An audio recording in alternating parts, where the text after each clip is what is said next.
Chapter 217. This is bad. Thales sighed in his heart. I didn't even have time to pull the police out. Little Rascal sat on the ground in a daze as she watched the blade pressed against Thales' neck. Everyone in the field had unpleasant expressions on their faces. From the moment Tolja broke through the ceiling to the moment he defeated 5 people and took down Thales, it all happened in the blink of an eye. Miranda stopped the hot-headed Cohen, who was about to charge forward with clenched teeth. The police came back to his senses. He wiped the blood from his nose and looked at the mess around him. Then, he looked at the enemy who had suddenly appeared. In a daze, he recalled his teacher Zadie's words. One day, when you realize that you can end a battle in an extremely short amount of time, you'll probably be close to supreme class. Damn it. So this newcomer, Cohen clenched his fists. Looking at the prince who was being held hostage, he felt extremely gloomy. Raphael looked at the Red Witch at the door, then at the Fire Knight and Thales on the other side. His expression was gloomy. He actually came from above. Waya looked at the broken ceiling in shock, then at the rubble around him. Cohen gritted his teeth. His eyes were bloodshot. Just a little bit more. What do we do now? Miranda assessed the current situation and sighed. A round of applause came from the direction of the thick door. Fire Knight, you really live up to your reputation. The Red Witch reappeared in front of the thick door. She was smiling from ear to ear and was friendly. What a beautiful move. Tolja pouted and turned his gaze to Thales. He looked at the blade in front of Thales' throat. He seemed to be very dissatisfied with the current situation. Thales chuckled at him and desperately tried to think of a way to escape. Even though the chances seemed very slim at the moment, the Supreme Class Tolja, the mysterious Red Witch, and the soldiers in the gatehouse. It's nothing. They're not at their best. Tolja shook his head. They're injured, and they're distracted by your words. They can't even fight properly. Raphael and Miranda looked at each other. Their breathing quickened. An acrobat who only knows how to use psionic abilities. The Fire Knight glanced at the indignant Ralph, then at Waya, who was leaning on his sword. And an impulsive and desperate fellow. Tolja then glanced at the other 3. These few are also not that good. You, kid, are close to the Lamita realm? Heh, Tolja said to Raphael in disdain. Don't joke around. With those powers that don't belong to you? Raphael's expression didn't change, but Miranda's eyes flickered. Tolja then turned his gaze and stared deeply at Miranda. Little girl, those moves of yours are fine for a one-on-one fight. As for fighting with your life on the line, humph. Tolja turned to Cohen. The police officer also stared at him fiercely. But Tolja suddenly smiled. You're not bad, tall guy. The Fire Knight nodded slowly. There was approval in his eyes. Among these people, only you know how to kill efficiently. Cohen was stunned. Who knows, you might be the one with the highest achievements among them, Tolja said calmly. Cohen looked at Thales, who was being held hostage by him, and felt a wave of frustration in his heart. Thales anxiously looked at each of his own people, but he could only see exhaustion and powerlessness on their battered bodies. Karshan stepped forward. The Red Witch is good at lying. Am I right? Karshan raised her eyebrows. There was a profound look in her eyes. However, lies don't need to be weaved with words. The Red Witch looked at Raphael, whose expression was unreadable. She smiled faintly. You're not the only one who's stalling for time, my friend from the Secret Intelligence Department. Tolja glanced at the 5 people around him and frowned. But, is it really necessary with just these few people? The Fire Knight shook his head with a disdainful look on his face. The soldiers can completely deal with all of them. Karshan smiled. There was no hint of impatience. First of all, the Red Witch said amiably, we want them alive. It's easy for accidents to happen in a chaotic battle. Secondly, forget about the others. Karshan turned to Raphael. There was a subtle look in her eyes. But this person. After all, he's close to the Lamita realm. It's very likely that you won't be able to hold back and kill him. Facing Raphael's hostile gaze, the Red Witch said flatly, he's also from the Secret Intelligence Department. He may have other means, such as the alchemy ball, or committing suicide before being captured. After all, it wasn't easy to force him to show himself. Raphael did not say anything. So. Karshan smiled again. Can you hand over the staff of constellation now, my dear Raphael? Raphael seemed to be a little tired. He staggered. Cohen wanted to support him, but Raphael had already put his hand on Ralph's shoulder before he could. Raphael leaned against Ralph's shoulder and panted a few times. Then, he steadied himself and stared at her. There was a subtle change in his expression. The staff of constellation is not with me, the young man from the Secret Intelligence Department said slowly. You don't have the staff of constellation? The Red Witch grinned. The wrinkles at the corners of her eyes rippled slightly. Without that equipment, how could Marat let you be in charge of the blood calamity? We don't have to rely on the legendary anti-mystic equipment to mobilize the calamity, Raphael said coldly. Madame Caution did not speak. She only stared at Raphael quietly. Your prince is right in front of you, the Red Witch said softly. You know that your choice will affect his safety, right? Everyone turned to look at Thales. Thales was stunned. What? My safety? But at this moment Thales frowned. With his back facing the Red Witch, Ralph moved his shoulder and broke free from Raphael's grip. The Phantom Wind follower quietly made a hidden gesture at him. Stall. Thales' heart skipped a beat. Stall? Thales frowned. Raphael. What is he waiting for? Raphael raised his head. I don't have that thing. Raphael's pupils narrowed. He still did not relent. Even if I did, I wouldn't give it to you. I see. The Red Witch's tone was calm and natural, as if she did not care. But in the next moment, her words made everyone frown. All right, Lord Tolja, the old woman in the red robe said softly. Please, cut off one of the prince's fingers for me. Thales inhaled sharply and widened his eyes. What?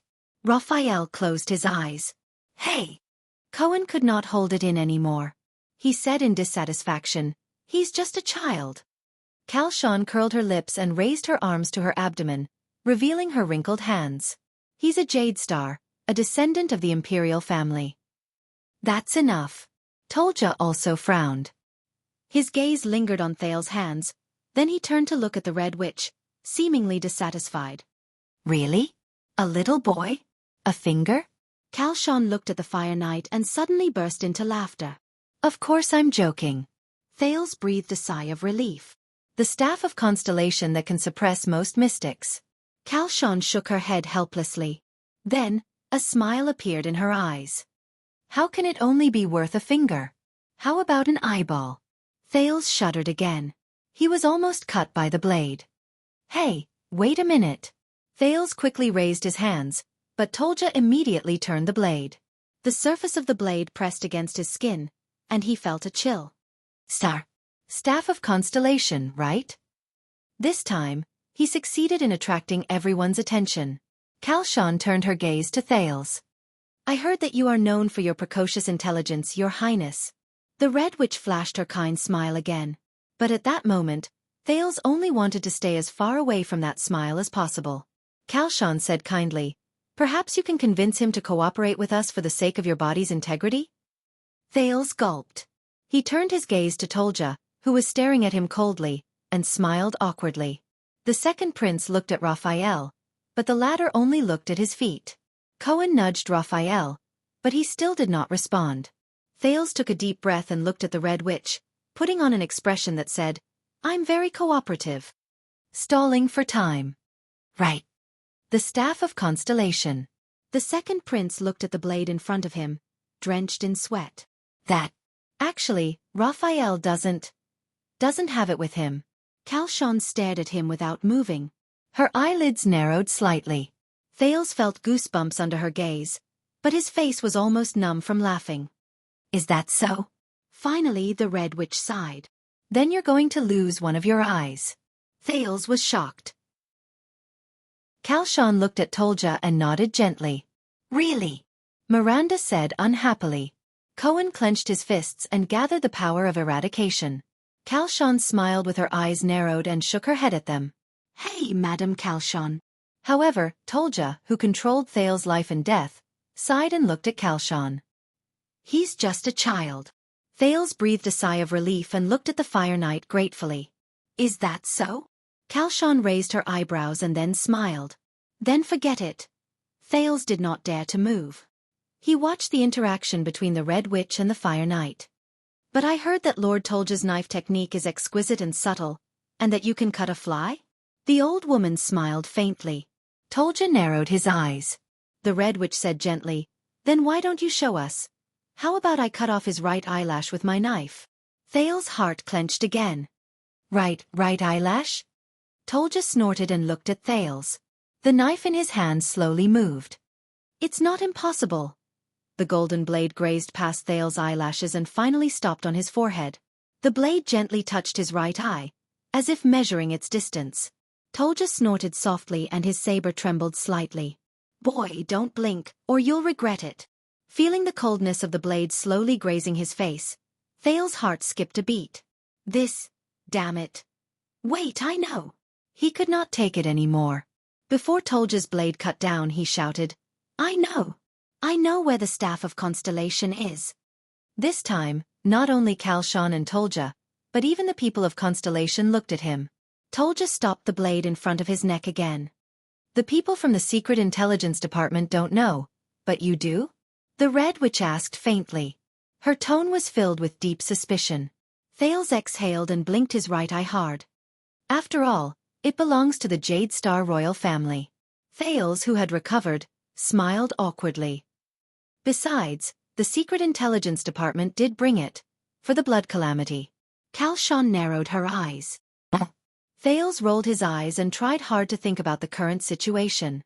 He had to come up with an excuse that she could believe so that he could stall her. "Last night, the blood calamity was sealed," Thales said with a resigned smile as he panted slightly. "But I am certain that this is neither the Soul Slayer's pike nor the Star Killer's blade." The Red Witch frowned. "That's right. When the Soul Slayer pike, Severing Soul's blade, and their masters were found, the blood calamity had already been sealed for a long time." "So, how do you know?" Kalshan asked slowly. Raphael's gaze changed. His expression was subtle. "Because I know." Thales licked his lips and his brain worked frantically. "There's someone else who got the Staff of Constellation. He was the one who sealed that calamity." Kalshan's expression finally froze. Cohen and Miranda also looked at each other, bewildered. "Who?" she asked softly.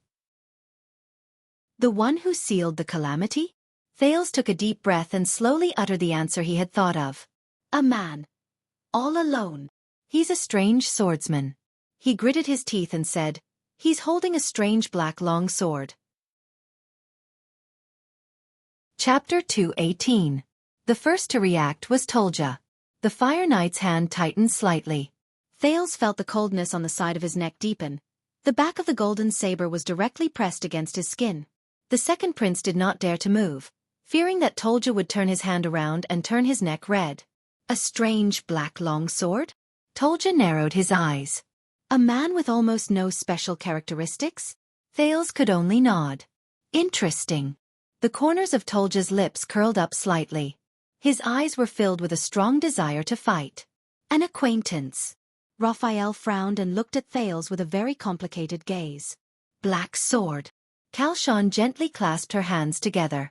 "Are you talking about Blackstreet Brotherhood's black sword?" Cohen was momentarily stunned when he heard the news. Brotherhood? Why would Constellation's Blackstreet Brotherhood? "I don't know." Thales opened his mouth carefully with widened eyes, afraid that his throat would come into contact with Tolja's blade when he moved. "Probably." Kalshan stared at him quietly. "The Secret Intelligence Department gave the Staff of Constellation to Black Sword?" the Red Witch said softly.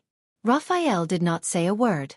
He only stared at Thales in silence, even ignoring Cohen's action of cupping him from behind. Thales forced an awkward and ugly smile to show his tacit agreement. "Please. Who the hell knows about the Staff of Constellation? And that Raphael has no intention of speaking at all." Thales thought fearfully. "Mr. Blacksword, I'll have to use you as a shield. You shouldn't mind. It's not like you'll lose a piece of flesh anyway." However, a few seconds later, the old woman suddenly laughed out loud. "Ha ha ha." Kalshan smiled and shook her head. Her eyes were filled with helplessness and amusement, as if she was watching a child fight. "Morot must be very troubled by you." "Liar." Thales' eyes widened slightly. "Ha!" The Red Witch sighed. How do you think I knew about the Secret Intelligence Department's plan in advance? Calshan raised her wrinkled eyes. There was a deep chill in her gaze. Did I know that they wanted to use the calamities to launch a conspiracy? Thales was slightly startled. When you were still on your way to Dragon Cloud City, Prince Thales, an old friend from the Blackstreet Brotherhood, used a messenger crow to ask us for help. Calshan swept her gaze across the people in the field. Her gaze lingered on Raphael for a moment. He is being forced to the north by the Blood Bottle Gang and has no choice but to rely on your diplomat group. Thales took a few seconds to understand the meaning of this sentence. Then, he shuddered a little. In an instant, a chord was opened in his brain. His brain. His brain of a string. At that moment, he did not even care about the blade on his neck anymore. Are you talking about Ramon? Thales asked. Him. Raphael's expression was still calm and he did not say a word. On the other hand, Wuxia and Ralph looked at each other in astonishment. I see. Ramon didn't ask me to use a messenger crow to contact Blackstreet Brotherhood. Thales came to a realization and mumbled absent-mindedly. He wanted to contact all of you. The Red Witch sighed softly. There was a profound look in her eyes. Ramon is very quick-witted. He guessed that his predicament was the work of the Secret Intelligence Department, Calshan said calmly. So he contacted the secret room directly. And I know Marat too well. He must be planning something. Raphael sighed when he heard this. The person from the Secret Intelligence Department looked at Thales with a strange expression. Why was a doctor of unknown origin allowed to use the diplomat group or Black Sand Region's messenger crow? And you didn't notice where he sent the message? Thales was slightly stunned. He immediately recalled the history of his contact with Ramon. He could not help but feel awkward. He could not possibly say that Ramon told him about the relevant knowledge of magic and they exchanged it. Could he? But this was not what he needed to worry about the most at the moment. The people from the Brotherhood knew about the Secret Intelligence Department's conspiracy. The Red Witch walked past a few figures and shook her head slowly at him. But you said that the Secret Intelligence Department colluded with the Brotherhood and even gave the staff of Constellation to the Brotherhood's leader? Thales could only smile bitterly. I'm not as good as Marat, Calshan said flatly. But I can still tell when it's a lie. Thales felt his scalp prickle as he met her gaze. This is bad. Calshan snorted with a smile and looked at Raphael again. Don't beat around the bush, little friend. The Red Witch's gaze became serious. You may not have it with you, but I know you have a way to get it immediately. Raphael frowned slightly. Cohen and Miranda could not help but look at the young man from the Secret Intelligence Department. The Secret Intelligence Department of Constellation has mastered a mysterious transmission ability since a long time ago. The corners of Calshan's mouth curled up slightly. The Red Witch's eyes were filled with great interest. From small voice messages to large weapons and even living people, you can ignore distance and transport them to your destination in an instant. Thales was stunned. Transmission ability. Voice. Ignore distance. Cohen's expression changed. Miranda also frowned. Wuxia, on the other hand, looked suspicious. That black hole on Raphael's arm earlier that looked like the mouth of some creature. Raphael did not speak. He still looked at the Red Witch with a calm expression. It was as if he was not even here. Give me the staff of Constellation. The leader of the secret room's expression was still gentle and amiable, but her words were getting more and more serious. If you don't want to see your prince meet with any misfortune. Thales' face immediately turned pale. Tolja snorted coldly in dissatisfaction. At this moment, a soft voice that no one had heard for a long time rang weakly from the corner of the prison cell. It was filled with grievance and dejection. From a long time ago, a long time ago. Is that all you know? Everyone was slightly stunned. They then looked towards the corner where the voice came from. Thales could not turn his head because the back of the knife was pressed against his neck. But he was also shocked because he recognized the owner of the voice. The neglected little girl, little rascal, was leaning against the wall. Her face was pale as she trembled and looked at Calshan. Aren't you from the secret room? Little rascal bit her lower lip tightly. Her eyes were filled with pain and fear. The secret room is the shadow cast by the dragon's wings, little rascal murmured. But why? Little rascal's expression changed, as if she had recalled the most unbearable memory. Why didn't you report to His Majesty? Little Rascal's eyes were filled with tears and her entire body was trembling. You just waited for the calamity, waited for the calamity. Watched them in Dragon Cloud City, watched everyone. Thales furrowed his brows. He remembered the people who ran for their lives, the people who suffocated in the air, the people who were separated from their flesh and blood, and the completely destroyed Shield District. Kalshan seemed a little surprised. She stared at the dirty little girl in the corner with a complicated expression. A few seconds later, she sighed deeply. I'm very sorry.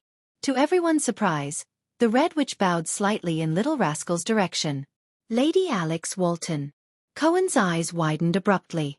He stared at Little Rascal in disbelief. Miranda raised her eyebrows. Hearing this name, Little Rascal seemed to be startled. She looked at Thales with a panicked expression. But Thales still had the back of the knife pressed against his neck. He could not see her expression at all. Even if we know that Morat is behind this. The Red Witch's voice rang. The secret room is still at a loss, Kalshan said sincerely and sadly. The Secret Intelligence Department has concealed the news and their whereabouts too well. The Red Witch straightened her body and shook her head. It's too late. The Blood Mystic arrived in Dragon Cloud City a long time ago. We didn't know the Secret Intelligence Department's plan, and we had no way to defend ourselves. Kalshan's voice was low and her gaze was bleak. We could only watch the diplomat group get closer and closer. Little Rascal snapped out of her shock and fear. She clenched her fists and raised her trembling head. Then you should report this to His Majesty. The girl gritted her teeth hard. Tears could not stop flowing from her eyes. That's the king of all extensions. So many people died in Dragon Cloud City. He can definitely prevent these things from happening. The Red Witch raised her head abruptly. Her eyes suddenly lit up and she looked at Little Rascal solemnly. Our king? Madame Kalshan murmured softly and uttered the king's name. Nuvan Raikaru Kadian Walton? The person in charge of the secret room smiled faintly. Believe me, for the past 30 years, I've respected him immensely. She nodded. Her eyes were filled with respect and nostalgia. At least, during most of his reign, he was a good king. I'm already prepared to report this to him. Kalshan's expression changed and she uttered the next sentence.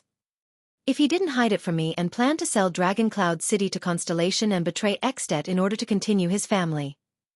Everyone's expression changed. What? The shocked Cohen could not help but ask. Little Rascal's face was pale. She stared blankly at Kalshan. Yes, my dear lady. The Red Witch sighed softly. I intercepted King Nuvan's messenger crow to the Supreme King of Constellation. He wants to rely on the power of the 9-pointed star to save the Cloud Dragon Spear that is in danger. He wants to use the marriage between you and the young prince to intimidate the new king. Kalshan's gaze became extremely fierce. For this reason, he did not hesitate to let Constellation obtain a bargaining chip to meddle in Xianxia's affairs. In the future, he even let an heir with Jade Star's blood take over the first territory of Xianxia. Apart from Raphael and Thales, almost everyone widened their eyes. Even Tolja could not help but turn his head to look. Everyone's gazes simultaneously shifted to Little Rascal, then to Kalshan, and finally to the second prince who was being held hostage. At that moment, Thales only felt complicated. The scene of King Nuvan passing the ring to Little Rascal appeared before his eyes. My God! Cohen's mouth formed an O shape. He stared straight at Thales. Is this the truth behind King Nuvan wanting to form an alliance with us, Your Highness? To let the descendants of the Jade Star royal family and the Walton family inherit the Archduke of Dragon Cloud City? As the king of Xianxia, the Red Witch shook her head slowly. He shouldn't have done that. There was only one thing I could do for Xianxia. Raphael raised his head. A strange light flashed in his red eyes. So you went to find Lampard, he said softly. Kalshan did not speak. She only looked at the enemies before her with a calm expression. Thales stared at the Red Witch in a daze. His mind was in a mess. This is the biggest joke, the second prince muttered subconsciously. So, your betrayal was not an accident. Because of this, you want King Nuvan's life. Thales closed his eyes and sighed deeply. He felt physically and mentally exhausted. The Secret Intelligence Department and the Secret Room both want his life. You're practically working together. Under these circumstances, Even if King Nuvan has the army of Dragon Cloud City as his backing and the White Blade Guards as a barrier, Thales silently uttered the next sentence in his heart. How can he not die? At that moment, he really felt very annoyed. Kalshan snorted softly. Her expression was subtle. It has been hundreds of years, but the Secret Intelligence Department has always been silent. They quietly weave a night of shocking thunder in the deep clouds. The Red Witch's eyes were filled with a strange color, like a chess player who had just won. In contrast, the passive secret room can only lay eggs in the Secret Intelligence Department's nest, borrow the thunder and lightning of the Secret Intelligence Department to break all obstacles in At. You want to see the extension vassals fight like beasts, bleeding non-stop? Kalshan smiled slightly. Then we'll let the fight end in the first round. Raphael could not help but clench his fists as he listened. The Red Witch tucked her hands into her sleeves again. You want both sides to fight to the death with equal strength. Then we'll push the situation completely towards one side. Cohen and Miranda exchanged a look. They saw the surprise in each other's eyes. You want At to descend into a chaotic situation of endless disputes over the throne and endless suspicions over power after Nuvan? The leader of the secret room shook her head slightly. Then we'll give you Chapman Lampard. Raphael pursed his lips, closed his eyes and sighed. So, Nuvan lost his sight and ears, and was powerless to fight back against the calamity and Lampard. He stared at the ground in a daze.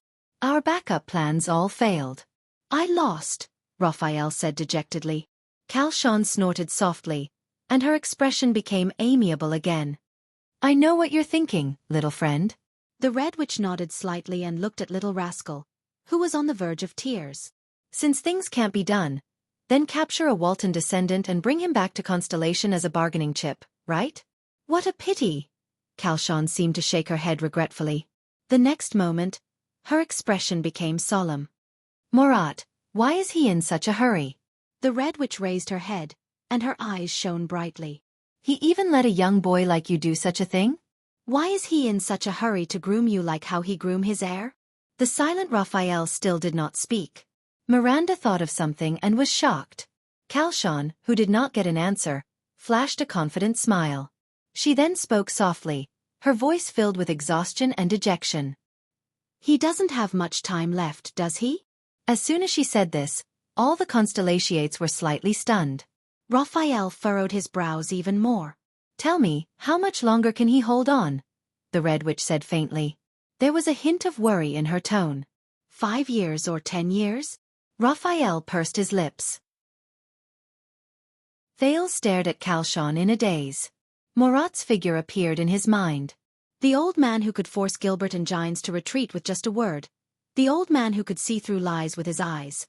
He actually... In the next second, Kalshan took a deep breath, as though she wanted to suck away all her emotions. Forget it. Let's not talk about him. The corners of her mouth curled up slightly. Let's get back to the main topic. The Red Witch clapped her hands. As she clapped, many people walked in through the thick door. There were soldiers of Black Sand region dressed in patrol uniforms, as well as ordinary people dressed in different uniforms.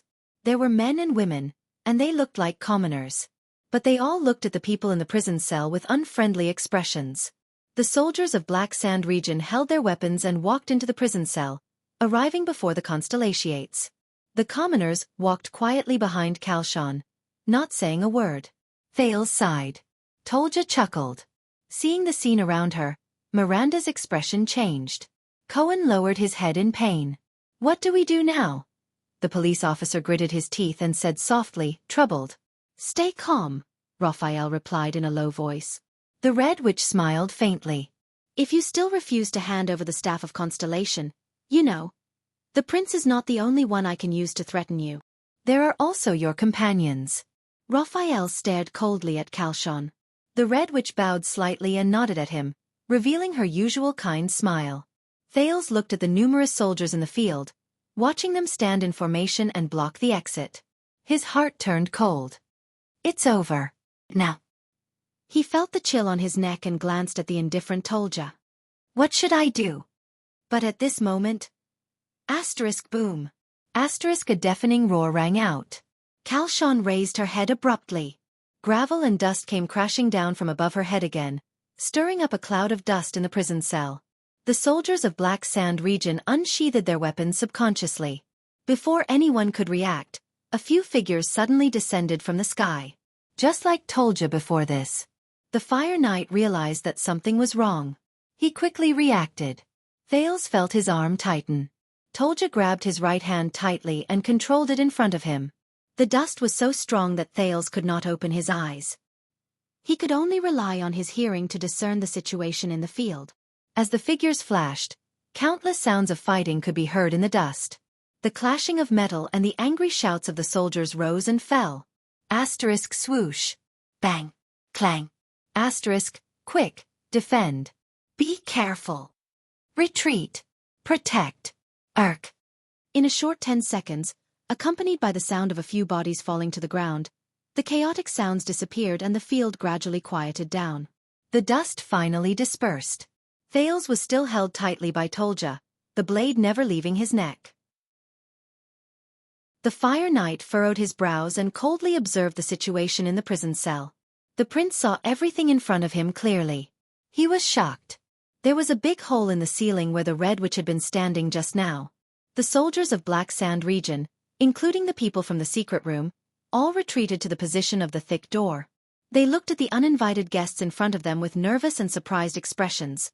The invaders who had descended from the sky. They were more than 10 valiant warriors. Their gazes were fierce and their movements were agile.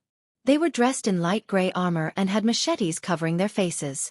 Some of them were even equipped with excellent arm shields and crossbows. At this moment, the invaders were in formation. They stood in front of the soldiers of Black Sand region, separating them from the Constellations and Tolja in the prison cell. Beside these warriors who had suddenly appeared, many enemies had already fallen. Behind the defense line, the Red Witch stood in front of Raphael and the others with an unpleasant expression. She was far away from the protection of her own people. Kalshan's situation was very bad. There was a white long sword with a strange curve in front of her neck, and her right arm was tightly clamped. The hostage-taker behind her said coldly to the soldiers of Black Sand region, "Everyone back off, for the sake of this lady's carotid artery." Cohen stared at the invaders in a daze. He exchanged glances with Miranda and Waya, unable to hide the shock and bewilderment in his heart. Everyone was caught off guard by the sudden turn of events. "Who are these people?" the police officer asked in a low voice. Miranda shook her head and looked at Raphael, who was still silent. Looking at the warriors who had suddenly appeared, Thales' pupils shrank. "Wait a minute. This attire." He carefully looked at the warriors' equipment, and then his mouth fell open in shock. Thales recognized these people. The silent confrontation lasted for a few seconds. Then the Red Witch, who was being held hostage, sighed. "So the rumors are true." She retracted her gaze from the blade in front of her neck and said to the hostage-taker behind her, "As expected, you built an emergency secret passage in the gatehouse?" The Red Witch narrowed her eyes. She glanced at the invaders around her, and then at her subordinates, who had been forced to retreat outside the thick door, and said in a low voice, "You can even hide from the secret room. I have really underestimated you." A low laugh came from behind her. "Snowblade and Dragon Wings. Since the day At was founded, we have been mutually reinforcing and restraining each other." The hostage-taker revealed a pale face and leaned over to whisper into Kalshan's ear, "Being wary of the secret room's every move. This is what we should do." Raphael saw the newcomer's face, and he frowned. Under Miranda's and Cohen's surprised gazes, Raphael walked forward with an unfriendly expression and arrived beside Kalshan and the invaders. "You're late," the young man from the Secret Intelligence Department said coldly to the newcomer. "You almost got us killed." The newcomer raised his eyebrows, and his pale face moved slightly. "It takes some time to gather our scattered brothers." The newcomer's gaze went past Raphael. He looked at Tolja, who was holding Thales hostage, and fearlessly cast a provocative glance at the Fire Knight. "Hey, Tolja, it's all thanks to the noise you made. Otherwise, we would have had to search for you for a long time." Tolja frowned and let out a low, unfriendly growl from his throat. Thales stared blankly at the pale-faced man and could not help but breathe a sigh of relief. The newcomer raised his eyebrows, and his gaze lingered on little rascal in the corner. "Also, you better be polite." The pale-faced man shook the blade in front of Kalshan's neck. "After all, I'm saving your life." The Baron Bone Kid from the Secret Intelligence Department. Chapter 219. Don't move, madam, Nicholas said coldly to Calshon, who was in front of him. I'm nervous and afraid that you'll take out some special alchemy ball. So, I'm ready to rip your throat open at any time. He tapped the back of his blade with his index finger. The Red Witch lowered her shoulders and fell silent. Thales stared at Nicholas, who suddenly appeared in surprise. He then looked at the other White Blade guards. Nicholas! He stared at the Star Killer, who was holding the Red Witch hostage, in confusion. Why are you? But Thales did not manage to continue. Tolja's grip on his shoulder suddenly tightened, and Thales hissed in pain. When Wuxia saw the prince's condition, he was so angry that he tightened his grip on his sword. Tolja dragged the back of his blade around Thales' neck, forcing him to raise his head as high as he could. Thales observed the situation in pain. Tolja and he stood in the inner layer of the prison cell, and Little Rascal was still behind them. The Constellations stood in front of them, looking nervously at the prince who was being held hostage. Nicholas, on the other hand, stood behind the Constellations, restraining the Red Witch. Behind Nicholas were the White Blade guards. They stood firmly by the thick door and stared at the soldiers outside with vigilance. Beautiful move, Star Killer, the Fire Knight of Black Sand region said calmly to Nicholas. But don't forget, I have an even more important bargaining chip. The Star Killer tilted his head and glanced at Tolja with a disdainful expression. Then do it. Kill this prince. Nicholas snorted softly. I've disliked him for a long time anyway. Thales widened his eyes. What? Tolja furrowed his brows. Nicholas swung the Severing Soul's blade on Calshon's neck a little. It reflected the light from the everlasting lamp. He smiled faintly. After you're done, perhaps they can give you a different nickname, such as... The Star Killer's gaze swept past Thales and he grinned at the Fire Knight. The second Star Killer? Tolja glared at Nicholas fiercely, his eyes almost burning. That's our prince. Cohen observed the stalemate. He exchanged a worried look with Wuxia and whispered, Are we just going to watch? What else? Miranda looked at Raphael, who was beside Nicholas, then at Tolja and Thales, who were behind them. She then swept her gaze over the White Blade guards and their enemies, and sighed softly.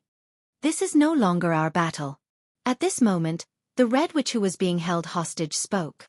White Blade guards, Extet's Dragon's Imperial Guards, she said softly. You're standing on the wrong side. Calshon did not seem to have the slightest awareness of having a blade pressed against her carotid artery. She smiled naturally and smoothly. Your opponents are the people behind you, the Empire. Nicholas raised his eyebrows slightly. The Red Witch sighed softly as if she was extremely regretful. It was their secret intelligence department who planned all of this, such as the calamity and the king's death. The expressions of the Constellations, including Thales, also changed. All right. Calshon was right, Thales thought anxiously. The second prince glanced worriedly at the White Blade guards, but their expressions were hidden behind their masks. Only a pair of cold eyes could be seen. Raphael, who was standing next to Nicholas, sighed softly. Oh, this problem. It's very complicated to explain. But now. He walked to the front of the two of them and looked at Nicholas seriously. He looked at the blade in his hand that was pressing against Calshon. Shouldn't we think of a way to escape first? Nicholas suddenly turned his head to look at the young man from the Secret Intelligence Department. His gaze was cold. Raphael endured the piercing glare and put on a fake relaxed smile. You know, the heir of the Walton family is also here. Perhaps this is not a good time to chat, especially with the Red Witch who has countless lies. Nicholas looked at the innermost part of the prison cell. Little Rascal was momentarily stunned before she realized that he was talking about her. She could not help but turn pale. If you really want to help, boy from the Secret Intelligence Department, then don't block my way. Nicholas' eyes shone with a cold glare and his tone was stern. Raphael sighed softly. Otherwise, the Star Killer continued in a harsh tone, do you want to be trapped here? Perhaps they will bury your ashes under the gatehouse. Raphael was silent for a second. He looked at Tolja and Thales behind him, then at Nicholas and the Red Witch in front of him. He raised his eyebrows slightly. I understand. At this moment, Thales raised his eyebrows. He saw Ralph make a secret sign language gesture at him. Step back. Thales was slightly stunned. For the sake of the late king, Lord Nicholas, the Red Witch said slowly, don't do anything stupid. Nicholas looked around the room. His gaze lingered on Raphael and the Red Witch for a second each. We don't need you to tell us what to do, Madame Calchon. The Star Killer snorted coldly. There was a fierce glint in his eyes. The shame of the White Blade Guards can only be washed away with blood. The sound of palms rubbing against handles came from the White Blade Guard's hands at the same time. Calchon's gaze became fierce and she shouted, Then what do you want to do now? There was a rare hint of coldness in the Red Witch's words. After the king's unfortunate death, Xianxia experienced a rare disaster. All of you should stand on the kingdom's side, on the Northlanders' side. Instead of colluding with our enemies and shamelessly seeking personal gain. Calchon's words echoed in the prison cell. Under Tolja's knife, Thales exhaled in fear. Nicholas suddenly laughed. His laughter was cold and sarcastic. Xianxia's disaster? Our enemies? The Star Killer gritted his teeth.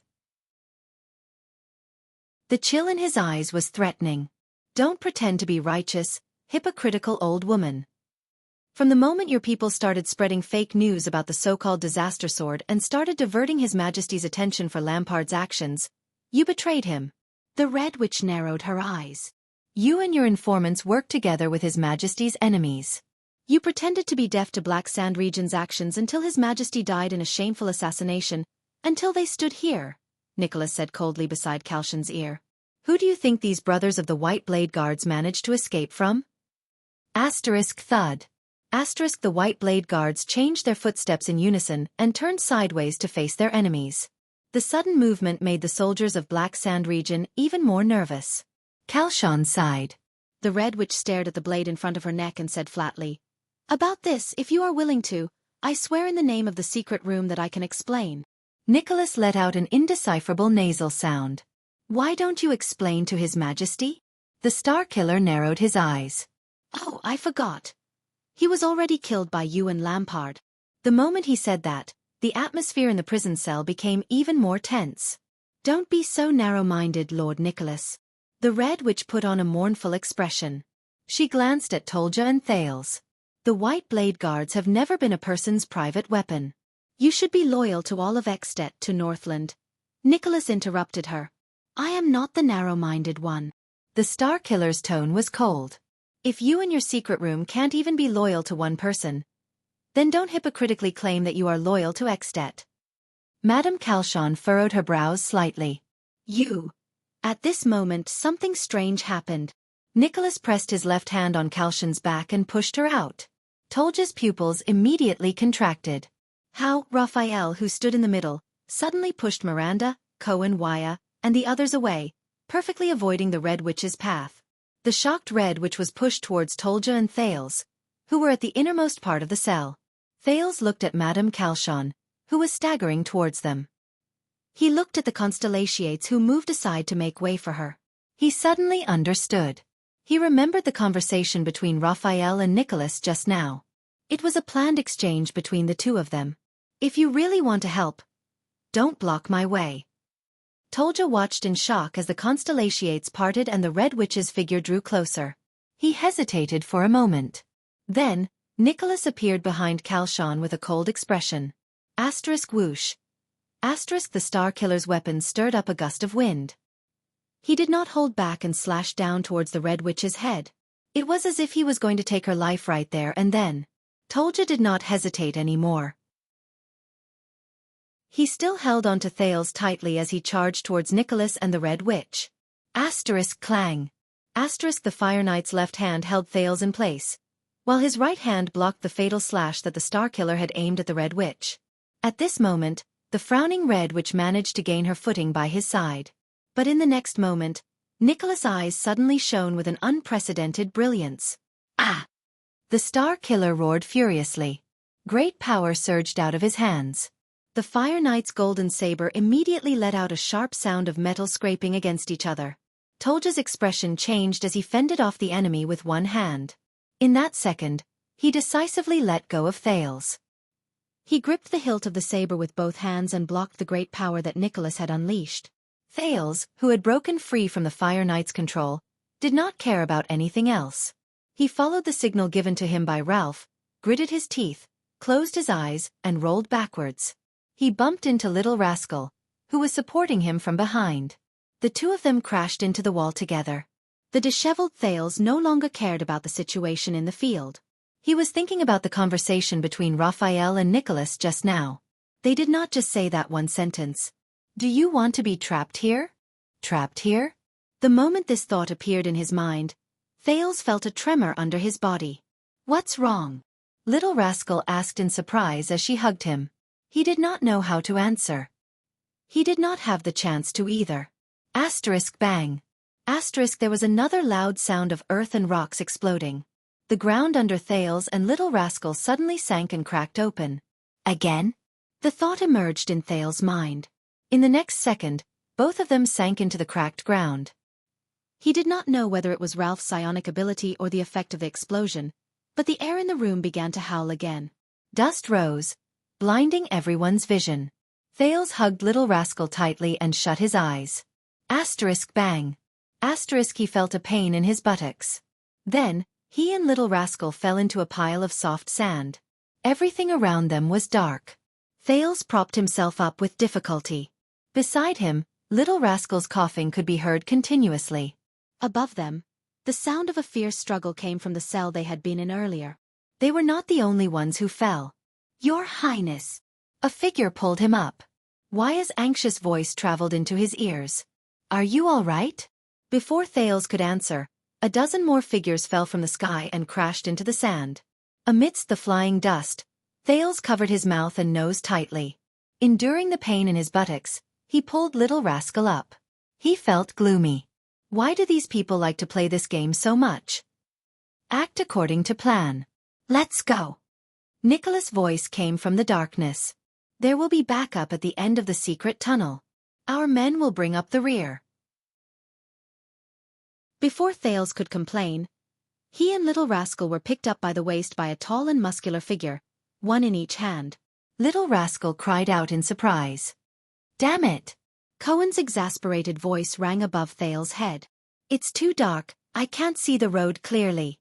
In the midst of the chaos, the sound of bodies falling and the intense sounds of weapons clashing could be heard from above. Soon, the sounds were getting closer. "Star Killer!" Another loud crash was heard. The Fire Knight Tolja's furious roar came from behind them. "Stop them!" The intense sound of metal clashing could be heard. "Throw a few torches down." It was the Red Witch's voice. Even after such a huge accident, she still commanded calmly. "Before that, anyone who tries to move is an enemy." Thales felt a chill in his heart. "The pursuers are here. Follow that mute masked man." In the darkness and chaos, Nicholas roared as he fought against the enemies in the dark. He can sense the direction of the wind at the exit. "That mute?" The police officer took 2 steps forward and said impatiently, "I can't even see where he is." In the darkness, Thales felt that Cohen's arm was about to choke him until he fainted. His Sin of Hell's river was activated without warning. Waves surged into Thales' eyes, and his surroundings were suddenly filled with strange colors. "Shut up, big guy." Thales gritted his teeth and angrily knocked on Cohen's arm. "Listen to me." The police officer, who was holding him, immediately froze. Thales forced himself to calm down. He found Ralph in the chaotic field of vision, the figure that was emitting a faint green light. He then said to Cohen, "Take 5 steps forward. No, 2 steps for you, then turn left." "Hurry up." Thales did not feel any movement. He anxiously urged, "Don't just stand there." Cohen seemed to have come back to his senses.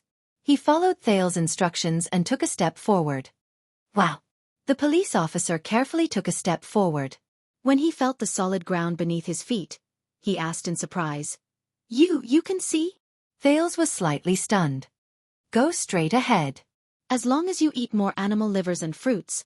Thales lied without batting an eyelid in the field of vision of the Sin of Hell's river. "You can also find light in the darkness." In the darkness, Cohen nodded skeptically. Amidst his bewilderment, Cohen followed the path that Thales pointed out and ran after Ralph. The sounds of fighting behind them became more intense. In Thales' field of vision, A dozen of them followed Ralph and ran into a narrow tunnel in the dark. Nicholas! Tolja's furious roar came again. Don't even think about it. The next moment, a bright light suddenly shone from behind them, illuminating their surroundings. Thales narrowed his eyes and saw his surroundings clearly. The tunnel they were in was very narrow and full of dust. Even the ground was uneven and stony. Ralph took the lead, moving like the wind. Thales and Little Rascal were held in Cohen's arms, while Miranda and Wuxia followed closely beside him. Everyone was running nervously. The white blade guards protected them closely behind them. Only the Star Killer and Raphael were nowhere to be seen. The light behind them grew brighter and brighter. Thales could not help but grab Cohen's arm and turn around. Then he was stunned. There was nothing behind them. There was only a blazing fire. It was as if an invisible huge fire snake had rushed into the small tunnel and was about to devour them. The surrounding temperature immediately rose. This is the rising sun saber. The Star Killer's furious roar came from behind them. Damn it, Secret Intelligence Department. If you don't want to be roasted, get out of the way. Amidst the fire, two figures appeared in Thales' eyes, which had been modified by the sin of Hell's River. One of the figures emitted a light that was like countless needles, scattering in all directions. He pushed the other gray figure away. Then, the hedgehog-like figure, probably Nicholas, suddenly swung his saber at the back of the tunnel. The next moment, the fire snake seemed to have crashed into an invisible barrier and was blocked in front of the two. It was like a vertical wall of fire. This reminded Thales of the Air Mystic's air wall. But he could see clearly in his field of vision that the thing that blocked the flames was another strange, invisible barrier that glowed yellow. It was connected to Nicholas Severing Soul's blade, which was also glowing yellow. You can't run. The Fire Knight's furious roar came from behind the flames. Do you still have alchemy balls? The ones that can explode? In front of the fire, the gray figure turned around and asked Nicholas, who was beside him. You can't hold them off for long. They will catch up to us sooner or later. Thales could tell that it was Raphael. Just now was the last of the guard's stock. If we use them, we'll have one less. In the field of vision of the Sin of Hell's River, Nicholas, who looked like a glowing hedgehog, raised the Severing Soul's blade and blocked the growing flames. Is there really no more? Raphael's voice came. Do you think that's a snowball made by hand? Nicholas turned his head and said angrily to the people from the Secret Intelligence Department, Do you think you can take one out so easily? Raphael did not speak. He turned around abruptly and swung his left hand in the direction of the flames. A ball-shaped object was flung out by him. Damn it! When he saw the ball, Nicholas shouted in exasperation, Why didn't you say so earlier? Then, he and Raphael both turned around and dashed out. The moment the Star Killer turned around, the raging flame seemed to have lost the obstruction of the barrier and surged towards them fiercely. In the next second, bang!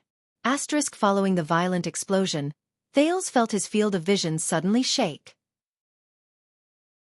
Another cloud of dust flew into the air. Everyone could not help but cough. Their legs became unsteady. Boom! The rumbling explosion was accompanied by the sound of countless rocks and soil pouring down.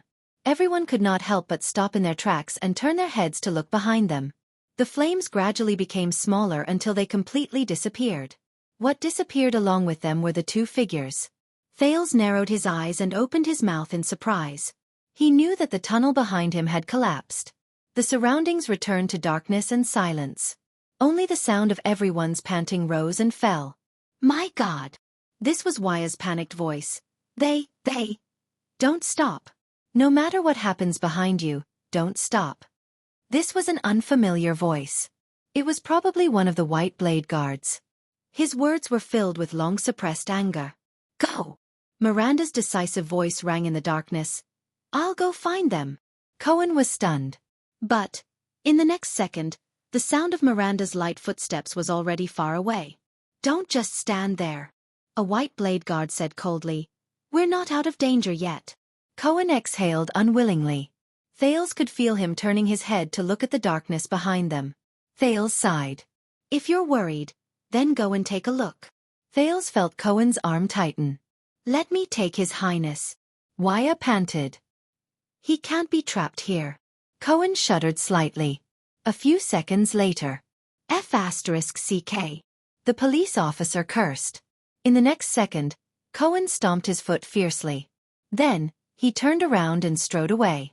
The group of people followed Ralph and hurried on their way without making a sound.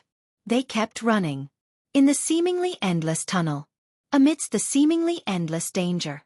In the bottomless darkness. Running toward the only way out.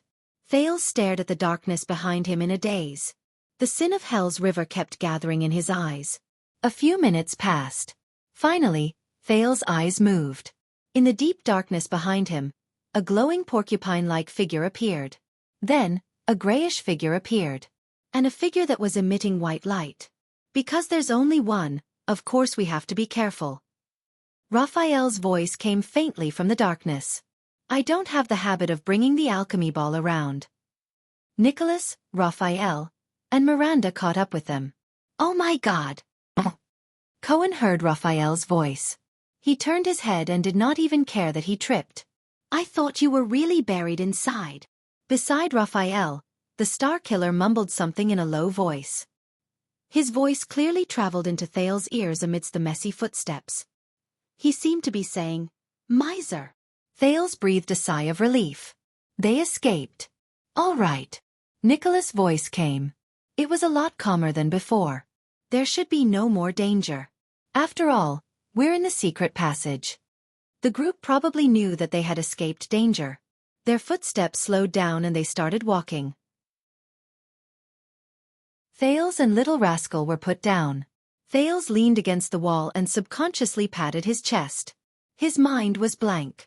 He felt that he had passed another obstacle. Speaking of which, Cohen's puzzled voice came from the darkness. Why don't you light a fire? The police officer said impatiently. Do you have to run like a blind man? The ventilation here isn't very good, Nicholas said flatly. If you want to suffocate to death, of course you can. Cohen immediately fell silent. Right. In the darkness, Waya leaned against the wall and panted slightly. Isn't this gatehouse the line of defense to protect heroic Spirit Palace? How can there be a secret passage to sneak in? The tunnel was silent for a moment.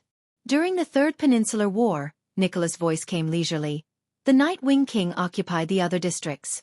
Only Axe District, this place, and Heroic Spirit Palace were left. When Heroic Spirit Palace was isolated and helpless, sealed off from all sides, and cut off from supplies, this was the last chance of survival the Northlanders dug out. Phew! Cohen exhaled. His tone was filled with the joy of escaping from a great disaster. Thank you, Night Wing King. You're so great. Everyone fell silent. Even if he could not see, Cohen could feel the Northlanders' murderous gazes in that instant. The sound of Miranda's elbow came from the darkness. And Cohen's pained cry. I was just... A few seconds later, the police officer's awkward voice rose. Just kidding. After the war, this secret passage became top secret. Even the secret room had to be kept a secret. Nicholas snorted in disdain. Only the commanders of the White Blade Guards of every generation knew about it. In the darkness, the Constellation's footsteps suddenly came to a halt. Even the White Blade Guards stopped in their tracks. Thales was stunned. Wait. The prince raised his head and looked at the needle-like figure in his field of vision. His tone was full of surprise and bewilderment. Are you talking about the commanders of the White Blade Guards of every generation? Nicholas said nonchalantly. Yes, what's wrong? Cohen sucked in a cold breath. Miranda, on the other hand, sighed. The commanders of every generation. Thales exhaled in pain. Was the commander before you also considered the previous generation? Nicholas' breathing instantly froze. Raphael sensed that something was wrong. His questioning voice rose behind him. Is there a problem? Thales turned his head. With the vision given to him by the sin of Hell's river, he looked at the front of the tunnel. It was pitch black in front of them. It was their only way out. Yes. In the darkness, Thales said weakly. And... Chapter 220. In the dark, Thales followed the fleeing crowd and walked anxiously. The White Blade Guards had already divided into 3 teams. One team went forward to scout for danger, and another team stayed behind to guard against possible pursuers. The last group of guards stood guard around them. Nicholas walked at the front of the team and sighed deeply in the dark. "When did this happen?" he asked hoarsely. No one answered him. Then, Miranda's voice came from the side. "If I had to guess," the swordswoman said flatly, "it was from the beginning." Nicholas was silent for a second. "He might have just been tricked," the current commander of the White Blade Guard said dejectedly. "You know, Black Sand region fabricated information about the disaster swords and passed it to Caslin." Thales exhaled. He felt the mental exhaustion begin to attack him again. "No matter what lies ahead. Please, hurry up and end it." "Enough," the impatient Cohen replied to the Star Killer. He walked at the back of the team and his voice was a little loud. "Your hypocritical former boss personally appeared to deal with us," the police officer said mockingly. "He hid among the soldiers of Black Sand region and knocked me down with 2 punches. Then you should feel honored." Nicholas raised his head abruptly.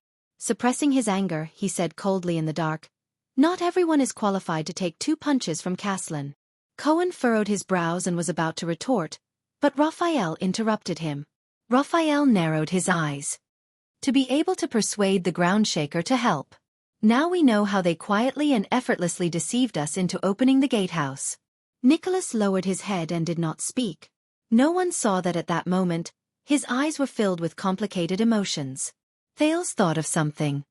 "Wait, if Caslin knew about this secret passage from the beginning," the prince muttered in the team, "then how did you still have the chance to sneak in?" Nicholas raised his head. But the person who answered was Cohen. "Maybe he wanted to wait for all the White Blade Guards to arrive," the police officer said through gritted teeth. "Then finish us off again." The others did not speak. The atmosphere became very oppressive. Look, they were guarding us. First, they waited for the secret intelligence department, then the White Blade Guards. Before Cohen finished speaking, he said indignantly, "Besieging the enemy and attacking the reinforcements. Is there a more vivid tactical example than this?" Nicholas punched the wall fiercely. Bang! A muffled sound rang out. Even in the darkness, everyone looked at him. The Star Killer raised his head and exhaled. Nicholas' gaze turned cold again. "Go to hell, Caslin," the Star Killer said coldly. Raphael snorted softly, his meaning unclear. At this moment, perhaps, outside of the debate. Thales' voice cut in abruptly. There was a hint of fatigue in his voice. "What should we do?" The second prince said quietly, "If this is the only exit of the secret passage." Nicholas clenched his fists lightly. The Star Killer suddenly laughed. "We don't have a choice," he said softly, "don't we?"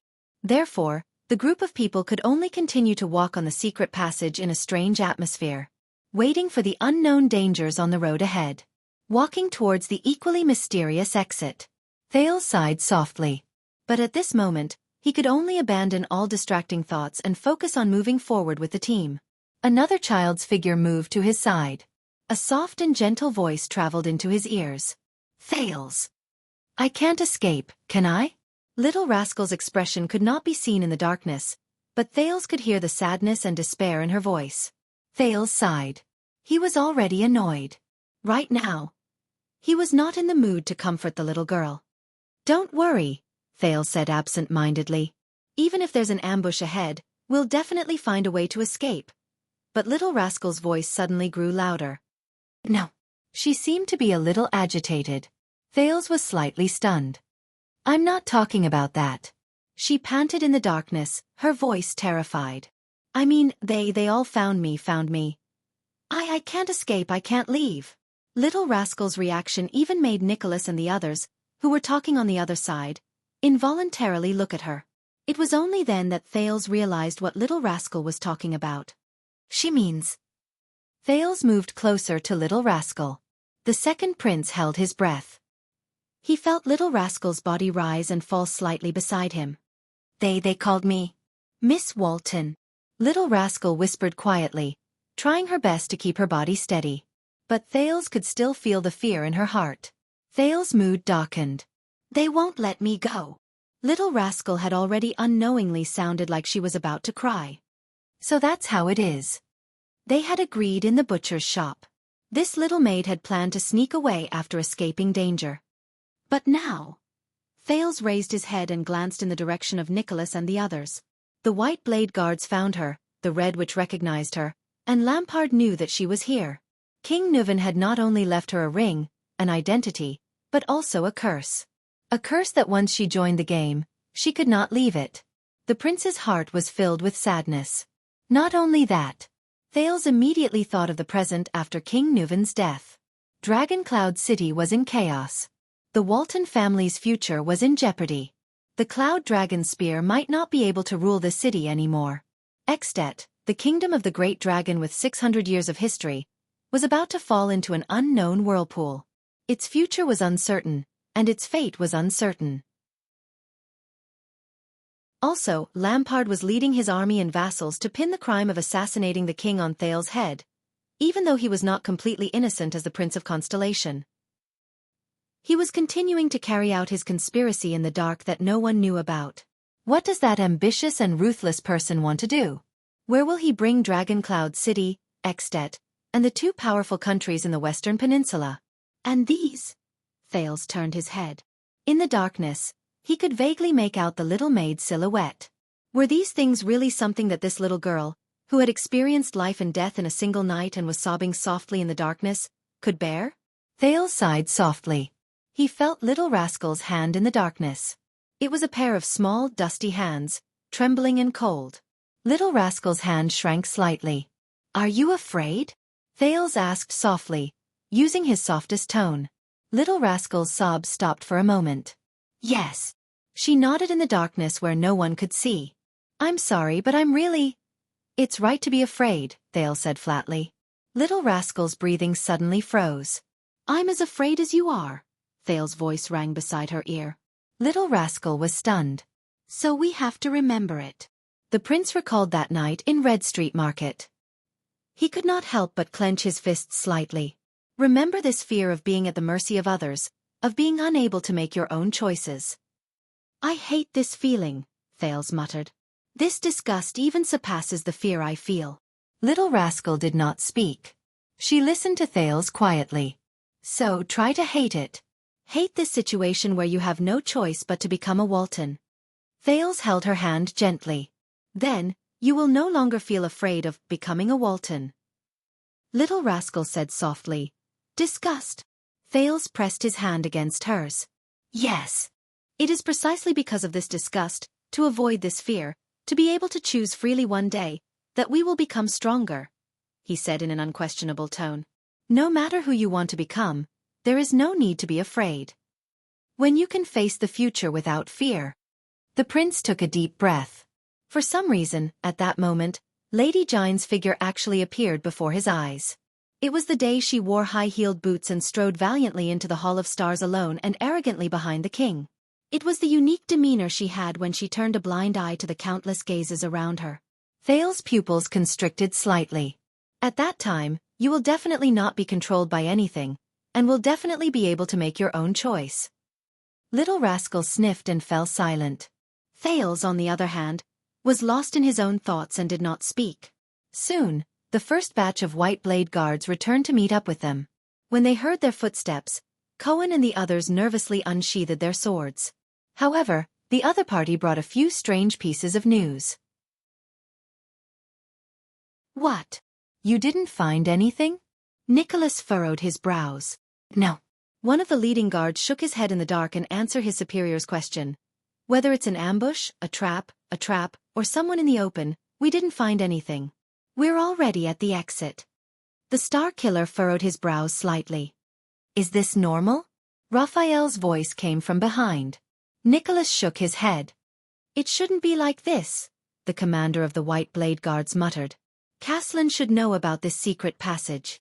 Cohen's voice also came from behind. "Could it be that he still doesn't know about this place?" "It's possible," Miranda said softly. "Or he was delayed by something. Maybe they're lying in ambush outside the exit." Wire raised his eyebrows. His voice was filled with worry. "Waiting to catch us all in one go." Thales exhaled through his nose and interrupted them with a sound. "All right." The second prince felt a headache coming on. "It's useless no matter what we say," Thales said dejectedly. "No matter what's waiting in front of us, We only have one answer, don't we? They could only move forward. There was no way out. Just like how he did on the battlefield in front of the fortress. They could only move forward. Everyone in the darkness fell silent again. With an indescribable sense of nervousness, they continued on their way. For a few minutes, only the sound of hurried footsteps could be heard in the darkness of the secret passage. The pitch-black darkness, the dull and monotonous rhythm, and the fear in their hearts caused the atmosphere to become more and more solemn.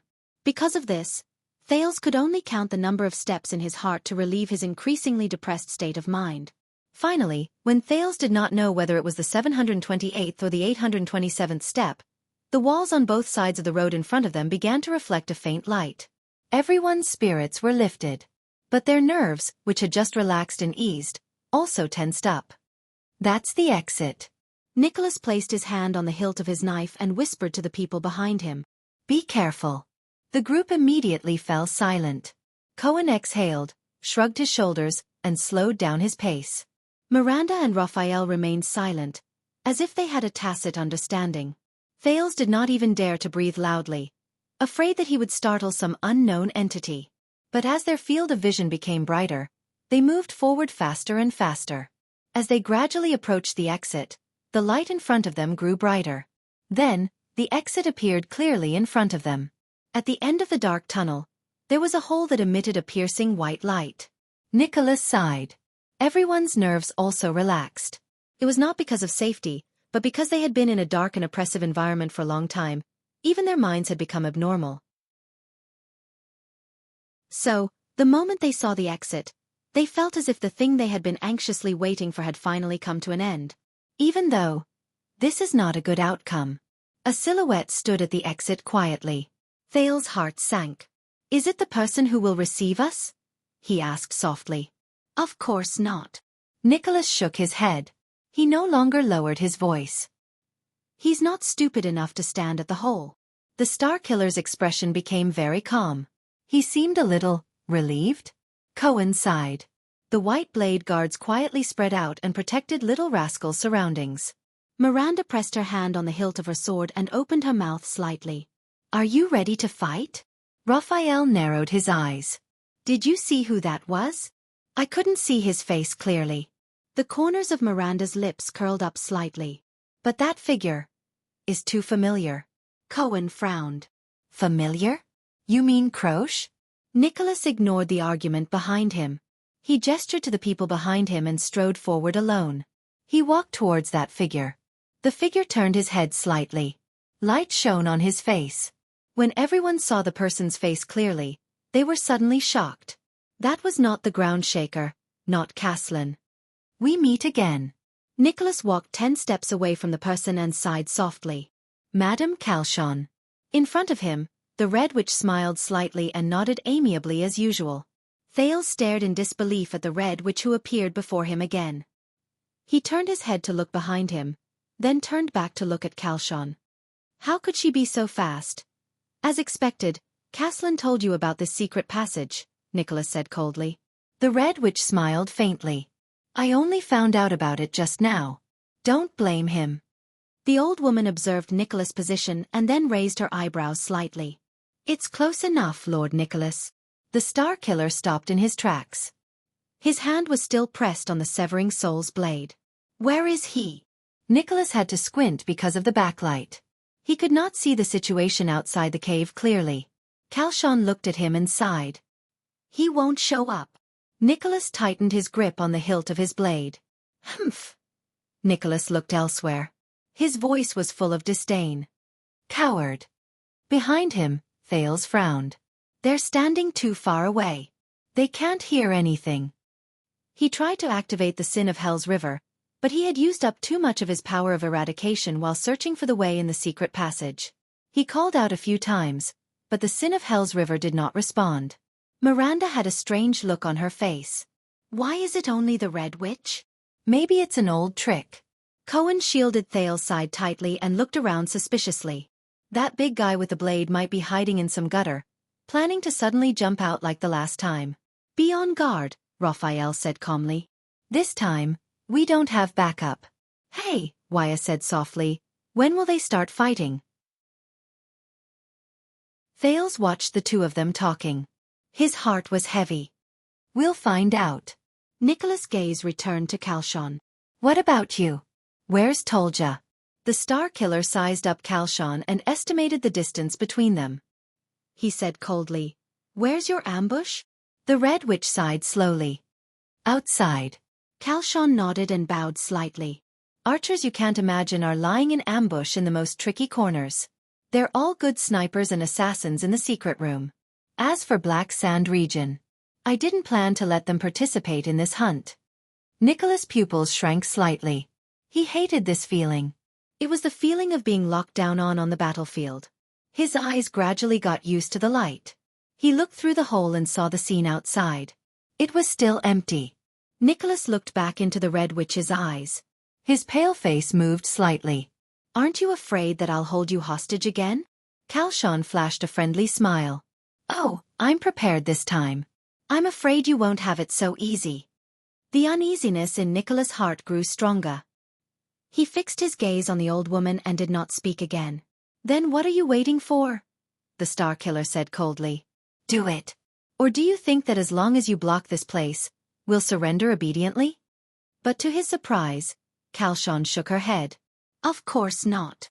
I do have all the advantages, the Red Witch said flatly.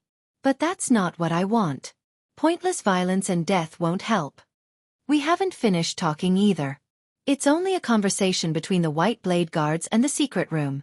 It's only between the blade and wing. Nicholas was slightly startled.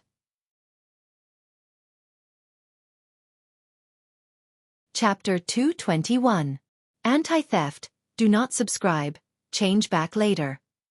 If Thales were to make a list of most trusted people in the Constellation Court, Yodel, who never showed his face, would undoubtedly be at the top. From the escape from Red Street Market to the danger he encountered in Vine Manor, to the assassination in front of Renaissance Palace, the masked protector had risked his life to save Thales many times. The most recent time, he almost lost his life for Thales. Not only that, the masked protector was the only person in the Constellation Court who knew his identity as a calamity and still kept his secret. Thales especially cherished this. But now, when he heard Yodel's name in the kingdom of the Great Dragon, Thales realized that he knew very little about this mysterious secret protector of the royal family. He knew nothing about him, whether it was his appearance, age, background, personality, or experience. He could not help but be ashamed to admit that Yodel was more like a familiar stranger to him. Yodel had sacrificed a lot for him, but he had never cared about his condition. No, there is. Thales thought. Gilbert told me that Yodel and the 5 war generals of At have a deep grudge. For example, he stabbed the Fire Knight of Black Sand region, Tolja, in the back. This was also the reason why he could not come to At. And now, a roar of laughter came from the other side of the hall. It seemed like a dozen Northland nobles were playing some game. Thales then turned his attention back to the kind old woman in front of him. This old woman from At claimed that she was Yodel's. Thales sized up the old woman named Kalshan, trying hard to find similarities between the two of them other than the fact that they were mysterious. He hesitated and said, Mother, please do not doubt me. At my age, I will not joke about my son. Kalshan smiled and shook her head. Thales nodded awkwardly and looked at Putray for help. What's going on? Who is this old woman? But Putray still stared at the old woman with a vigilant expression. He shook his head slightly when Thales glanced at him. I haven't seen him for a long time. I miss him a lot. Kalshan did not seem to care about the exchange between Thales and Putray. Her eyes were filled with nostalgia and love as she spoke. That child has been a man of few words since he was young. He has a stubborn temper and is clumsy in expressing himself. It is really worrying when he is alone outside. During the days he served the royal family, he must have brought you a lot of trouble. Thales was stunned. Few words. He had a stubborn temper. Poor expression. The silent figure of the masked guard appeared in front of him.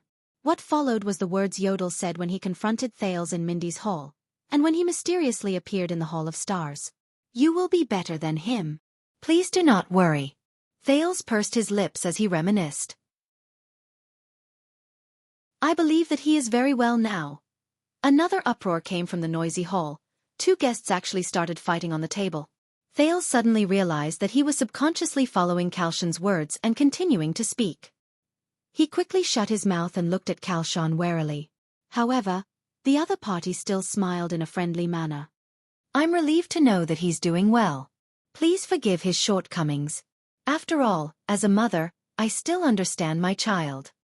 Kalshan nodded in relief. Then she sighed and said, Little Yoder has a rare kind heart. Thales flashed an ugly smile. The scene of Yodel swinging his sword in the dark and taking a person's life appeared before his eyes. Benevolent? He could not help but feel puzzled. Yodel's mother? Why is she in At? This old lady. Wait a minute. Old lady? A memory flashed through his mind like lightning. Ah! Thales looked at Kalshan. He shuddered and cried out in surprise. The old woman was still smiling at the second prince of Constellation. Her posture was elegant and her expression was kind. Thales remembered. On the day he left Eternal Star City and set off for At, the king and suzerains came to see him off. The last person who came forward to talk to him was a terrifying old man dressed in black and holding a cane. When you reach At, please help this old man pass a message to an old woman. You will know when you see her. Don't tell me you are. Thales widened his eyes. Kalshan was still smiling kindly. I'm sorry. But, Senior seemed to have mentioned something related to you. Thales realized that he had lost his composure and said embarrassedly, You know. Senior? The old woman. Kalshan's smile became even brighter. Let me guess. Is it a sinister old man who likes to hide in the dark and wears black all day long? I heard that he has started using a cane in recent years. Thales frowned. Do you know Murat? His vigilance was immediately raised to the highest. A person who can be specially mentioned by the head of the Secret Intelligence Department. Other than dangerous, he really can't think of any other adjective. Hearing the Black Prophet's name, Putre frowned and looked at his prince. I can imagine how you feel, Your Highness. Kalshan smiled. I think, knowing him is not something to be happy about, is it? Thales had an answer. Maybe Murat is reminding and warning me. The second prince sighed. He said, If I meet an old woman in At who takes the initiative to come up to me. I'm sorry, these are Murat's exact words. It's okay. That old man looks polite, but he doesn't know what manners are. Kalshan shook her head nonchalantly, and the wrinkles on her face smoothed out. Heartbreakers are best at provoking people's hearts. I won't fall for it. Heartbreaker? Thales opened his mouth slightly in surprise, then tried his best to close it. There's a lot of information contained in this sentence. He tilted his head and said awkwardly, In fact, the Black Prophet, Lord Murat Hansen, asked me to bring you a message. He actually asked a prince to bring me a message. Kalshan raised her eyebrows. Under her narrowed eyelids, a pair of smiling eyes were revealed.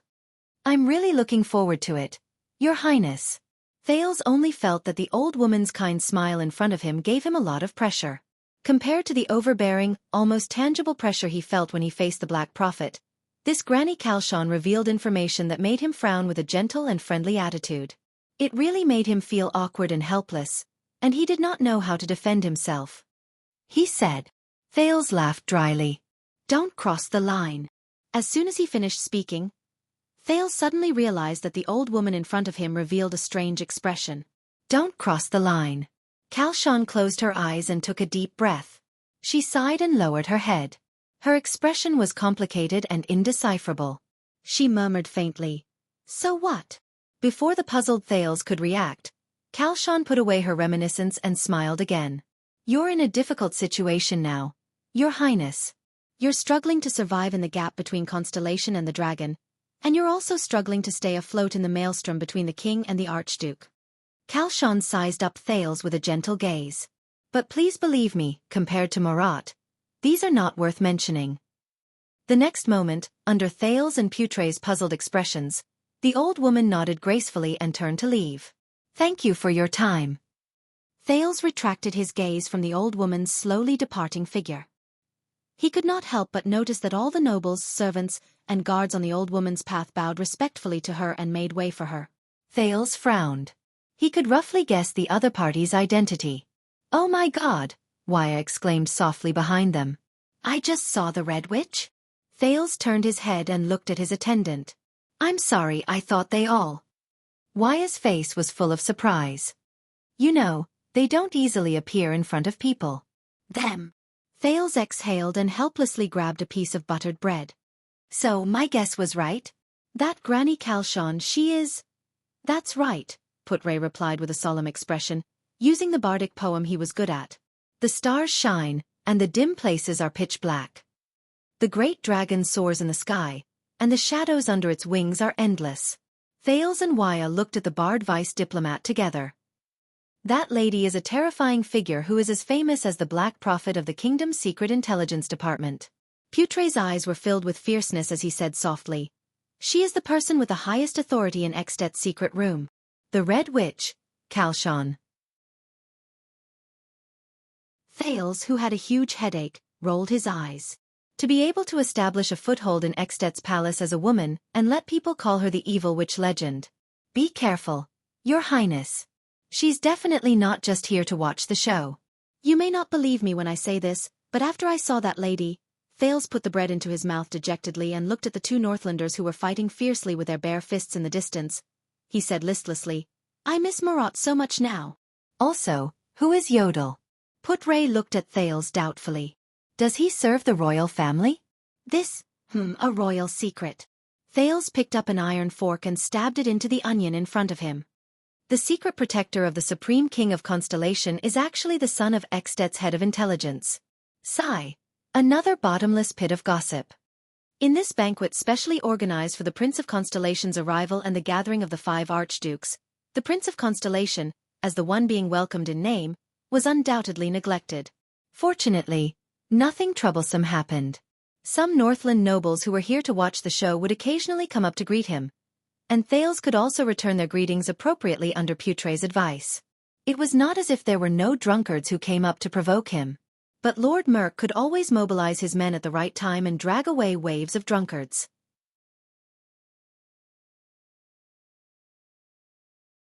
Chapter 222.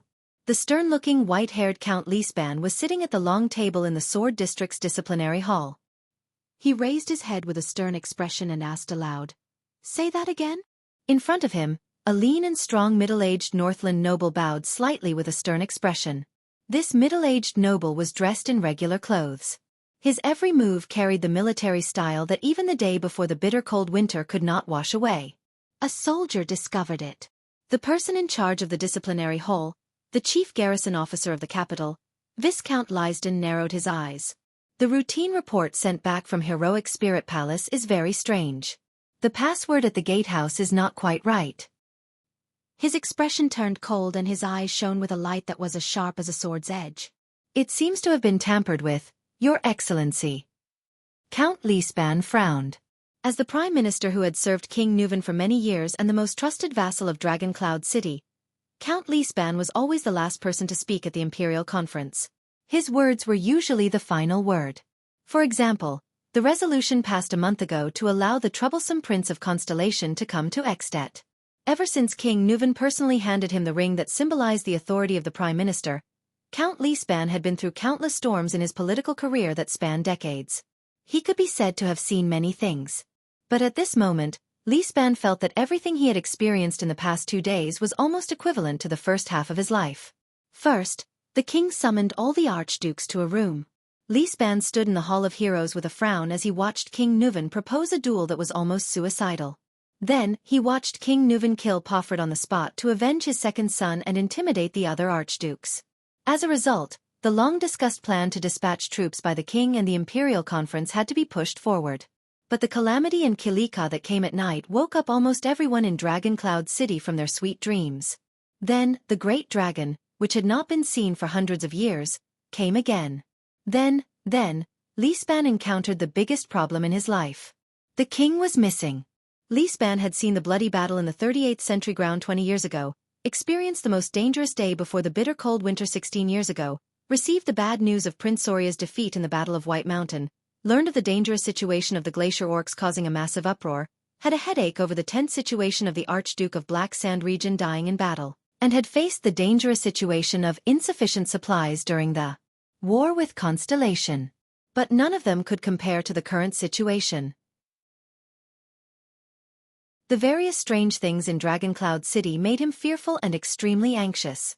Heroic Spirit Palace? The Gatehouse? The Prime Minister felt that there was one more thing on his mind. But he seemed to have vaguely grasped something. It might be the answer to the question. Li Span turned his head. His Majesty still hasn't been found? No news from the White Blade Guards either? Where's Nicholas? Viscount Lysden's face darkened. No. Only a few scattered White Blade Guards. They survived the battle against the Calamities with heavy injuries. They know nothing. Lysden shook his head. Also, the rumors in the city are growing. Count Li Span nodded and sighed. Rumors, the Prime Minister muttered. Rumors about the Constellations assassinating His Majesty? Impossible.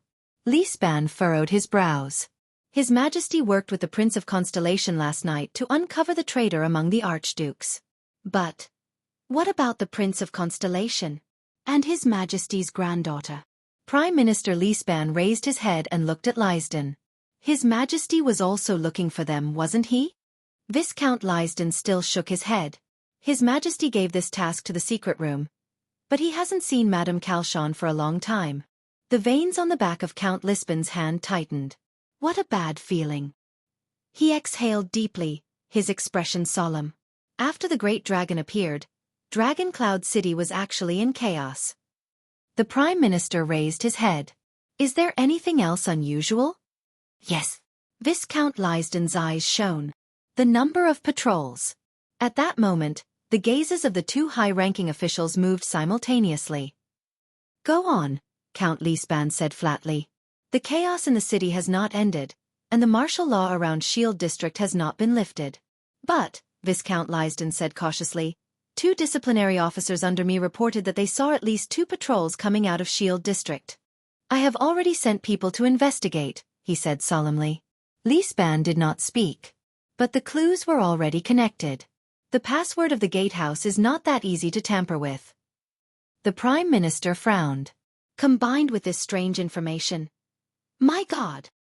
His expression did not change, but his tone was filled with unease. Viscount Lysden's expression changed. You mean? Prime Minister Li Span nodded. His expression was solemn. I'm afraid something has happened at the first gatehouse in front of Heroic Spirit Palace. The chief garrison officer clenched his fist. No way. The Viscount exhaled in disbelief. Those are the soldiers of a gatehouse. And behind them are the reinforcements from Heroic Spirit Palace. Speaking of this, Lysden's eyebrows twitched again. There are 4 archdukes in Heroic Spirit Palace. He murmured, Don't tell me they're working together. No, it's too early to say. The Prime Minister waved his hand. A deep suspicion surged in his heart. But there's only one thing I'm sure of. Before there's news from His Majesty, we can't sit here and wait. Li Span raised his head. His gaze was sharp. We have to at least inform the 4 archdukes. Lysden frowned. If they're really behind the scenes, then it'll be time for them to give themselves away. Li Span clenched his fists. His heart was in a mess. I hope His Majesty is safe, but once. He did not continue. But Lysden knew the worry in the Prime Minister's heart. Once something happened in Dragoncloud City, could they still detain or even kill the 4 archdukes? Then, they would truly become extant sinners. What are you going to do? Viscount Lysden paused for a moment. His expression was worried. Without the king's warrant, we can't directly recruit militia. Or do you want to recruit your own troops? Or can we write a letter ourselves and summon the counts outside the city? Li Span did not speak. In a situation where the king was missing, a count and a viscount would privately lead troops, and even summon the vassals to lead troops into the capital. Both of them knew what this decision entailed. No. This is not conventional, and it'll take too much time. Count Li Span stood up and shook his head. I have a feeling that by that time, it'll be too late. Give up on the usual means of communication. Release the messenger crow and contact Heroic Spirit Palace. See the Archduke's reaction. His pupils shrank slightly. Also, gather the military forces of the main disciplinary hall and recall the existing patrols. We'll bring our current military forces and rush to the gatehouse. We'll see who's behind this. Whether it's the cowards from Constellation. Or someone else. Prime Minister Lisban thought to himself. Nicholas frowned with a serious expression. Kalshan, on the other hand, flashed a gentle smile again. Thales, on the other hand, looked puzzled. In the next second, the Red Witch leaned forward and whispered something into Nicholas' ear. That's strange. Her voice was too soft. Thales frowned. The Red Witch was speaking in a whisper, and he could not hear her clearly. But this did not stop him from seeing Nicholas' back suddenly tremble. His guarantee. Is it? Kalshan's voice was intermittent. Thales felt as if there were countless ants crawling over his heart, this feeling of only listening to half of what she said. It's really annoying. Nicholas froze for a moment. Then, the Star Killer sighed and leaned over to the Red Witch's ear. He also whispered something into her ear. He still has blood, Thales sighed. He still did not hear anything. Compared to Thales, who could eavesdrop, the people standing a distance away from the two felt anxious. They watched anxiously, but did not dare to act rashly. Are they going to drink? Cohen raised his eyebrows and mocked. But just as he finished speaking, the masters of the secret room and White Blade ended their conversation. Nicholas turned around and absent-mindedly walked towards the others. The Red Witch raised her head and smiled at the group. Then, she bowed slightly, turned around, and left the cave. Watching the two separate, Thales had inexplicable questions in his heart. What's going on? The White Blade guards in the secret room, what are they? At that moment, Raphael, Miranda, Cohen, Waya, Ralph, and the other White Blade guards all looked at the Star Killer with puzzled expressions. But Nicholas only had a stunned expression on his face. This kind of Star Killer is rare, Thales thought in his heart. What happened? Thales could not help but ask. Are they going to trap us here until we die? Nicholas suddenly snapped out of his daze. Let's go. The Star Killer raised his head and swept his gaze over everyone. We are safe. The secret room has retreated, he said in a flat tone and absent-mindedly. And for some reason, the people from Black Sand region did not appear. Raphael raised his eyebrows and walked forward. Why did she leave? The young man from the kingdom's secret intelligence department cautiously observed his surroundings and secretly held the hilt of his sword. Where is Caslin? Nicholas subconsciously let out a cold laugh. She let us go. The Star Killer shook his head. As for Caslin, I don't know. Thales was slightly stunned. Let us go? He stared blankly at the empty cave entrance and blinked, as if he could not believe it. How is this possible? Cohen slapped his head and looked serious. Oh, she let us go. But in the next moment, the police officer's expression changed drastically. What? He opened his mouth wide and his expression became exaggerated. Let us go? Cohen widened his eyes. What did you do? Nicholas raised his head and forced a disdainful smile. I showed her my handsome face. He looked at Cohen and mocked him coldly. Then her heart softened. Cohen blinked his eyes in confusion and looked at Miranda and Raphael for help. Miranda raised her eyebrows. You don't know how to tell jokes, Your Grace. Miranda sighed. You don't have to force yourself. Nicholas' smile disappeared and he snorted coldly. Thales pursed his lips. He looked at Raphael's thoughtful expression and asked, What did you say to her? Nicholas raised his head and looked outside the cave entrance, at the northland sky. He exhaled with an indecipherable expression. His expression was subtle and complicated. We made a deal, the Star Killer said slowly. We made a deal. I offered a bargaining chip to the secret room in exchange for our freedom. He murmured in a low voice. Thales was shocked. Bargaining chip? What bargaining chip? What did Nicholas say to the Red Witch? What kind of price would make the secret room give up on the heir of Constellation and the heir of the Northern Territory? Give up on the Walton bloodline of Dragon Cloud City? But Nicholas only shook his head. A very big bargaining chip. A bargaining chip that he did not know whether it was good or bad. Nicholas thought in a daze.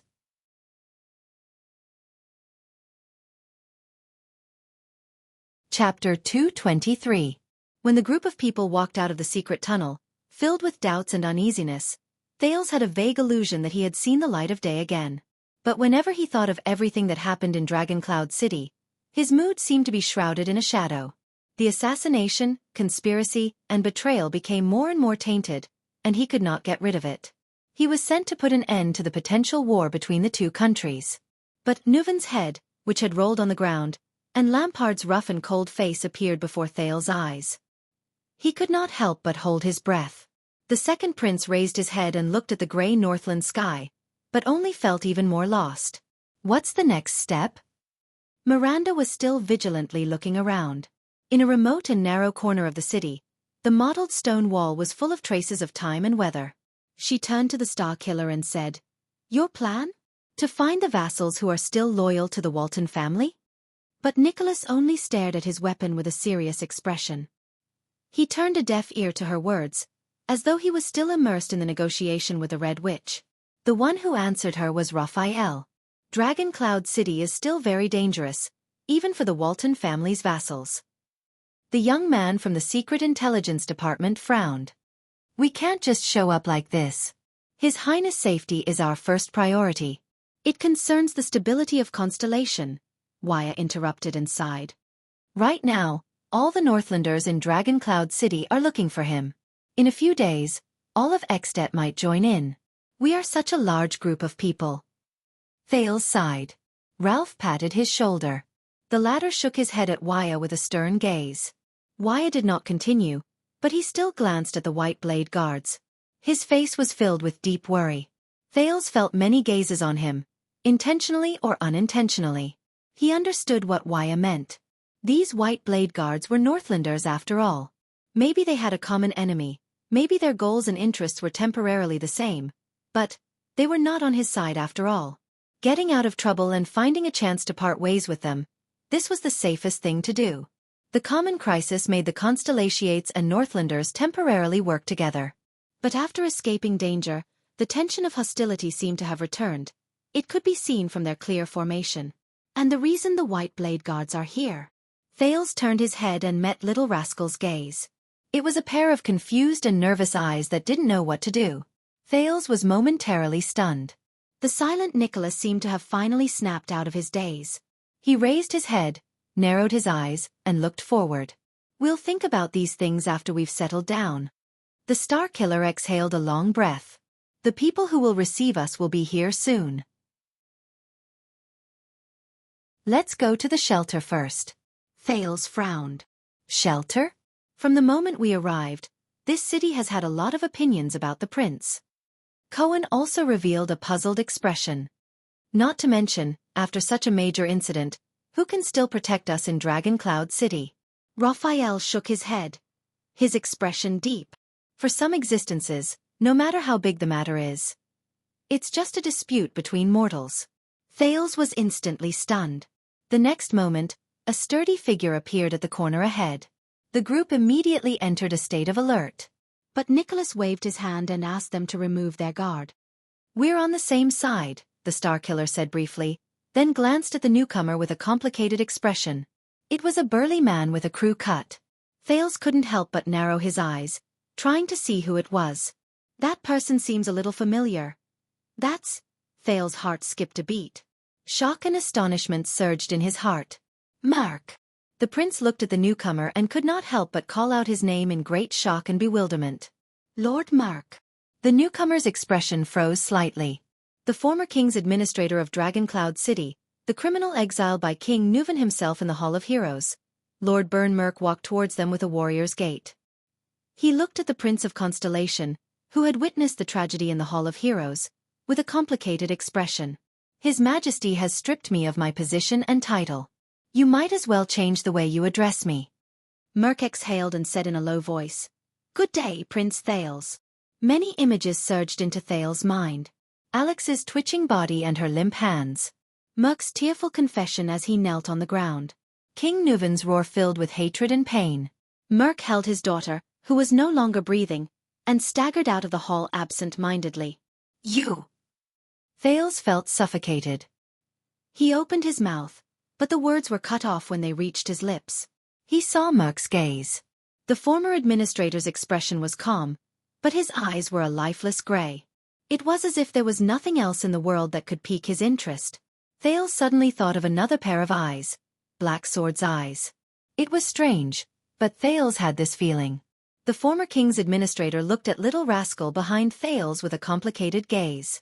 Little Rascal did not seem to expect to see the former administrator here. She seemed to have remembered something and lowered her head subconsciously. Merc shut his mouth. His expression was gloomy, and he did not say a word. Nothing unexpected happened? Nicholas walked forward and clasped Merc's hand tightly before he released it. Merc shook his head but did not say a word. Please come with me. Merc looked at the group of people with a calm expression, turned around and walked back. Try to be quiet and respectful. Cohen looked at his surroundings, and doubts arose in his mind. There was no one around. The dilapidated walls and floor tiles, the unswept snow and withered branches looked like the backyard of a noble's house that had not been cleaned for many years. Respectful. The police officer exhaled and raised his head to look at a majestic stone house with only a small door. Speaking of which, what is this place? Miranda seemed to have noticed something. She raised her index finger to her lips and gestured for him to keep quiet.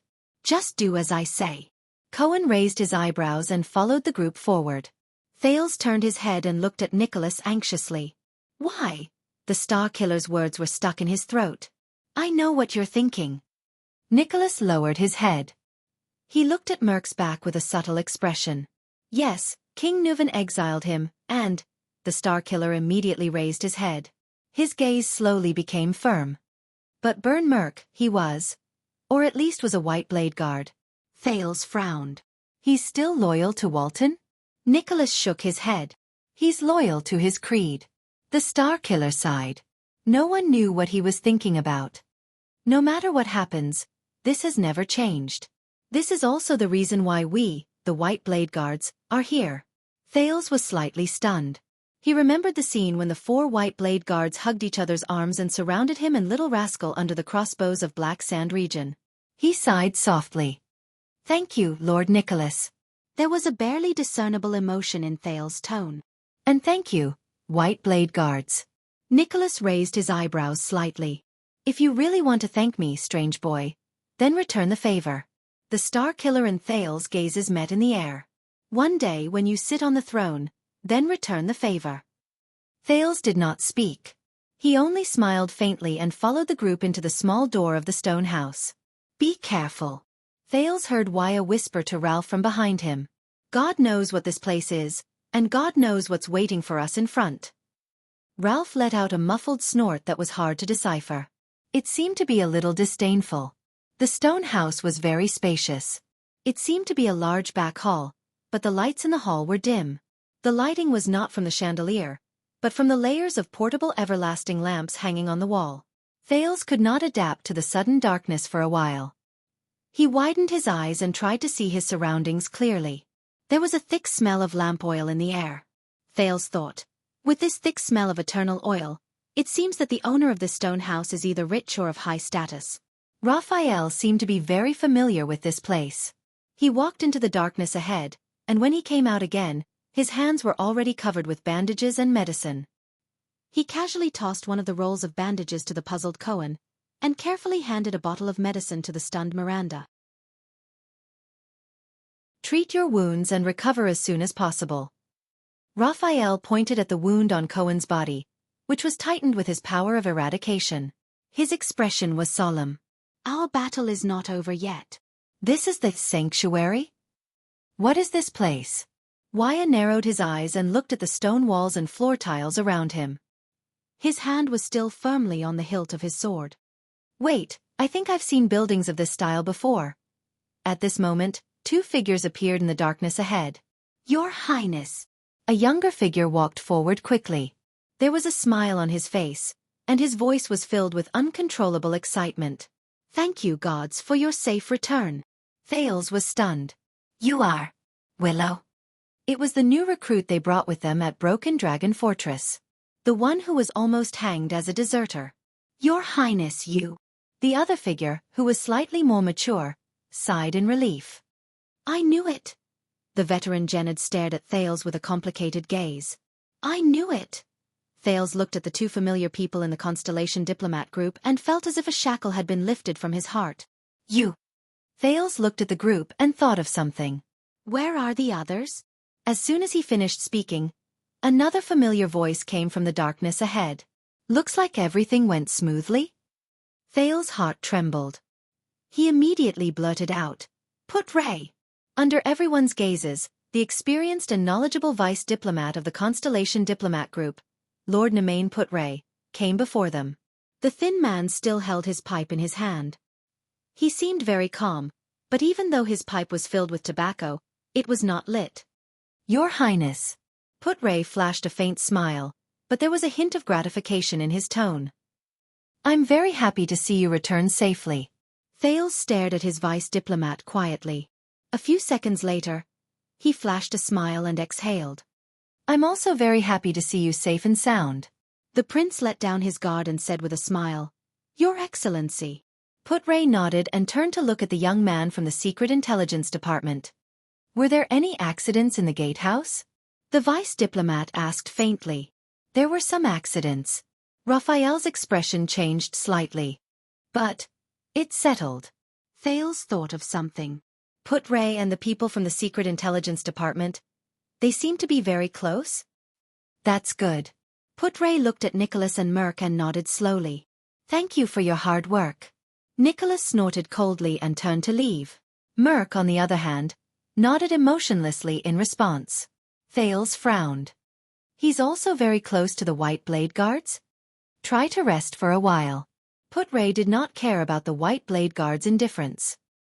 He forced himself to give the prince a meaningful smile. "We still have a long journey ahead of us." Thales gave him a deep look and raised his eyebrows. At that moment, he had a lot of things to say and many questions to ask. The calamities, the dragon, Black Sword, Nuven's death, Lampard's conspiracy, Shadow Shield, the secret room schemes, the strangeness of the Secret Intelligence Department, the secrets of the White Blade Guards.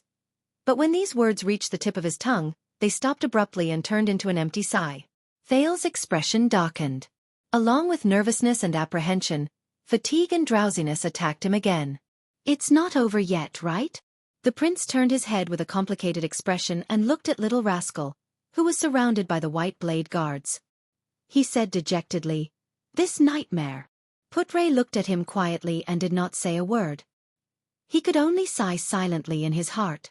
"It will end," the vice diplomat said flatly. "A nightmare is also a dream." At this moment, a young girl dressed in a silver-white robe walked forward slowly. Her expression was solemn and respectful as she bowed slightly to the people of Constellation. Thales was slightly stunned. He saw the pattern on the girl's robe clearly. A crescent moon. "The High Priestess wants to see him," the girl said softly. Her voice was hollow and seemingly emotionless. Raphael raised his eyebrows. "Who?" The girl did not speak. She only quietly cast her gaze at the crowd. After a full 3 seconds, Thales realized that she was looking at him. "Why?" Put Ray frowned.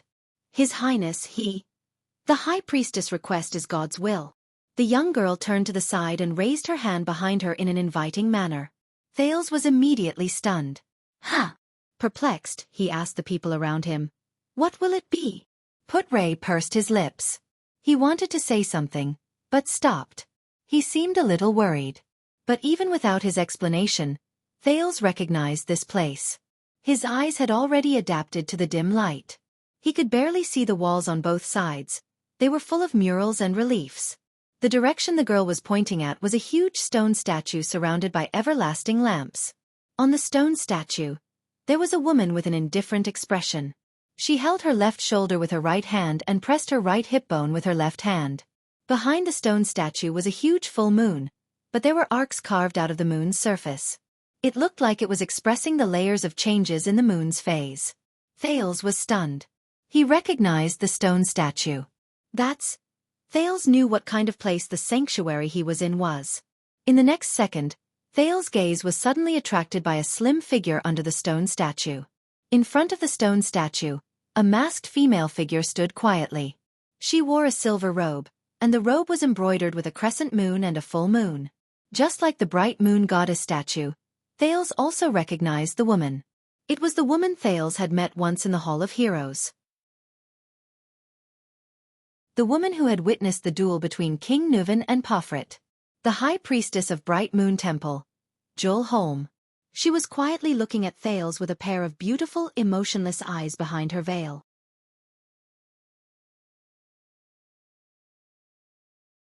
Chapter 224. Thales did not know much about the gods. Most of it was limited to the two great temples in Eternal Star City, Sunset and Dark Night. The former's priests were compassionate but overbearing. Yes, these two could appear on the same person at the same time without contradicting each other. While the latter's believers were kind but neurotic, yes, these two did not contradict each other. At least, this was Thales' perception. But this was his first time in Bright Moon's territory. Northland's Bright Moon Temple. Thales approached High Priestess Holm cautiously with a face full of suspicion. The statue behind the High Priestess was quite awe-inspiring when he looked at it up close, just like Raikaru's statue. On the altar, there were a few everlasting lamps surrounding the statue of the deity, slightly illuminating the dim room. The High Priestess' face was still hidden behind a veil. A pair of clear eyes stared at Thales with a strange color. Her emotions were unclear. Thales felt a little uneasy when he was stared at by those clear eyes. He turned his head subconsciously, only to see Putray, Nicholas, Merc, and the rest retreating to other rooms. Little Rascal was dragged into another room by the White Blade guards, occasionally turning her head to look at him. "All right. Looks like it's just me and her." Thales turned his head back and took a deep breath, preparing to face the mysterious priestess. But when he looked up, he saw the Bright Moon Goddess statue behind High Priestess Holm. The Bright Moon Goddess' emotionless stone eyes seemed to be staring somewhere else, indifferent to everything around her. It was completely different from the Sunset Goddess statue in Eternal Star City. Thales still remembered the scene when he snuck into Sunset Temple to beg. He once stuck his head out from the steps of the altar to look around, and he was shocked by the statue of the goddess. The eyes of the Sunset Goddess seemed to be vigilant all the time, closely watching every person who saw her statue. Of course, Sunset Temple was much grander than this shabby. Thales observed the decorations around him and could not help but stick out his tongue. Bright Moon Altar. "You are confused." Thales was startled and suddenly realized that High Priestess Holm was talking to him. The High Priestess' tone was almost the same as when she presided over a duel. Her voice was ethereal and emotionless. Holm's eyes were still locked on him. Compared to the High Priestess Xianxia of the Sunset Temple, this High Priestess lacked an overbearing aura. Instead, she had a unique aura of quietness and hibernation. Thales opened his mouth slightly. With countless questions in his heart, he answered tentatively, "I am indeed so." High Priestess Holm did not speak. She continued to stand quietly under the Bright Moon God statue.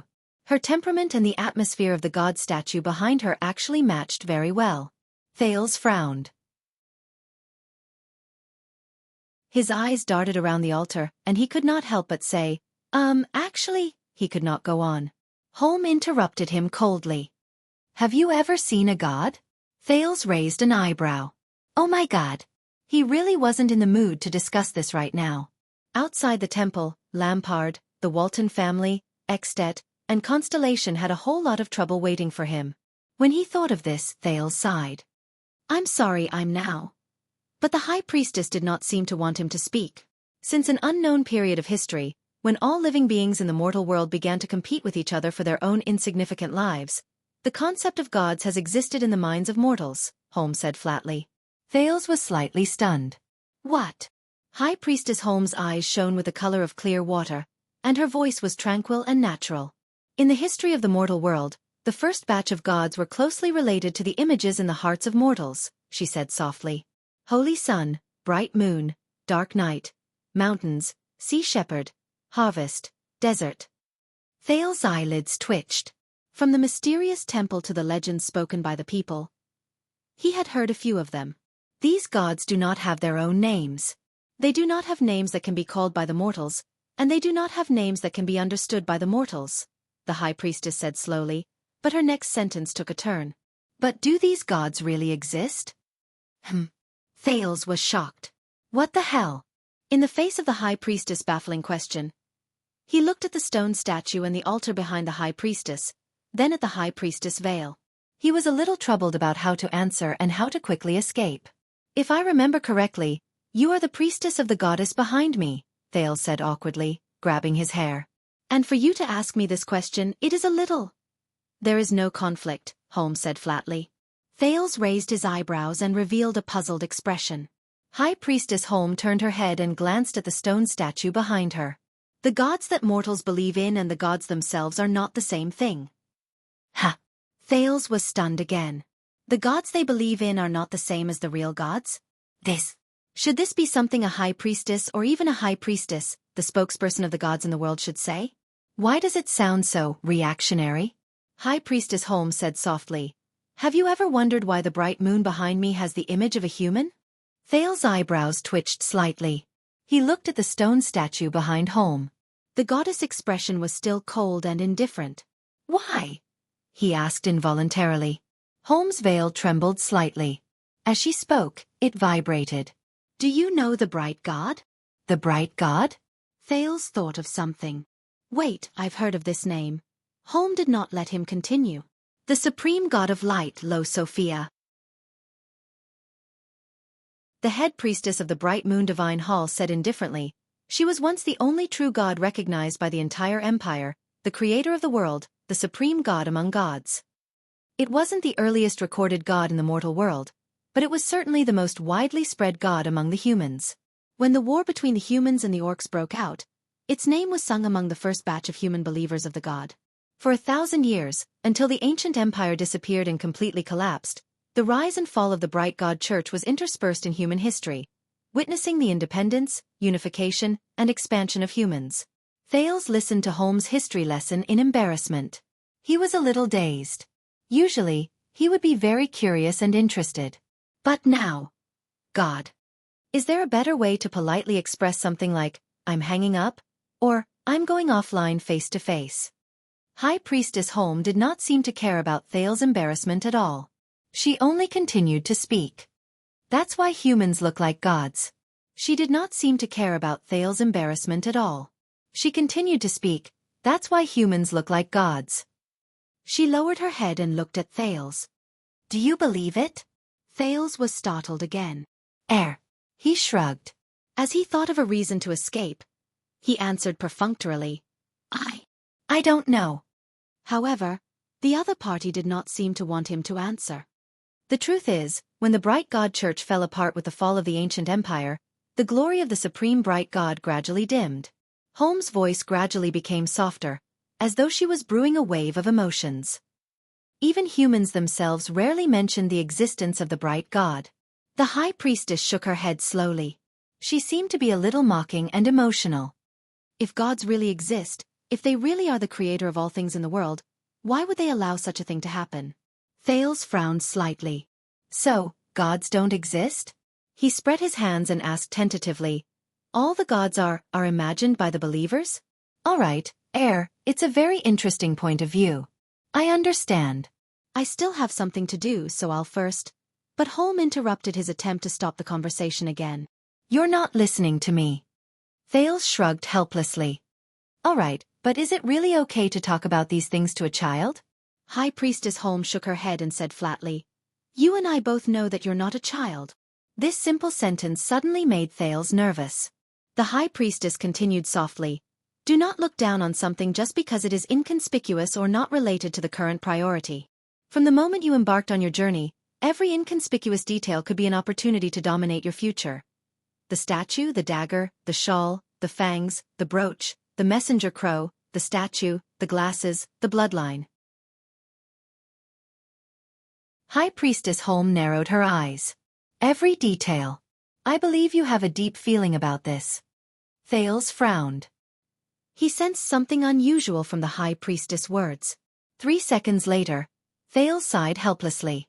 I really don't have time. We're still running for our lives, aren't we? But, he asked weakly, what is a god? Holm raised her head slowly and stared at the stone statue behind her. The gods that believers believe in are only their own gods. All right. If I really have to ramble on and on about these things. Thales took a deep breath. The second prince raised his head, braced himself, and said seriously to the High Priestess. So, the real gods are different from the gods in faith? Is this what you want to say? Holm did not speak. She only stared at Thales quietly.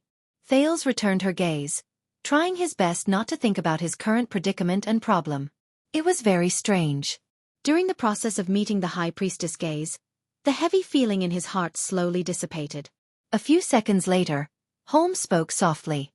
Mortals often use their own limited imagination to understand the gods in their hearts.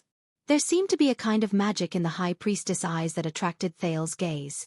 Those are the gods that they look forward to: fear, loathe, revere, love, and worship. At that moment, Thales had the illusion that the High Priestess' eyes were shining. According to what they know, mortals endow the gods in their hearts with all kinds of existences and definitions, from their images to their actions, from their deeds to their personalities, from their birth to their end. They even give them names similar to mortals. Holm narrowed her eyes slightly.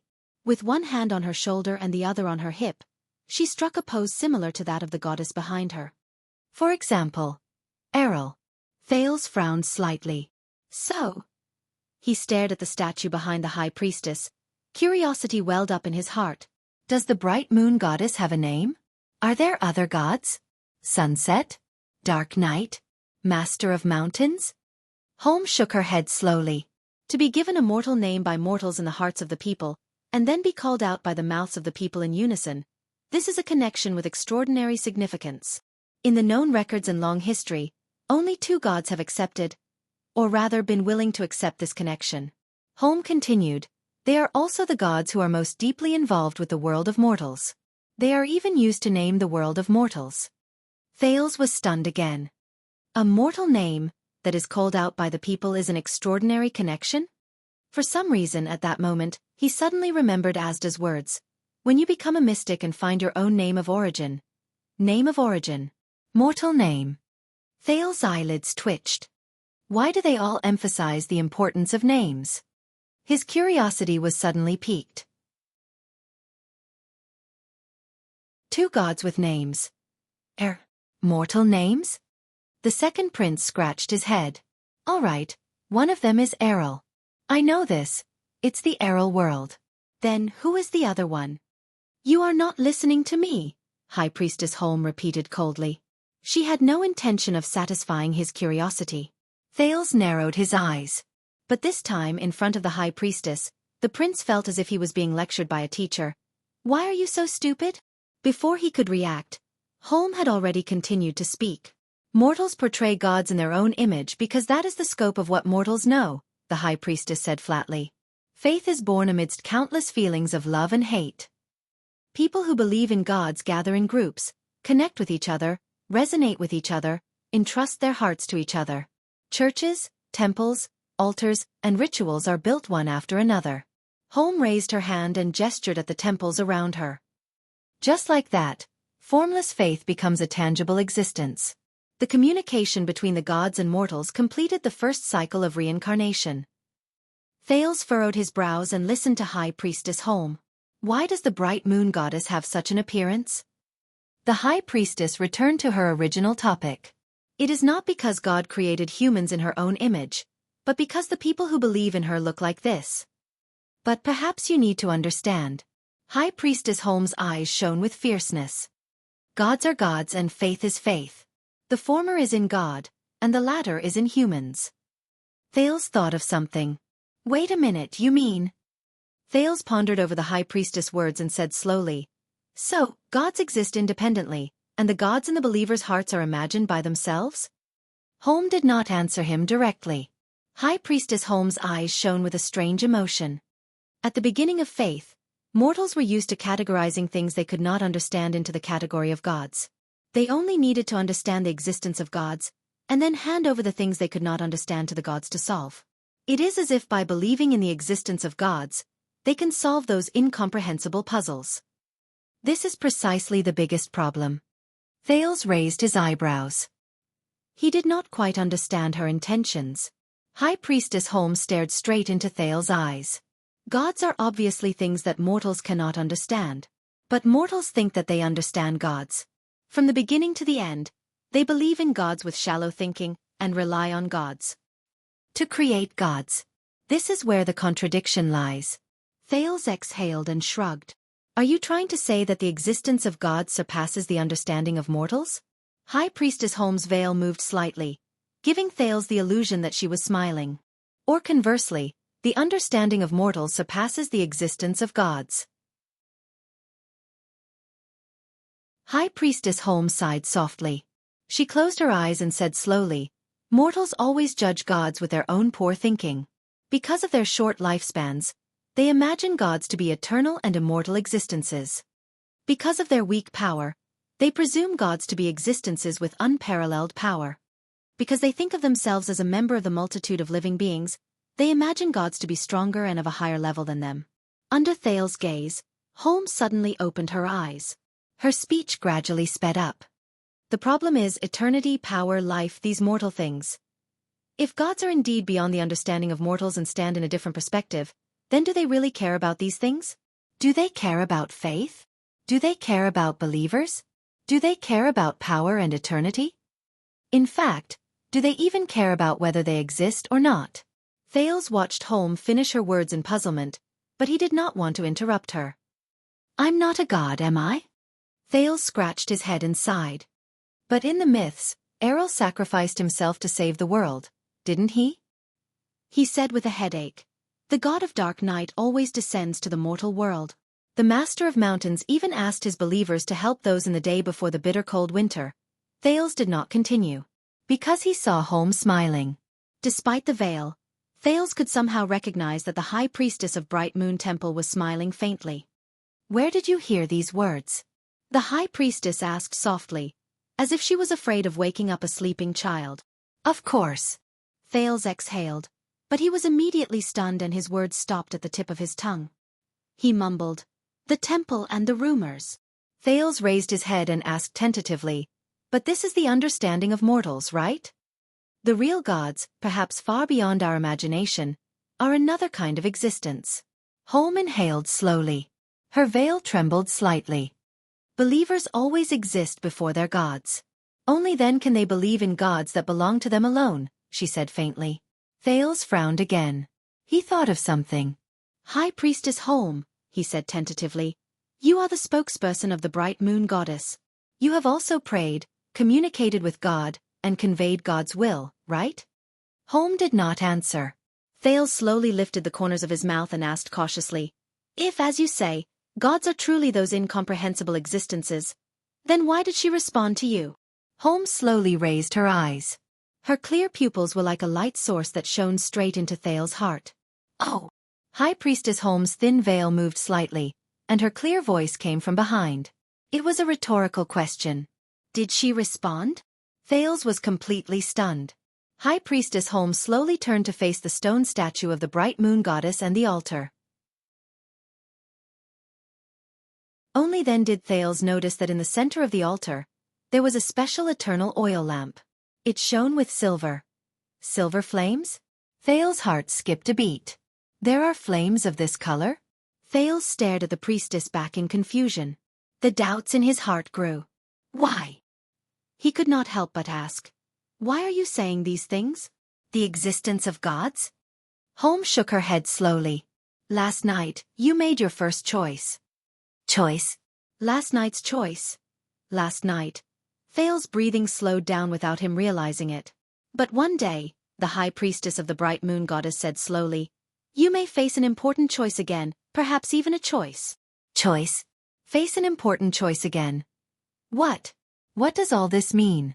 High Priestess Holmes' back seemed to contain a mysterious power. Her voice traveled slowly and was extremely clear. "When that time comes, when you stand at an angle and height that no existence can imagine, and think with a mind that transcends mortals, you may recall what I said today." Thales' heart felt as if it had been struck by lightning. A mind that transcends mortals. At that moment, Thales recalled the moment when he knocked on the door. That experience, an experience that seemed like a dream. That delusion that he was the world. That languid and contented feeling that everything was not within his attention. At this second, as he stared at Holmes' mysterious back, Thales was truly a little afraid. His arms began to tremble. How did she know? What does she know? What does she intend to do? Thales' breathing became faster and more urgent. Finally, he could no longer suppress the fear and doubts in his heart. he blurted out. Why, High Priestess home? What do you mean? What do you want? Whether it's the sanctuary or all these words today, what are they all for? Why me? He said loudly. In front of the altar, High Priestess Holmes slowly turned her head. Under the illumination of the silver light, her veil emitted a brilliant light. He was like a god from the legends. Because Holmes' gaze shone with a different brilliance. An old friend asked me to take care of you. Thales seemed to have grasped onto a life-saving straw. The impulse in his heart compelled him to get to the bottom of it. Old friend?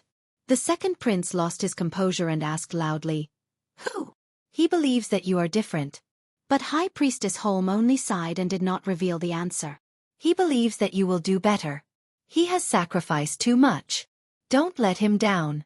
Thales froze on the spot. I'm different? And next time call me Jewel, High Priestess Jewel Holmes said softly. In comparison, I prefer this name. You can go now, High Priestess Holmes said flatly with her back facing him. Be careful of your choices. In the next second, the High Priestess closed her mouth. No matter how Thales asked, she did not speak again. A few minutes later, Thales finally left the altar absent-mindedly. Only Jewel was left standing quietly in front of the altar and the statue. After a while, Jewel slowly raised her head. I'm watching him. High Priestess Jewel Holm, who was standing under the bright moon goddess statue, looked up at the bright moon goddess in a silver robe and veil, and said calmly, I warned him.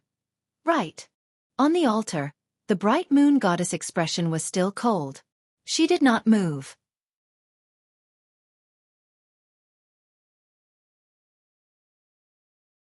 Chapter 225. Guard Against Theft. How do we end this? In the moving carriage, Lampard lowered his head and absent-mindedly fiddled with his saber. His expression was subtle, but he did not answer. King Nuven is dead, but Dragoncloud City is still powerful. There are still 4 important archdukes in Heroic Spirit Palace. I don't think they're fools. Thales observed the archduke's expression and said cautiously, and the Prince of Constellation assassinating the common elected king, this outcome will definitely not satisfy everyone, especially when the army of Black Sand region suddenly appeared. Thales stared at Lampard's face and said softly, How are you going to explain this to them? Or do you want to kill them all and be done with it? Lampard said nothing. His expression was wooden. Thales clenched his fists slightly. The carriage was still moving forward. He did not know how far away it was from Heroic Spirit Palace. He also did not know how far away he was from the end of his life. There's no other way. I have to take a drastic measure. Thales took a deep breath and said flatly, If nothing goes wrong, once the news of Nuven's death spreads, the King's Selection Congress will be held soon. Do you think you still have a chance? As expected, Lampard's gaze moved and he looked at him. Thales suppressed the nervousness in his heart and responded with the calmest expression. Not to mention that you're Nuven's enemy and have a terrible reputation for killing your brother, Thales said slowly. The archdukes will not let you become king. Lampard's gaze was fixed on his sword. King. The archduke raised his voice and uttered the word in a questioning tone. Then, he snorted softly and repeated it sarcastically. King. You were born in the Jade Star royal family, a descendant of the emperor, the natural, legitimate, and legal ruling family of Constellation, Lampard said faintly. Of course you don't have such concerns, do you? Thales' heart skipped a beat. At that moment, he seemed to have grasped something. Concerns? He asked naturally. Lampard ignored him. His sharp gaze was still fixed on his old sword. Since Nuven's grandfather, they viewed Black Sand region as a thorn in their side. At that time, the Walton family had already begun to monopolize the throne of Dragoncloud City. Little Rascal blinked. When it came to Nuven's father, the Walton family began to attempt to control Black Sand region, Lampard continued. His gaze was a little dazed. For example, recruiting the youngest son of the Archduke of Black Sand region into the White Blade Guards, or marrying his daughter, the noble princess of Extet, to her father, the heir of the Archduke of Black Sand region, in the name of the king. Thales furrowed his brows slightly. He seemed to have heard a similar story during the duel between King Nuven and Pofret. That's how my parents got married. Lampard sighed. Then, A rare smile appeared on the Archduke of Black Sand Region's face. Unexpectedly, this marriage, which was purely based on the king's will, turned out to be a good one. According to the old servants, my mother did everything she could to make my father fall in love with her. She gave birth to 2 sons and 3 daughters for him. This love lasted until my father became the Archduke. The carriage entered a narrow alley. It seemed to be taking a shortcut or taking a detour. Lampard continued to speak. Just like that, my father resisted the corruption of Dragoncloud City with his own power, even though this corruption originated from the woman he loved the most by his side, his family and power. He hovered in this balance all his life. Thales and Little Rascal listened quietly. Such an Archduke of Black Sand Region was rare. Since we were very young, Harold and I were brought back and forth between Dragoncloud City and Black Sand Region by our mother. Archduke Lampard exhaled. His eyes were filled with nostalgia. Until we came of age, until Harold took over the governance of Black Sand Region. Harold? Thales' heart skipped a beat. The name seemed a little unfamiliar. He is. Lampard paused for a moment. Harold Lampard, my eldest brother. Gloom and mockery flashed in the Archduke's eyes. A ridiculous fool. There's no one more foolish than him in the world, he said faintly. Little Rascal seemed to recall something. She stared at Lampard with a slightly pale face. Thales sensed a different emotion in Lampard's tone. You don't have a brother, do you? Lampard's gaze was still fixed on the sword. A few seconds later he said desolately, How lucky. Thales raised his eyebrows. He remembered the 2 small stone jars in the Jadestar family tomb. His elder sister and brother in name. Lydia and Luther Jadestar. Lampard gently pulled out his saber. The Archduke's expression was complicated. His fingers gently stroked the sharp blade. Until 12 years ago. Lampard raised his head slightly and looked at Thales. His tone turned cold. Everything changed. His action sent a chill down the prince's spine. Wait a minute. Thales' brain began to work. 12 years ago. 12 years ago again? That means... An unprecedented civil strife broke out in Constellation. It was extremely chaotic. Lampard's voice rang in the carriage, narrating the history that Thales was all too familiar with. Since the Fourth Peninsular War, Xianxia has been waiting for a rare opportunity in 100 years. To unify Northland and completely eliminate the threat from Broken Dragon Fortress. Thales stared at the sword in Lampard's hand in a daze. Nuven is ready to send his troops south. He has contacted almost every Archduke. As a response, Harold, as the heir of Black Sand Region, was sent to attend the meeting of all the Archdukes in Dragoncloud City. Lampard inhaled a mouthful of cold air slowly and continued. An accident happened. Thales' heart skipped a beat. One of Harold's followers suddenly went berserk and assassinated Nuven's eldest son. Lampard's rough voice was deep and dignified, as if there was a hidden power in it. He snorted coldly. Prince Soria, who thought himself infallible, was cruel and bloodthirsty, and was practically carved out of the same mold as his father, died in Harold's group. At that moment, Thales' heart skipped a beat. The second prince remained motionless as he digested Lampard's story. Little Rascal's grip on his hand tightened. He had heard this story before. Last night. The news reached Black Sand Region. Harold's follower assassinated the prince. Lampard pressed on the hilt of his sword. His expression was cold. Nuven would not let us go. Because of this, my father was even prepared to go to war with Dragoncloud City. Unexpectedly, Harold, who was supposed to be responsible for this, was not reprimanded at all, let alone imprisoned or detained.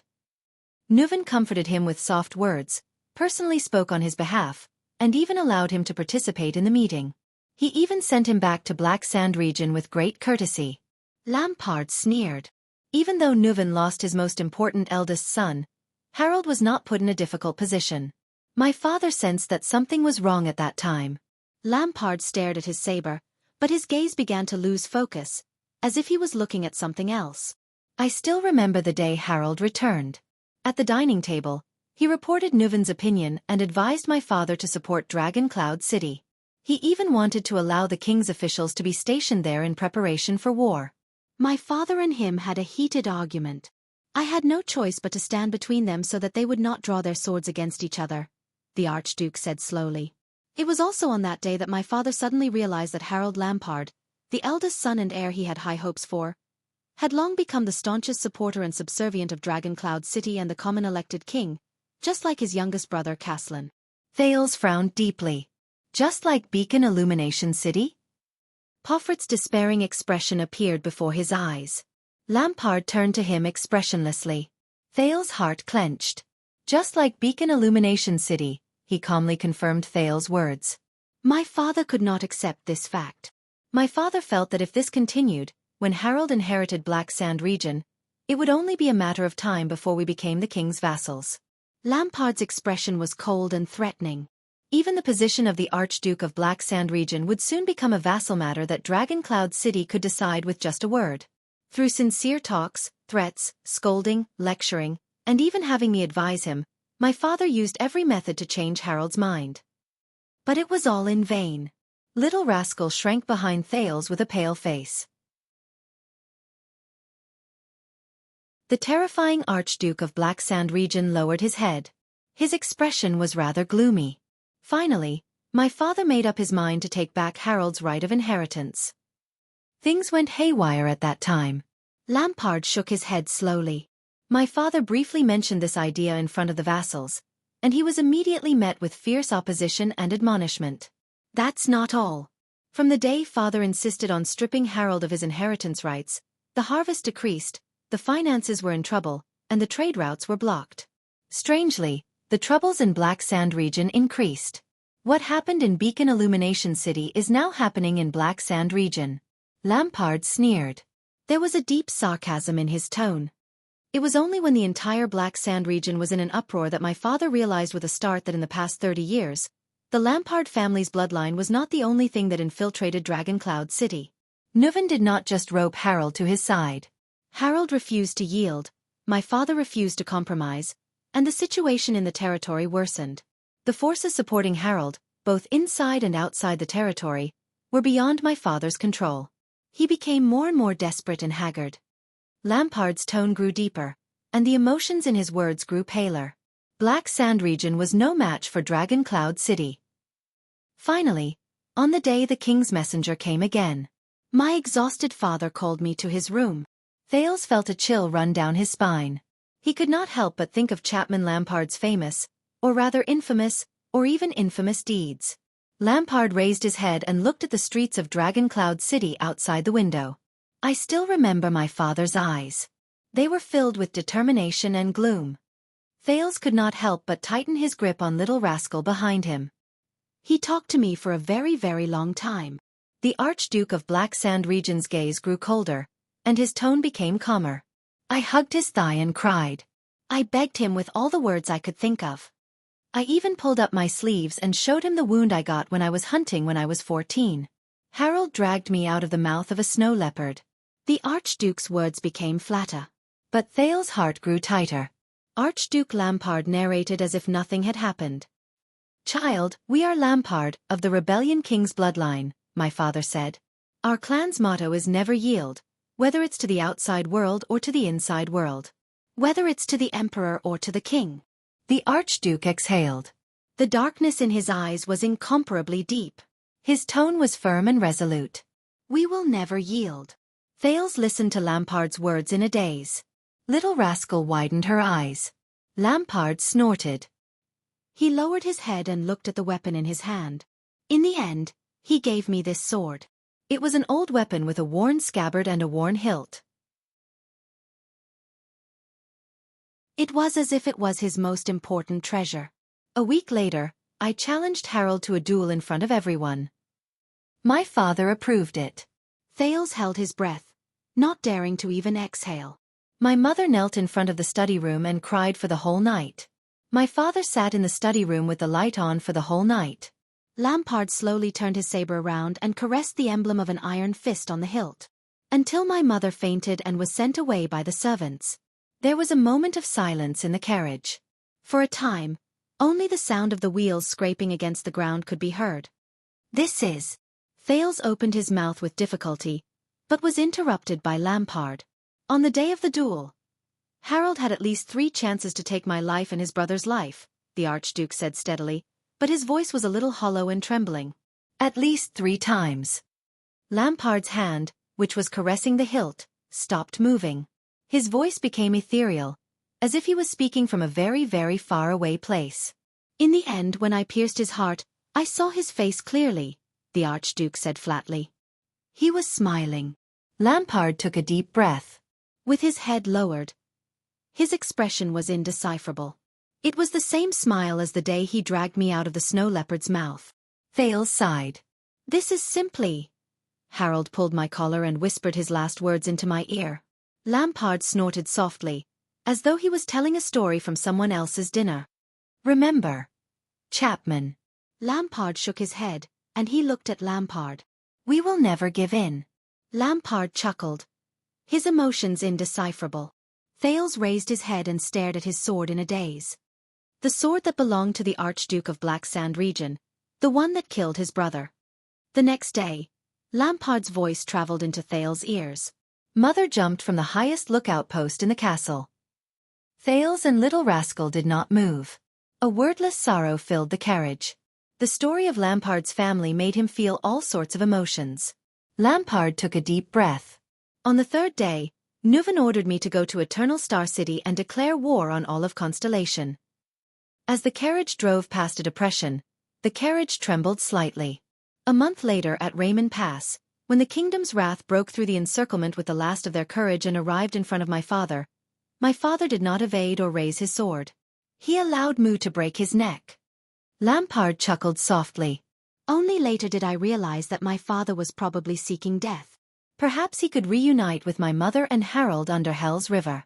Lampard stopped talking. Thales exhaled slowly. So, everything you did was for revenge? Thales frowned and asked with difficulty. Do you want Nuven to pay the price, or Dragon Cloud City to be destroyed? Lampard sneered mockingly. He slowly leaned back and revealed his face under the light again. Hatred? That ridiculous thing? Don't compare me to a coward like Pofrit. Thales frowned. Then why are you telling me this story? The prince asked in bewilderment. Don't tell me you just want to talk to a dying man. The Archduke of Black Sand Region's gaze slowly darkened. Lampard looked at him condescendingly and shook his head slowly. His voice was low and cold, and his words were chilling.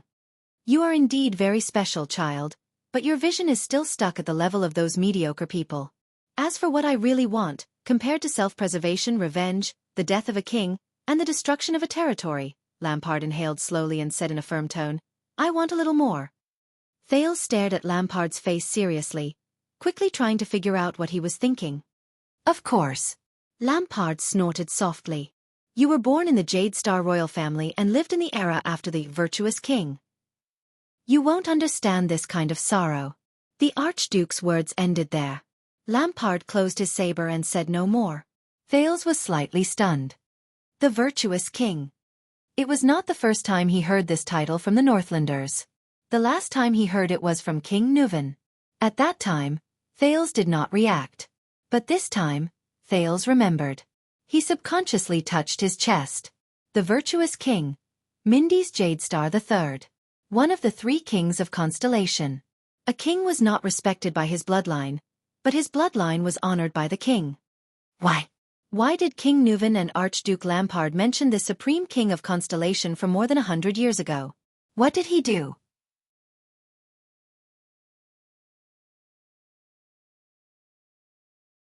Chapter 226. Little Rascal sat on a wooden crate in a daze, watching the white blade guards around her bustle about, treating, changing, discussing, and making final preparations before departing. Every single one of them was respectful to her. Even during the most hectic times, they did not forget to clear a place for her to rest, and ensured her clean water and food. She was very sleepy. However, the fear and nervousness that constantly invaded her brain were like alarm bells, waking her up from the brink of sleep.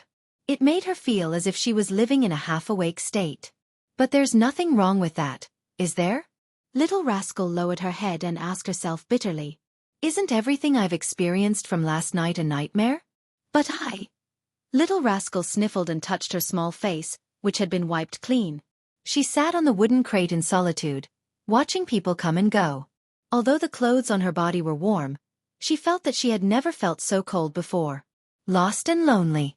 She had nothing to rely on. At this moment, "Oh, you're here." A low sigh was heard.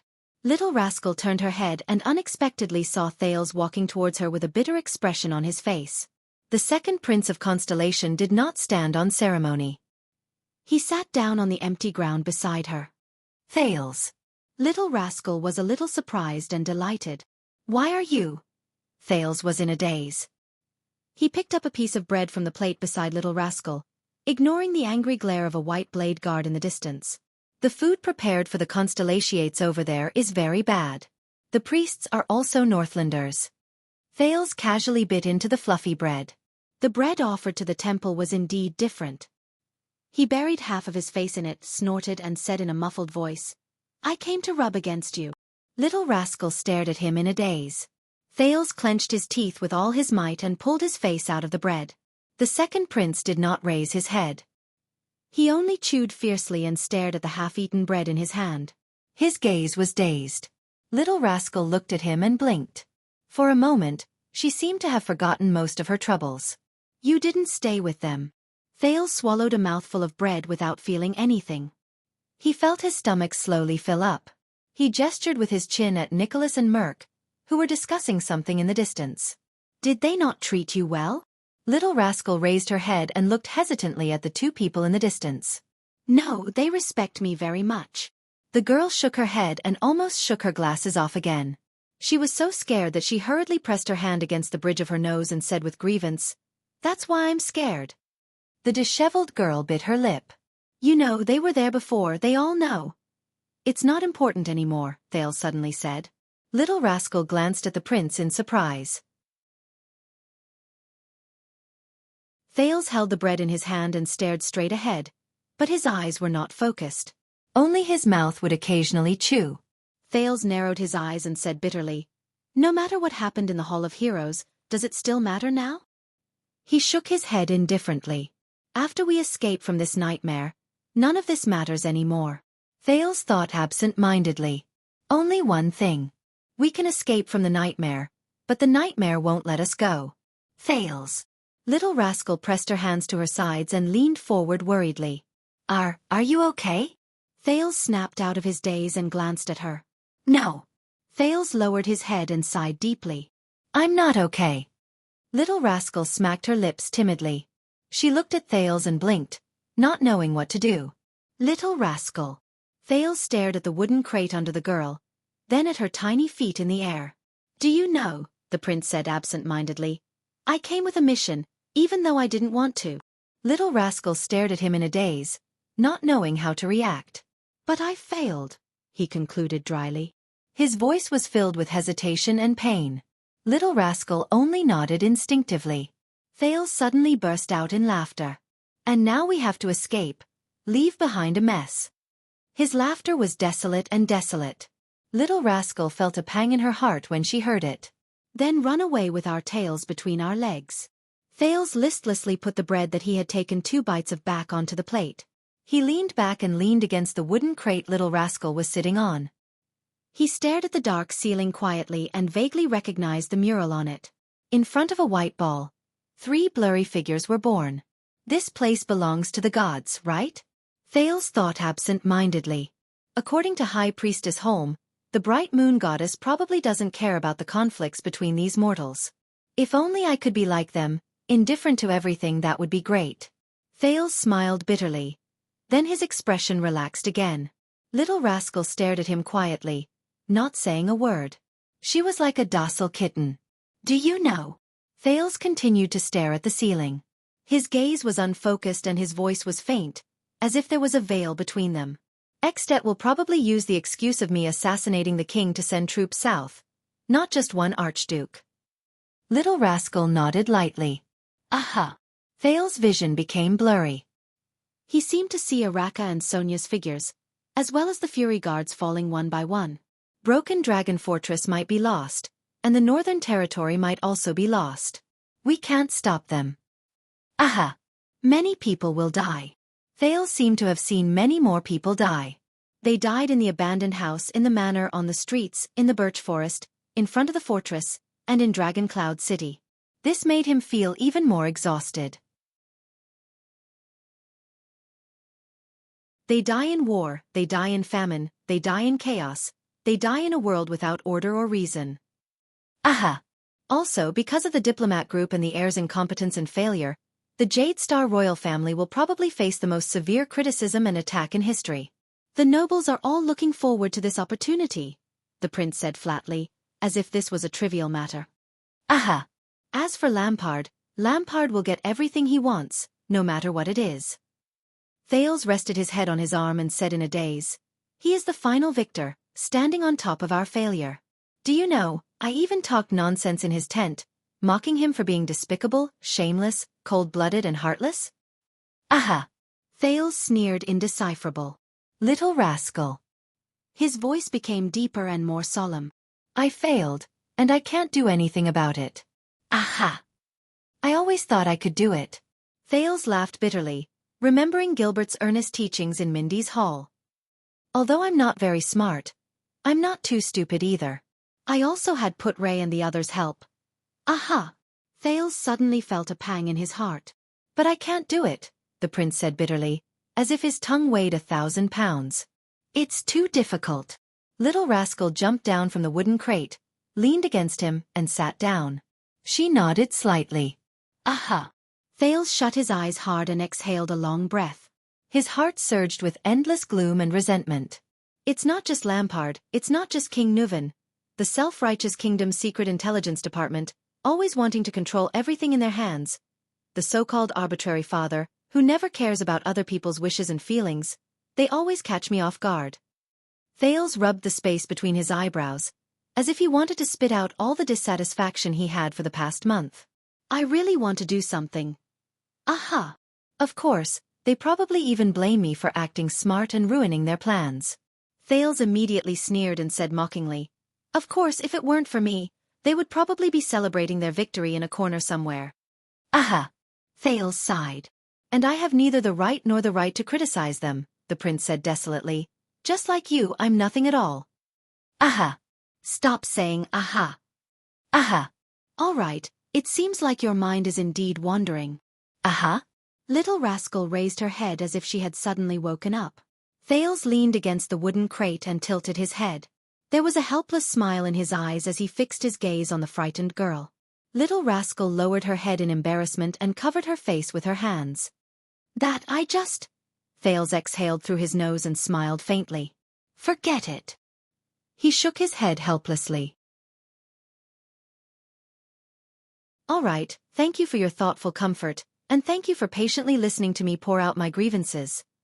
But at this moment, Thales suddenly felt a weight on his shoulder. He turned his head in astonishment and saw Little Rascal move closer to him. She spread her tiny arms, one in front of the other, and hugged his neck tightly from the side. Thales stared blankly at Little Rascal, who was right in front of him. He stared at her clean and fair face, but her big eyes behind her thick-rimmed glasses stood out. "What are you doing?" he asked in a daze. Little Rascal's chest was pressed tightly against Thales' shoulder. Her expression was sincere and solemn. "Comforting you." Comforting. The puzzled Thales was slightly stunned. He did not know whether to laugh or cry. "A long, long time ago my mother did this." Little Rascal tightened her arms around Thales' neck. Her expression was especially stubborn and serious. "When I was sick or hungry, my mother would hug me. I didn't want her to, so she hugged me from the side, from night till dawn." Thales narrowed his eyes as he was hugged by her. "You remember your mother?" Little Rascal pressed her chin against Thales' shoulder. "Yes, but I don't remember it clearly." Thales looked at her serious expression and asked subconsciously, "What happened after that? What happened to her?" Little Rascal's body trembled slightly. Her expression dimmed. "She sold me," Little Rascal said dejectedly. "She was very poor. She went to work early every day and only returned home late at night with very little food. She couldn't not sell me, or else," the little girl said quietly. There was a rare stubbornness on her face. "Or else, she wouldn't be able to live." Thales sighed. From afar, Nicholas saw the scene. The two children snuggled up to each other tightly. The Star Killer frowned and strode forward. but a hand clamped down on his shoulder. "They're just children." With a cold expression, Merc pressed down on Nicholas' shoulder and shook his head slightly. Nicholas cast a profound glance at his former colleague and did not say anything else. "So, this is your way of comforting me?" Thales chuckled softly. "I have a suggestion. When you grow up, you better get rid of this habit. You can't just comfort people like this." Little Rascal nodded and said innocently, "Oh, all right, let me go." Thales patted Little Rascal's hand and said with a smile, "Before Nicholas rushes over with a knife." Only then did Little Rascal let go of the little prince. "Don't worry about losing." She seemed to be unconvinced by the effect of her comforting words. She continued to mutter, "A moment of victory or defeat is but a fleeting moment. 100 years of chess is the foundation of all ages." Thales raised his eyebrows and mulled over this sentence. "Who said this?" Little Rascal's eyes lit up. She seemed to be extremely excited because she found a topic that interested Thales. "Your king." Thales furrowed his brows. "Ours. Yes. The virtuous king from more than 100 years ago, Mindy's Jadestar III. Little Rascal nodded. She seemed to have entered the reading mode where her eyes shone brightly. He ascended the throne after the Red King's nightmarish and bloody rule ended. He governed the country with superb political skills and safely survived the Fourth Peninsular War. Thales thought of something. Mindy's the Third. I remember now. Mindy's the Third's reign was obviously later than Midir the Fourth's. Thales seemed to have realized something. But in Constellation's currency, Mindy's portrait is engraved on the silver coins. It's even more valuable than Midir's copper coins. Wait a minute. The Virtuous King? This title. Both King Nuvan and Chapman Lampard mentioned him at the same time. Their words were laced with emotion. On the way to the Northland, Putre had also mentioned that Mindy's the Third was the one who led the alliance between the sea and the Clear Night continent, thus changing the form of the Continental War in one fell swoop. The 100-year-old chess game is the foundation of all ages? Thales mumbled. Thales turned his head abruptly. Tell me about Mindy's the Third. The young prince's serious expression seemed to have frightened Little Rascal. What exactly did he do? Only then can one be called a virtuous king?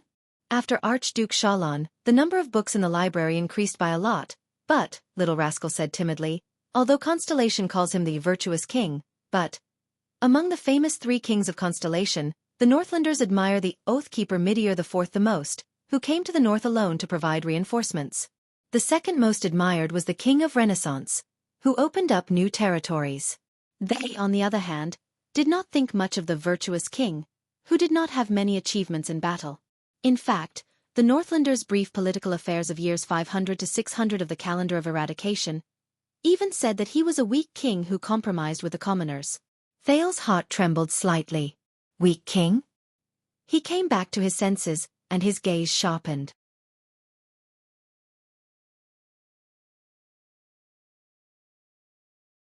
Chapter 227.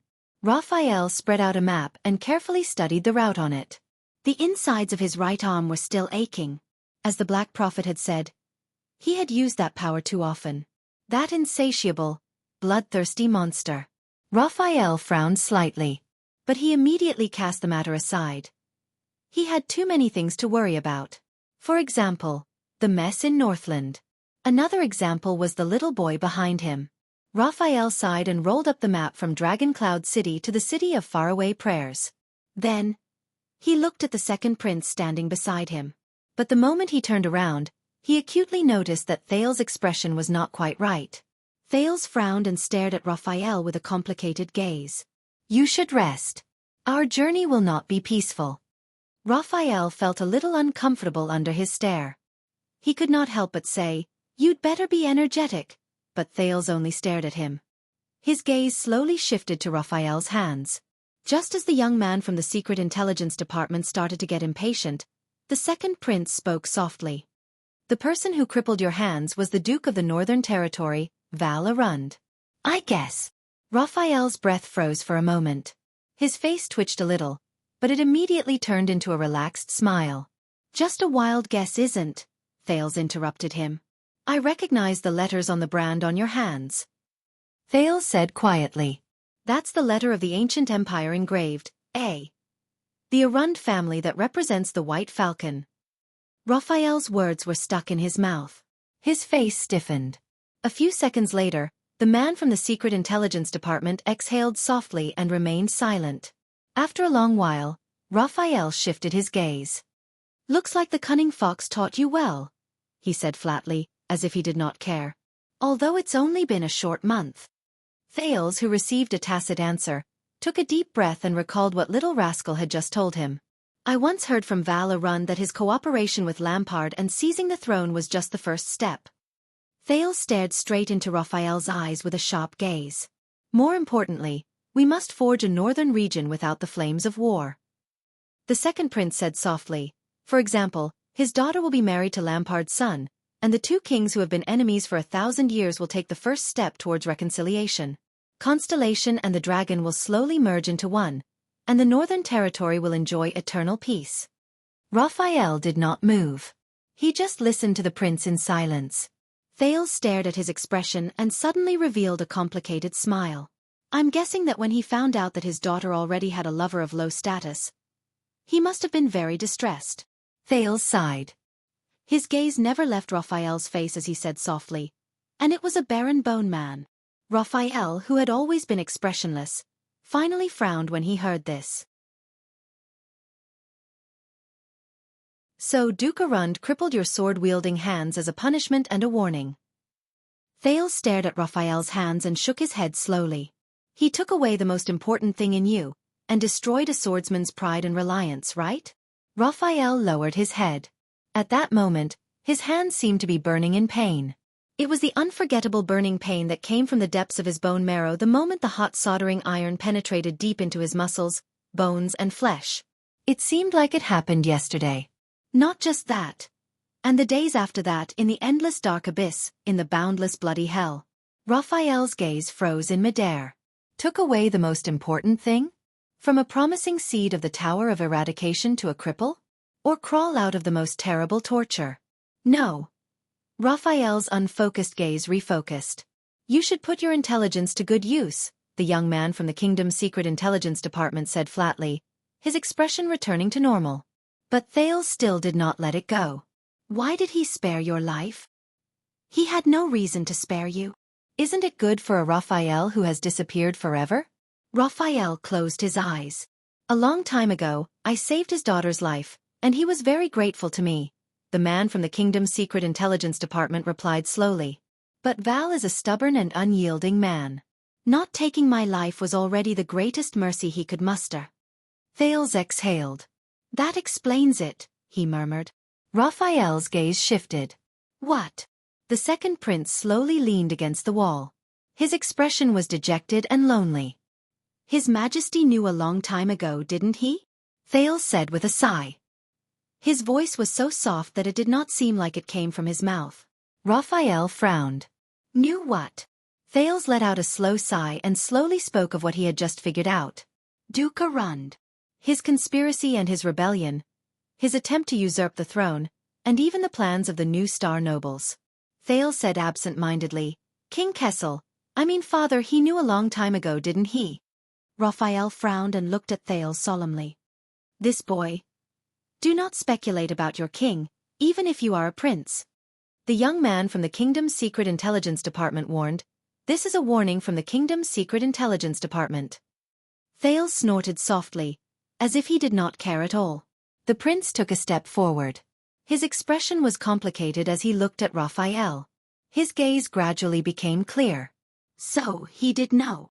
From the beginning, he knew about Arund's rebellious intentions and his attempt to usurp the throne." Thales sighed. "And the reason why His Majesty did not take any action, and even allowed things to take their own course was because he was waiting for the other party to truly rebel." Raphael's frown deepened. "Waiting."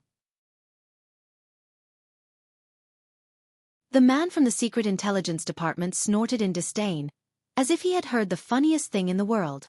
"You think too much. If His Majesty knew about this from the beginning, why did he allow the situation to worsen and allow the Duke of the Northern Territory to truly embark on the path of rebellion, putting the Northern Territory in danger?" Raphael shook his head. "I said do not speculate." Thales clenched his fists. He suddenly raised his voice, as if he wanted to roar out all the resentment and grievances he had accumulated over the past few days. Because he needed this opportunity. Damn it! Raphael's words stopped at the tip of his tongue. He looked at the prince, whose chest was heaving up and down. He was slightly surprised. Miranda told me that His Majesty had already sent officials to stabilize the situation in the Northern Territory. Thales panted and could not stop his chest from trembling. It's very reassuring, isn't it? But this is the key. Thales raised his head and gritted his teeth. Kessel's determined face appeared before his eyes. Tell me, Raphael.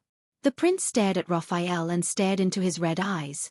Thales could not help but think of the Nanchester family's one-eyed dragon, Koshter, and the words he said before he left. You underestimate your father, underestimate the Iron Hand King, and underestimate the fear he instilled in the whole of Constellation. If Prince Mariah had not been assassinated, if Xianxia had not been pressured by war, if Arund had not taken a risk out of desperation and ended up in prison, and if the Northern Territory had not become leaderless and lost, the prince opened and closed his mouth as he fiercely said, then His Majesty could still. Thales paused for a moment. Raphael's gaze dimmed slightly. Thales clenched his teeth and forced himself to finish the rest of his words. Then, he could still defend the enemy in the name of war without any hindrance. Send his direct officials and nobles to Cold Castle. As a matter of course, increase the standing military strength in the fortress, and then take over the important territorial affairs such as taxation, adjudication, land and so on, until the Jade Star royal family completely replaced the Duke of the Northern Territory in prison, so that the Northern Territory, which has been ruled by the Arund family for generations, would be completely taken into the royal power. Thales, who had forcefully said these words, only felt a pain in his head. He could not help but sway. He supported himself against the wall with one hand and pressed his other hand hard against his forehead, rubbing it continuously. Val Arund, Kessel Jade Star. The shocking change in the Xianxia diplomat group, everything in the Hall of Stars, his appearance, and what he thought was his ingenious way of breaking through the situation. Now, from the looks of it, all of it. All of it? Thales felt his forehead hurting more and more. There, a piece of memory fragment surged out uncontrollably and returned to the vast sea of memories. It was a fragment formed by a few words, but it made people's hearts turn cold. Uncle Zheng, Zheng Bok, Duan Yuyen. As His Majesty's greatest and most important spy and conspirator, the kingdom's secret intelligence department. Tell me, is this true? Thales opened his eyes and tried his best to control his voice. But even so, he still made half the people in the room turn their heads repeatedly. Raphael did not speak for a long time. But the prince seemed to be very patient. He stared at the person from the secret intelligence department without moving. His eyes surged with extremely complicated emotions. Finally, Raphael let out a long sigh. His expression was filled with the same complicated and subtle endless emotions. He spat out a few powerless and helpless words. No comment. This was an answer that did not seem like an answer. But the prince had already obtained the information he wanted to know. At that moment, Thales slowly relaxed like a balloon that had its air released. He subconsciously leaned against the wall, his expression stiff. Why? Raphael looked at Thales indifferently. There was a hint of solemnity in his words. Why would you think so? Thales subconsciously snorted softly. Even though you've told me many times not to believe the Red Witch's words, the prince's voice was very tired, as if he was speaking to another person. You have to know that lies that are strong enough to sway people's hearts are built on certain facts. Raphael's expression changed slightly. Calshan's words to Miranda. Thales closed his eyes and exhaled fiercely. If you don't want this land to be taken away by despicable means, Northland only belongs to Northlanders. Now I understand. The Red Witch does not speak without thinking. He laughed bitterly. His laughter was desolate. Xianxia and Lampard are not the only ones who want to seize the Northern Territory from Arund. I didn't think that much at first, until I heard about the history of virtuous King Mindys III from a long time ago, Thales said absent-mindedly.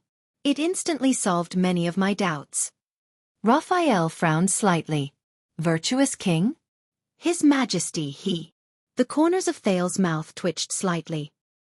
He tried to recall the Iron Hand King's appearance, but what appeared in his mind was always his cold and solemn voice, and his short but powerful movements. Isn't he afraid that the extensions will really invade the south in large numbers? Not afraid that they will seize the northern territory? Thales clenched his fists and clenched the scars on his palms. Raphael sighed slightly.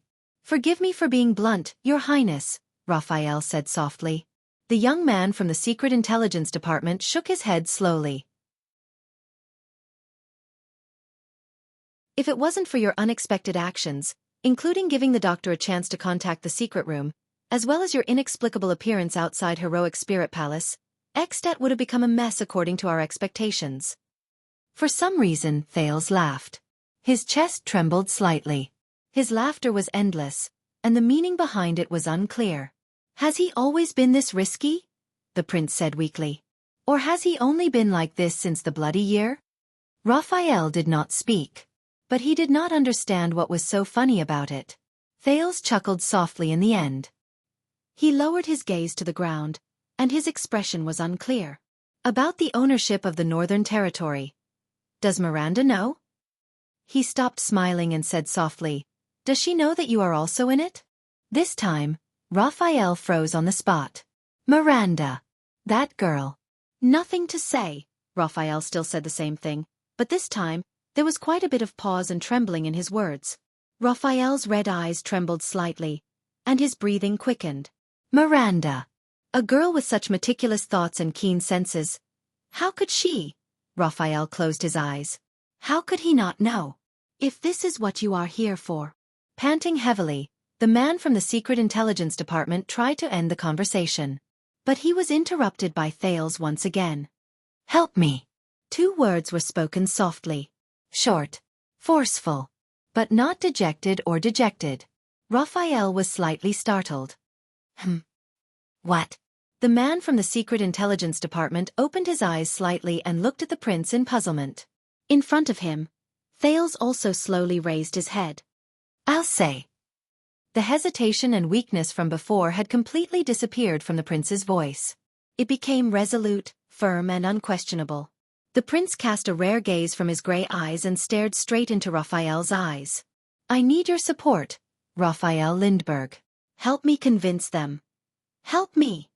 Raphael stared blankly at him. "What are you going to do?" the man from the Secret Intelligence Department asked subconsciously. He even forgot to address Raphael respectfully. Thales chuckled. His hand had long since left the wall. He stood firmly on the ground and looked straight at Raphael. His face was full of optimism and relief. Raphael suddenly realized, to his surprise, that Thales was different now. His eyes were filled with an unprecedented vigor. It was as if they were burning with a raging flame. It would never be extinguished. "Whether it's you or me, whether it's the Secret Intelligence Department or the kingdom," Thales said slowly.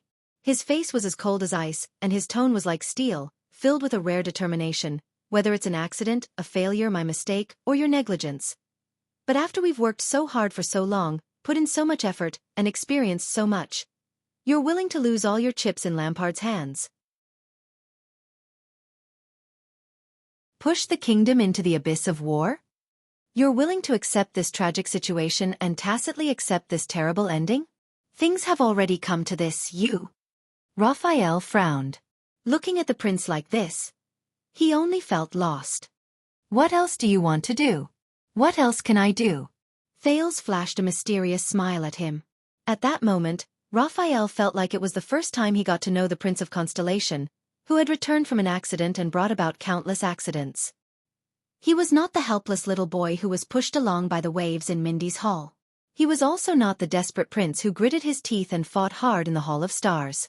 He was also not a marionette who struggled in the Game of Thrones. He was Prince Thales.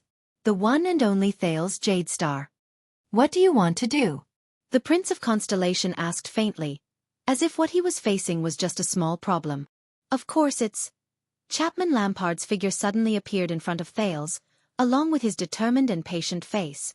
The prince's eyes lit up.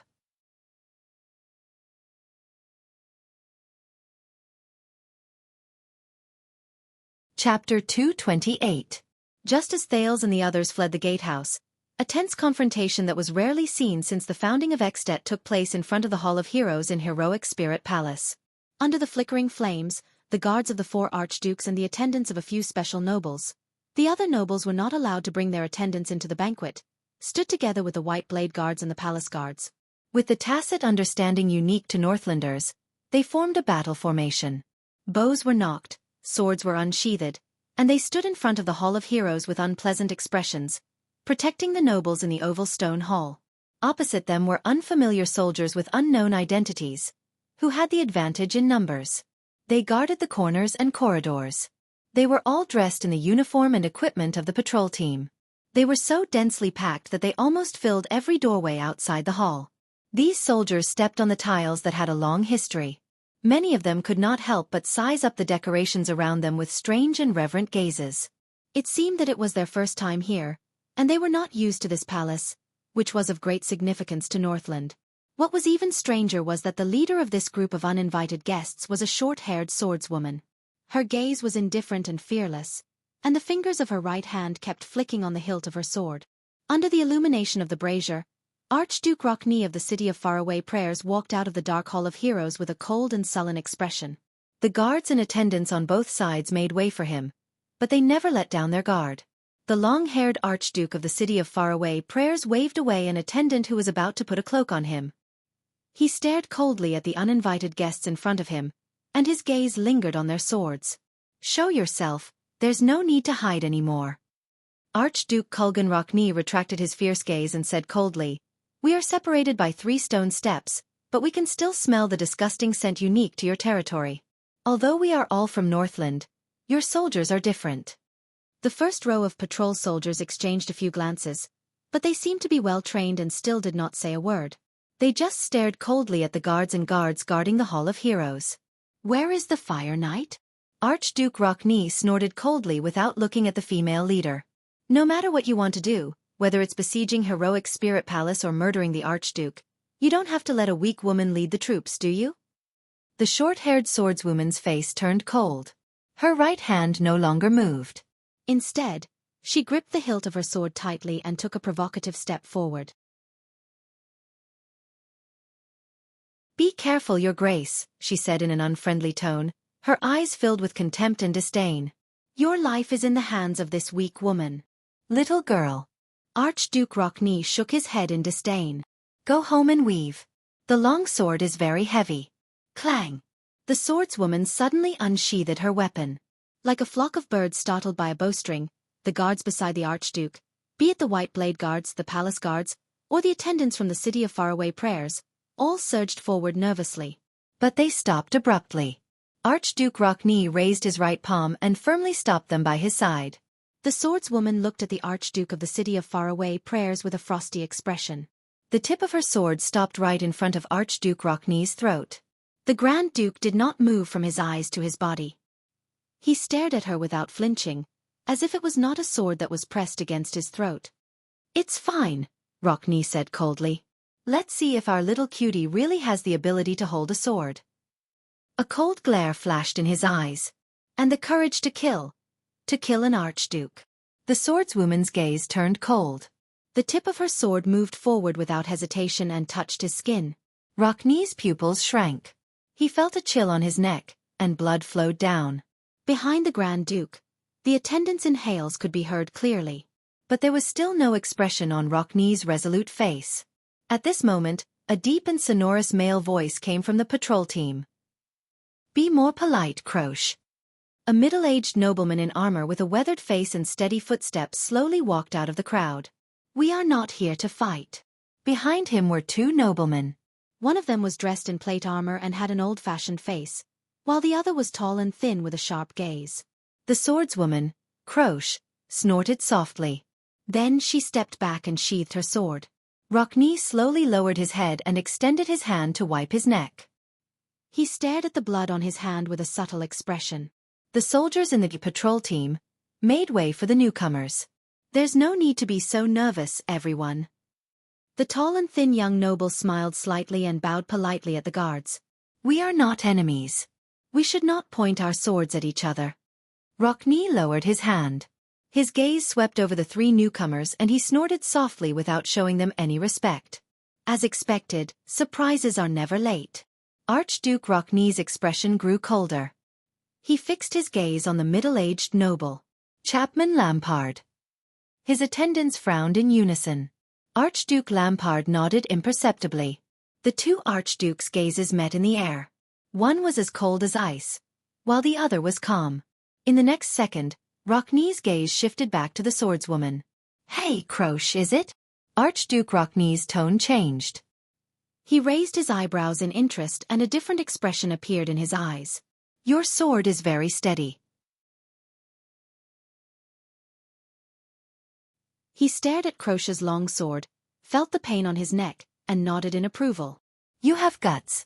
But Croche only stared at him coldly and did not speak. Archduke Rocknee's gaze flickered. "My wife passed away a year ago. The Rocknee family and the city of faraway prayers both lack an archduchess."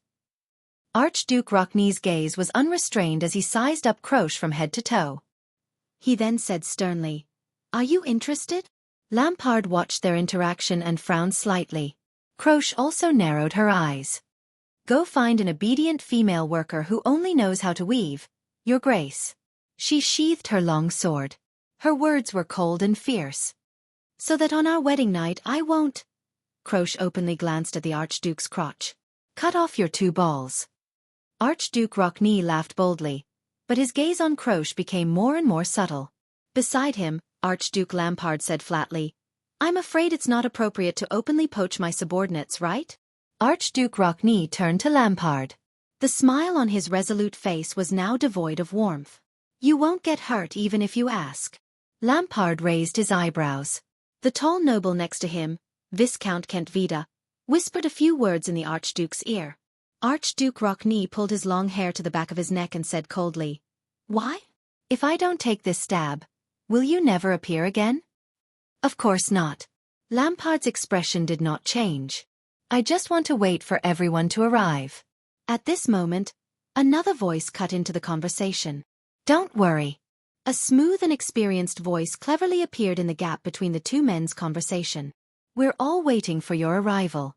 A man with a bowl cut walked out from behind Archduke Rocknee.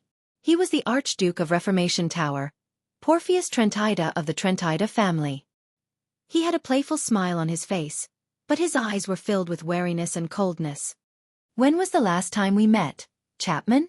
Trentida said with a grin. 12 years ago?" Lampard stared at his neighbor of Reformation Tower, who was also in the south of At and adjacent to Black Sand region. There was wariness and contemplation in his eyes. 5 years ago, he said flatly, when Constellation was at war with the Orcs, the 3 southern archdukes held an emergency meeting. "Is that so?" Trentida patted his bowl-cut head and said in sudden realization, "That's right. You wouldn't appear without benefits. That's you." He snickered. The Archduke of Black Sand region, the one who ignored the king's invitation, but only brought 1,000 men to force their way into Heroic Spirit Palace when the king disappeared and Dragon Cloud City was in chaos? Archduke Trentida's protruding chin moved slightly. He stared at the soldiers beside Lampard and asked meaningfully, "This is why I'm here to look for all of you." Archduke Lampard said slowly, "We are facing an unusual situation that concerns everyone's vital interests." Archduke Rocknee tilted his head and sneered disdainfully. "An unusual situation?" Another deep voice entered the conversation between the 3 men. "What do you mean?" The boorish Rabian Alcius, who was dressed in classic attire, also appeared at the entrance of the Hall of Heroes. The Archduke of Prestige Orchid's full beard was extremely eye-catching and memorable. At this moment, he stared coldly at Lampard. His eyes were filled with suspicion and wariness. Lampard's gaze swept across the 3 archdukes. "The king passed away last night," Chapman Lampard said flatly, as though he was talking about a trivial matter. "We need to talk about Xtet's future." The moment he said that, there was quite a commotion on both Black Sand regions and Heroic Spirit Palace's side. Viscount Kentvita and Croche suppressed their subordinates in dissatisfaction. However, Lampard's eyebrows were furrowed tightly, because he clearly saw that the 3 archdukes before him were still as calm and composed as ever. It was as though they already knew everything. Looks like it's going to be more difficult than I thought," Lampard thought to himself. "But so what? It's just another hurdle I have to cross." "But the other Nuven—" "Oh, Finally, an aged voice rang out from behind the three archdukes. It was the most senior archduke of Defense City, the bald Rogers Letko. He coughed as he slowly walked out. "That's unfortunate." The old archduke sighed and said, "I think regarding the king's death you Chapman who suddenly appeared here, have some important news to tell us?" "As you said, Rogers," the Archduke of Black Sand Region said solemnly, "I'm here to tell you something." Archduke Letko laughed. Staring at the floor tiles of Heroic Spirit Palace, he said thoughtfully, "Then why don't we talk about it in the Hall of Heroes?" He raised his eyebrows slightly, turned sideways, and revealed the flickering light from the brazier. "It's just the five of us. That's enough. We don't need so many pawns." The moment he said that, the three archdukes from Heroic Spirit Palace looked at Lampard in unison. Their gazes were different, but all of them were filled with deep suspicion and wariness. "This is At. Lampard sighed softly in his heart, then snorted softly. "My At." His gaze gradually focused. Under the gazes of the four archdukes of At, who held high positions of power and were on equal footing with him, Chapman Lampard calmly extended his hand and stopped Count Levon and Viscount Kent Vida behind him, who were about to speak. "Of course." His gaze became solemn. He swept his gaze over his four colleagues, as well as the white blade guards and palace guards who were standing in a semicircle formation and firmly guarding the entrance of the Hall of Heroes. He nodded and said, "These words and this matter can only be spread among the five of us." Croce cast Lampard a questioning look, but Archduke Lampard only extended his palm and made a downward gesture. In the next second, Chapman Lampard strode forward without hesitation. Under countless gazes, he left the encirclement of the Black Sand Region soldiers alone. He walked past the countless shining blades and walked towards the stone door of the Hall of Heroes. He walked into the impenetrable formation of the Heroic Spirit Palace soldiers, leaving them staring at each other in dismay. He walked past Rockne, who was at the forefront, and received a surprised and admiring gaze from the latter. He walked past Archduke Ulcius. The bearded Archduke furrowed his brows, his thoughts unclear. He walked past Trentida and Letko. The two of them exchanged glances, revealing worry and apprehension. He walked past Trentida and Letko. The iron fist pattern that represented the Lampard family could be vaguely seen on the Archduke of Black Sand Region's cloak. The four archdukes only snapped out of their daze when he walked completely into the darkness of the Hall of Heroes. They exchanged glances. Kent Vida and Count Levon glared at them fiercely. Croce even tapped the hilt of her sword in her hand. Her threat was self-evident. "What do you say?" Trentida's eyes dotted around. Ulcius and Letko furrowed their brows and did not speak. "No." Rockne looked at the dark hall and said coldly, "Let's see what he has to say." Chapman Lampard stood quietly in the Hall of Heroes. He stood beside the long brownish-black table. The braziers on the 6 metal racks illuminated his face, causing it to flicker between light and darkness. His imposing manner was unstable. He knew that the young Archduke Concret Poffert's neck was broken by King Neuven just 2 steps away from him last night. However, at this moment, Lampard only stared ahead quietly at the seat of honor at the innermost part of the long table. He remembered that his father and mother had brought him and Harold here countless times during the first half of his life to bow before the seat of honor. Neuven Walton VII sat there, at the seat of honor, giving orders to the extension citizens, from the archdukes to the officials, from the nobles to the commoners. The common elected king sat there and controlled the entire Northland. No, more than half of Northland. After all, Constellation's northern territory was not yet in At's hands. His gaze swept around the stone hall and paused briefly on the cloud dragon spear flag that could be seen everywhere. On the innermost shelf, the Soul Slayer pike should have been placed there, but it was now empty. Just like the Walton family, who was once like the sun in the sky, and the cloud dragon spear that intimidated Northland. Cloud dragon spear. At that moment, Lampard actually wanted to laugh. "All right." Archduke Ulcius' voice came from behind him in a rude manner. "We will not invite you to sit down." "Speak," the bearded man said coldly. Lampard closed his eyes and took a deep breath. Then he slowly opened his eyes. Constellation. Chapman Lampard slowly turned around and faced the 4 archdukes. His gaze was sharp. That Prince of Constellation and their secret intelligence department plotted a conspiracy against At. Archduke Rockne frowned slightly. They even used the calamities, Lampard said flatly. Unfortunately, King Nuvan died in the conspiracy. Letko and Trentida looked at each other, their gazes seemingly meaningful. Lampard took a step forward and clenched his fists. The kingdom of the Great Dragon is facing an unprecedented crisis, the Archduke of Black Sand region said coldly. There was an unquestionable tone in his voice. It is time for us to unite. Lampard's voice faded away. The four archdukes looked at each other. No one made a sound. No one moved. No one reacted. After a few seconds, the four archdukes chuckled at the same time.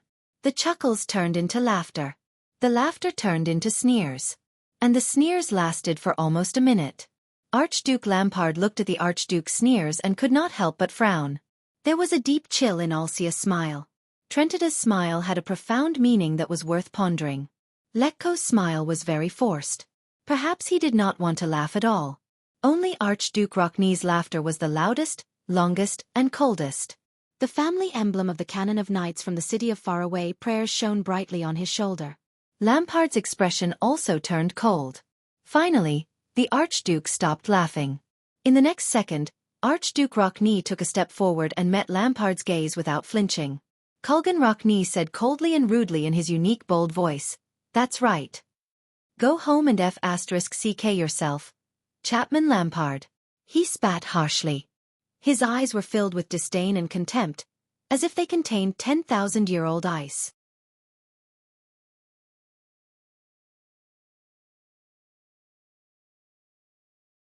Chapter 229. Dragon Cloud City, Bright Moon Temple, in a secluded room. Putre looked at the busy Constellation soldiers not far away and could not help but let out a long sigh. In the first half of his life, he had experienced failures. In fact, the failures he had seen were more terrifying, and the price they paid was heavier. For example, 12 years ago. But now, Putre suddenly felt that the pipe in his hand was very heavy, and he lost the desire to take a puff. This was very rare for someone like him who valued smoking as much as his life. King Kessel used his bloodline as a hostage to try to eliminate the scourge of war. It should have been a generous and sincere act that the whole country would praise. But now, it had turned into a disaster. The prince was involved in the death of the king of At, bringing about the worst situation that should have been avoided. Worse still, the Jade Star royal family would once again suffer a huge blow to their reputation. After that child returns to Constellation, what he has to face. Putre recalled Thales's dejected look, and his mood became gloomy. He silently reached out and knocked the burning tobacco out of the pipe. "I'm sorry, Gilbert. Other than bringing him out of danger, there is nothing I can do. Just like how I watched His Highness pass away. I've disappointed you, old friend. Again." While Putre was lost in his memories, the new soldier Willow interrupted his thoughts.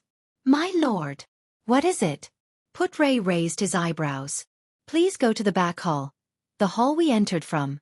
Willow seemed a little confused, but he still carried out the order. "This is Prince Thales's order." Putre's expression changed. Cohen packed his things and checked his weapons for the last time. "Are you not going to ask Raphael anymore?" The police officer looked at Putre, who was talking to the Constellation soldiers in the distance. He sighed and turned to Miranda beside him. "You know about the disaster swords, the secret intelligence department, his hands." At this point, he remembered that his good friend, a swordsman, had both his hands crippled. He did not know when his hands had turned into such monsters. Cohen could not help but grit his teeth. What did that guy go through? Miranda, who was leaning against the wooden crate, slowly opened her eyes. Her gaze was calm, and her expression was natural. However, his voice was slightly hoarse. "There's no need. He has already made his decision," the swordswoman said softly. "There are some things that will only be futile to ask." Cohen looked at Miranda's expressionless face and wanted to say something, but in the end, he just shrugged and lowered his head to adjust his sword belt. A few seconds later, the police officer said in a low voice, "Then how do we report to Tower? I met 3 disaster swordsmen in Dragon Cloud City, and one of them has an unknown identity." Miranda's eyes flickered. "What about you?" she asked lightly. Cohen was slightly taken aback. In my opinion. The police officer exhaled deeply, and his gaze became firm. He seemed to have made up his mind. To hell with the Tower of Eradication. I've been out for so long. Cohen shook his head and snorted softly. I've never seen any disaster sword. It's all Caslin's scheme. End of report. Miranda smiled faintly. If Master Jedi knew the truth, he would go crazy. So this is for his own good. Cohen raised his eyebrows. His most outstanding student is worried about his mood, and is determined to make him worry less.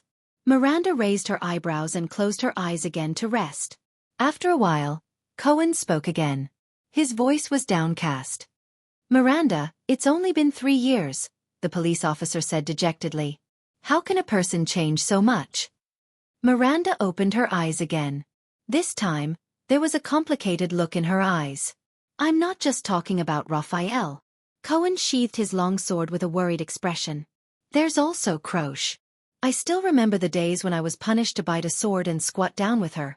That tomboy's favorite thing to do was to scold me, he said in annoyance. Miranda curled up the corner of her mouth. That's because she likes you, but doesn't dare to say it out loud. Miranda rolled her eyes. Then her heart dimmed. It's not just you, Cohen. It's not just you. I used to study with her, sleep in the same room, practice swordsmanship with her under the rain and wind, and read books under the lamp at night. The girl who used to be cheerful and stubborn. Croche. Maybe they haven't changed. Miranda furrowed her brows slightly. Her voice was ethereal and seemed to carry a profound meaning. It's just that we unwittingly discovered another side of them. Cohen snorted softly. What kind of other side, he said helplessly, would lead to betrayal and lies? Miranda crossed her arms and hugged her sword again. I don't know, she said absent-mindedly. But it shouldn't be something easy. She remembered the brand on Raphael's hand. Croche, what did you go through? Cohen let out a long sigh. He leaned back and imitated Miranda, leaning against the wooden crate. So, is this the end? Cohen asked, intentionally or otherwise. Miranda's expression changed slightly. She snapped out of her daze. What's the end? Cohen paused for a second. His brows twitched as if he was thinking. Dragon Cloud City, he said quietly. We were tricked into coming here. We became someone else's pawn, the scapegoat for a conspiracy, the mastermind of the king's assassination. We became the cause of the war. Miranda fell silent. She knew Cohen's character. She knew what he was going to say. But, so we're making up for it. Miranda's gaze became solemn as she said with certainty. Leave this place as soon as possible. Escape from the enemy's control. Refuse to be used by them. Lady Arun spoke faster and stressed her words. Pretend that we've never been to At or Dragon Cloud City. It was as if there was no room for doubt. Cohen did not answer immediately. He was silent for a few seconds. His gaze focused on the dark sky. But Miranda, Cohen finally said softly. He seemed to be hesitant and uneasy. The truth is, we've been here. Miranda said nothing. Cohen slapped the wooden crate and nimbly sat up. He rested his hands on his knees. His expression was stern and unpleasant. Not only have we been here, but we've also participated in so many things and witnessed so much. He sighed slowly. The Secret Intelligence Department, calamities, dragons, princes, assassinations, conspiracies. People came, people left, people died, people were injured, and in the end, they left behind a mess, Cohen said absent-mindedly. Waiting for others to clean up and bear the consequences.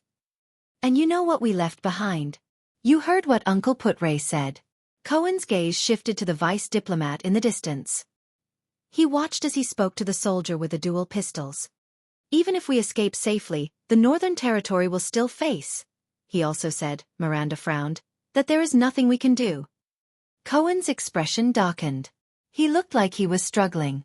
Is it powerless? Cohen snorted softly and clenched his fists subconsciously. Or is it that we can't do anything? Miranda did not answer. That's your Northern Territory, Miranda. It's the territory your family has protected for generations. The police officer took a deep breath and gritted his teeth. You've also witnessed the devastation of that land when it was ravaged by the flames of war, haven't you? Back then you and Raphael were there. Asterisk thud. Asterisk Miranda's scabbard fiercely stabbed into a wooden crate that was used to store miscellaneous items. Enough. The swordswoman's gaze became sharp and terrifying. Her tone was frosty. That's enough. But Cohen smiled. You know, the young disaster swordsman we met earlier was about your age. The police officer lowered his head and raised his unique silver saber. He asked me for the name of this sword. Miranda's gaze froze. Bearer. She looked at her classmate's saber and remembered the fights she had with it over the past few years. She said flatly, the Caribbean family's treasured sword. Cohen nodded. His arm muscles tightened as he steadily raised his weapon. Bearer. It's too heavy, Cohen said absent-mindedly. He thought of the gloomy old castle in his family, and the scene when his old man took it out from inside. The day before we went to the Tower of Eradication, my father gave it to me. I couldn't even lift it with both hands. I could only tie a rope around it and drag it along. Cohen nodded. His gaze slowly focused as he recalled the past. But the old man said, there are some things we have to bear. His gaze became clearer and firmer. There are some things we can't stop here. At this moment, a voice that both of them were extremely familiar with rang out. You know, asking for trouble for the sake of pointless persistence. Raphael's relaxed and bright voice rang out behind them. Nothing good usually comes out of it. Miranda turned her head abruptly. Cohen turned around in surprise. Everyone, go to the back hall, the young man from the kingdom's secret intelligence department said flatly. His red eyes flickered in the dim light. It's not time yet. Miranda frowned. Why are we going to the back hall? Raphael let out a sigh as if he was helpless. He also seemed to be hesitating. But he only paused for a second before he raised his eyes and looked at the two of them. I told you. Raphael snorted coldly.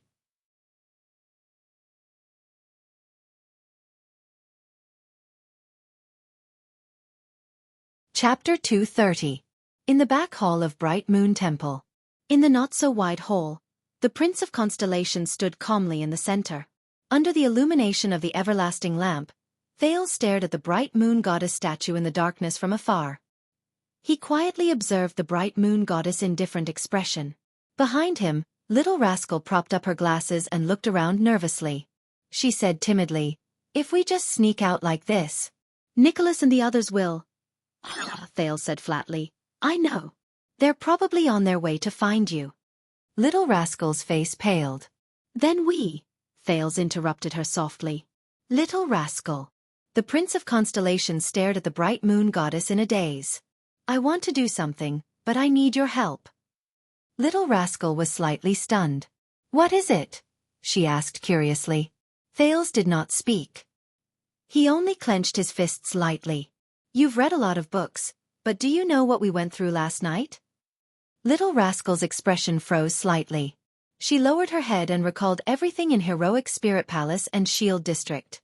She subconsciously clenched her teeth. Alex's limp hand. The king's ring.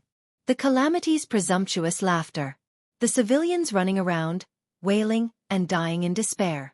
A second later, Little Rascal blinked her bloodshot eyes and nodded silently. Thales turned his head and looked at Little Rascal. He flashed a gentle smile. The soldier just now, Willow Ken, do you know his story? Little Rascal looked puzzled and shook her head. He was originally a civilian in the Northern Territory. Although he wasn't rich, he had a cute younger sister and healthy parents. Thales recalled the story in the snow and said absent-mindedly, but in the winter 12 years ago, he suddenly learned to fish, learned to use a spear, learned to survive with difficulty, and learned to bear the loss of his family. Little Rascal was slightly stunned. It's not just them. Thales sighed. That veteran by the name of Gened was probably a commoner when he was young, but it was 12 years ago that he became what he is today. Thales narrowed his eyes and recalled the veteran who struggled to follow him. He felt a little sentimental. To him, he is still living in the years of war. He can't wake up, and he doesn't want to wake up. That big sister called Miranda. 12 years ago, her family was wiped out, and she spent her childhood in the Tower of Eradication. Thales lifted his head and stared straight at Little Rascal, who was at a loss for words. It's not just constellation either. The second prince uttered a name flatly. Burn Merc. Little Rascal remembered something, and her face instantly turned pale. Don't be afraid. Thales walked forward and held her small hand. Feeling the coldness and trembling in his palm, he said sincerely, I'm here. No one can hurt you. Little Rascal's breathing gradually calmed down. But you heard it with your own ears. 12 years ago, he lost his vow to protect and the love of his life.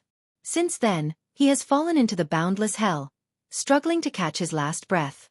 Thales stared at her quietly. And Chapman Lampard. Thales' eyes dimmed. 12 years ago, his hands were stained with his elder brother's blood. In the whirlpool of his father's generation and power, he transformed into the current Archduke of Black Sand region. With a solemn expression, Thales let go of the girl's hand, but held her shoulders. Little Rascal could only stare at him blankly. Look, so many people's fates have been decided just like that. Thales' voice was a little intermittent, sometimes soft, sometimes heavy. It's all because of that incident 12 years ago. Little Rascal inhaled and stared back into the prince's gray eyes. The bloody year? Thales stared at her seriously and nodded. The bloody year. Little Rascal's gaze was conflicted. She nodded slightly, as if she understood. Thales first closed his eyes and inhaled deeply. Then he opened his eyes. With a solemn expression that he had never shown since he arrived in this world, he said with a straight face, Little Rascal, everything we've seen and heard tonight is not just a family drama between a few people, but a major event that concerns the future of millions of people in 2 countries. Thales stared at the girl's blank eyes behind her glasses with a solemn expression. He clenched his teeth. In that second, the Potemkin village that he saw after leaving the capital appeared in front of his eyes. The majestic star-shaped fortress, Broken Dragon Fortress, the Northland villagers in the Mountain Pass village, and the Black Stone at the Raymond Pass, the place where Horus died. There might be tens of thousands, hundreds of thousands, millions of people whose fates will change because of this, Thales said with difficulty. No, in Dragon Cloud City, the fates of countless people have already changed. Many of them have even reached the end. Thales lowered his eyelids and said dejectedly, Like Alex and the Shield district that we passed through. Like ourselves. Little Rascal was stunned for a second. If we just walk away like this and leave everything behind. Thales sighed. He felt that his chest was heavy. That kind of burden will make me feel like I can't breathe. Little Rascal bit her lower lip, causing thousands of people to suffer and lose their homes. Thales tried his best to put on an ugly smile. That's too unbearable.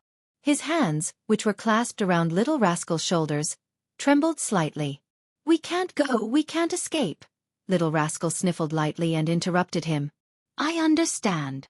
The girl opened her mouth with difficulty. Her platinum hair was particularly eye-catching. You want me to? With a sorrowful expression, she did not continue. She seemed to be hesitating. Thales gulped and nodded.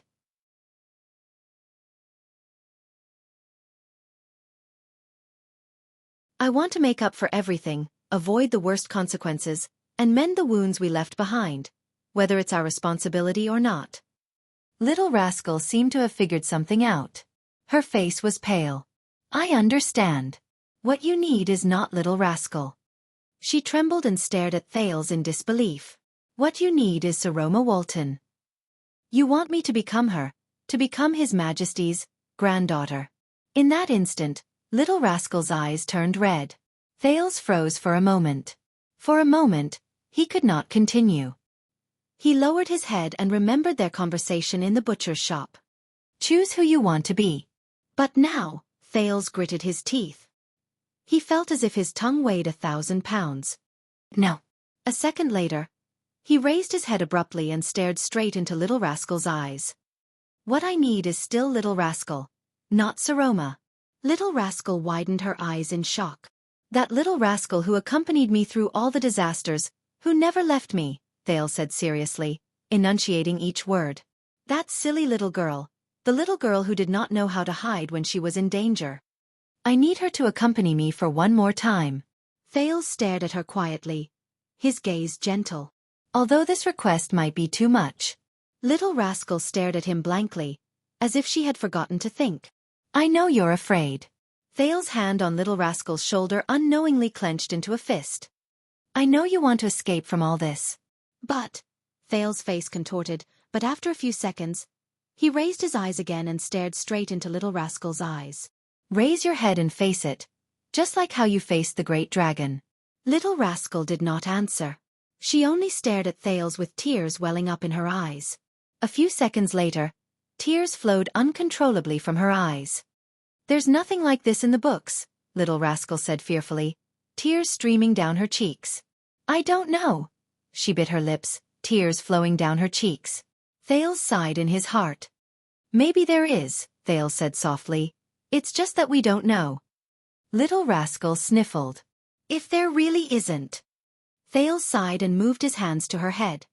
That would be even better.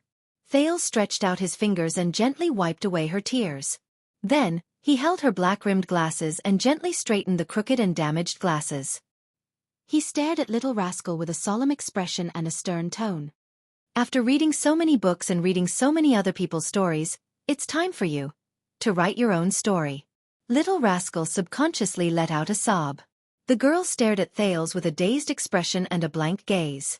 It was as if she was flipping through a random book instead of staring at a determined boy. A few seconds later, Little Rascal pursed her lips and slowly opened them. She said softly, Will you always be by my side? Yes. He nodded. Her eyes brightened. Will you face all of this with me? Yes. He flashed a smile. Her expression changed and she gritted her teeth. You will protect me. He sighed, raised his head and touched her forehead. Through the glasses their eyes met. The boy spoke softly. His tone was resolute. I will. At this moment, Thales heard footsteps behind him. He gently let go of the dazed Little Rascal and turned to the person. You better have a good explanation, little prince. The Star Killer's pale and cold face appeared before him. His expression was unfriendly and his tone harsh. About abducting the Walton bloodline. Sorry. Nicholas cast a glance at Little Rascal, who was deep in thought. Come back with us. You shouldn't have too much contact with this dangerous prince, my lady. Little Rascal pursed her lips and hid behind Thales. Nicholas furrowed his brows. Thales took a deep breath and raised his head to look at Nicholas. And Merc, who was behind him. Thales ignored the Star Killer and said softly to Merc, Lord Merc, I'm sorry. I'm still used to calling you Lord. The listless Merc was a little startled. Nicholas, on the other hand, was slightly startled. Why did you come back to help the Walton family? Thales looked at Merc calmly. You're no longer an administrator. I remember that King Nuvan has exiled you forever. Merc's expression became sorrowful and desperate. His muscles tensed up without him realizing it. In King Nuvan's eyes, you're the sinner who killed his son, aren't you? The prince said flatly, he took your child away because of this. He treated you like this, so you should treat him fairly. Merc shuddered violently. Nicholas stared at his former colleague, and his expression changed. Hey you little prince, the Star Killer said decisively. If you... Someone interrupted him, but it was not Thales. Yes. Merc trembled and raised his head. His eyes burned with a strange and complicated emotion. But that's his opinion, he said painfully. But I will always belong to the White Blade Guards. My duty is to be loyal to the king. The former administrator clenched his teeth. No matter how he treats me. Thales' eyes brightened. Merc's hands were trembling. He seemed to be remembering many things in the past. This has never changed. I fulfill my duty. That's all. Finally, the former administrator clenched his teeth and looked back at Thales with determination. Nicholas stared at his comrade in a daze. Thales smiled faintly. Not only that, the prince said softly, it's also because of Prince Soria, right? You've always felt guilty towards him. Merc swayed a little. Thales observed his expression, lowered his head, and sighed slowly. You did your best to do one thing, but fate played a joke on you. You made a huge mistake and committed a great crime. Thales observed Thales' expression and sighed slowly. But you can't undo it. Merc tilted his head and closed his eyes. He looked like he was struggling. So you want to make up for it, Thales said regretfully. You want to atone for it. Nicholas took a step forward impatiently. Enough. I don't know why you're saying these meaningless things, but, at this moment, Thales raised his head abruptly. His gaze was sharp. Because this is what we're facing now. Thales almost interrupted Nicholas with a roar. The Star Killer was stunned. He stared at the Prince of Constellation with a shocked and bewildered expression. Thales panted slightly to calm his aching throat. Look around us. He clenched his teeth. King Nuvan's skull and blood are spilled on his own land. Lampard walks openly in Dragon Cloud City. His palms cover the sky of Northland. Kalshan, Shiles, and Caslin greet us with smiles in the dark. Nicholas listened to Thales' words quietly, but his eyes were gradually burning with anger. War and disaster are coming. Countless people are about to be killed and destroyed. Thales exhaled laboriously. And we're like stray dogs, running for our lives and fleeing in panic. Hiding in a corner and comforting ourselves with, this is the only thing we can do. Then we sleep with a clear conscience, as if nothing happened in our dreams. Merc heaved a sigh and looked panicked. Nicholas clenched his fists tightly. Humph! He snorted coldly. It's all thanks to your secret intelligence department.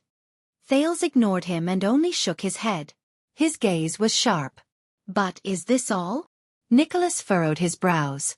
Is this the end? The prince raised his hands and waved them forcefully in the air. Are you satisfied just like that? Nicholas, the Star Killer? He brazenly called Nicholas by his nickname. Nicholas' expression was sullen. His nails dug into his palms, and he finally exhaled through his nose. Then what the F***ck do you want? The Star Killer gritted his teeth and said hatefully, Poor little prince. Thales raised his head. His expression was solemn and stern. I want to change, I want to redeem myself, he said sternly. I want to do something. I want to fight back. Nicholas' gaze froze. He lowered his head and met the prince's gaze in silence. A few seconds later. Ha! Nicholas laughed out loud. His tone was full of mockery. Very humorous. Thales narrowed his eyes. Laugh all you want, the prince said softly. But this is my decision, Thales said in a firm and unquestionable tone. And what I'm going to do next? I'm just informing you. Do you want to come together? Northlanders. Hearing this, Merc's expression changed.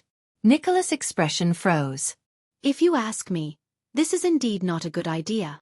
A steady and mature male voice traveled into their ears. If this is the reason why you summoned us, Your Highness.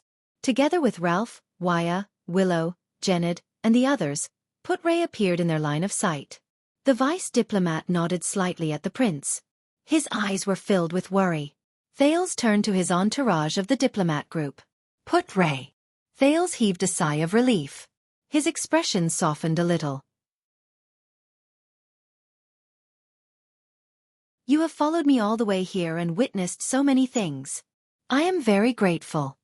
Without your strategies and suggestions, I would not have been able to come this far. Putray frowned. He wanted to take out his pipe, but he only raised his hand halfway before he put it down. He stared at Thales with an extremely complicated gaze. Do you understand what you are saying? The vice diplomat said hesitantly, but there was a profound meaning in his words. I know that you are very unwilling, but I have the duty to advise you to give up on this unwise decision. Thales forced himself to laugh. Thank you. But no matter how hard he tried, his laughter still sounded very forced and desolate. But I do not want to disappoint them. Putray looked up slightly. Who? A lot of people. Thales seemed to be a little absent-minded. He subconsciously said, Do you remember, Putray, Wuxia, Ralph? Do you remember that most of the Jade Star family's private soldiers died in the Birch Tree Forest, under the claws of the Blood Clan and the conspiracy of the nobles? Do you remember that Baron Murch carried me on his back and charged into the enemy's formation? Do you remember that the kingdom's Wrath Guard sacrificed countless lives in front of the fortress? Thales subconsciously clenched his fists. Countless figures flashed before his eyes. All to send me into Xtet's territory. To eliminate the scourge of war. To stop those scumbags who cheered for war but were indifferent to life. For a stable constellation. Putray lowered his head and let out a long sigh. I also remember the White Blade Guards, the many people I did not know, but they gave up their lives for me. Thales snapped out of his daze. And Dragon Cloud City, the people in the Northern Territory who will be implicated by our failure, and the people who will be destroyed again because of the war in the future. We can't even protect ourselves. Put-Ray unconsciously pinched 3 fingers on his right hand, as if he was pinching a pipe. Any impulsive action may cause us to once again fall into the dangerous situation we escaped from with great difficulty and make the situation worse. Thales looked at his instructor quietly and remembered the first time they met next to the carriage. Oh no, it was the second time they met. The first time they met was at the Western City Gate. The child beggars took away Put-Ray's Grand Library Pass. Thales smiled. But we can't get any worse, can we? He said softly. Don't forget, I am the murderer who killed King Nuvan. Put-Ray's expression froze. We have already ruined the kingdom's hard-won peace and pushed it into the abyss of war. The second prince shrugged and laughed mockingly. Just as you said, when I return to the capital, the Northlanders will be marching southwards in large numbers. The fortress will be burned, the land will be trampled, and human lives will be mercilessly harvested like straws. Millions and millions of people will curse all of our names. Willow, the new soldier, trembled slightly when he heard this. Thales shook his head slightly. And once we lose the Northern Territory and our greatest barrier, very soon, I will have to face a weak kingdom that is in danger, full of grief, covered in wounds, and in danger for the rest of my life. I will become a mediocre and muddle-headed king, guarding a weak kingdom, and wait for the day when the name of Constellation ends in my hands, Thales concluded dejectedly. As the king of a fallen kingdom.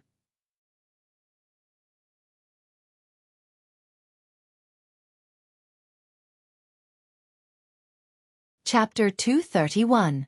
Put-Ray did not speak. He only lowered his head quietly. The veteran Genid sighed. The way he looked at Thales slowly changed.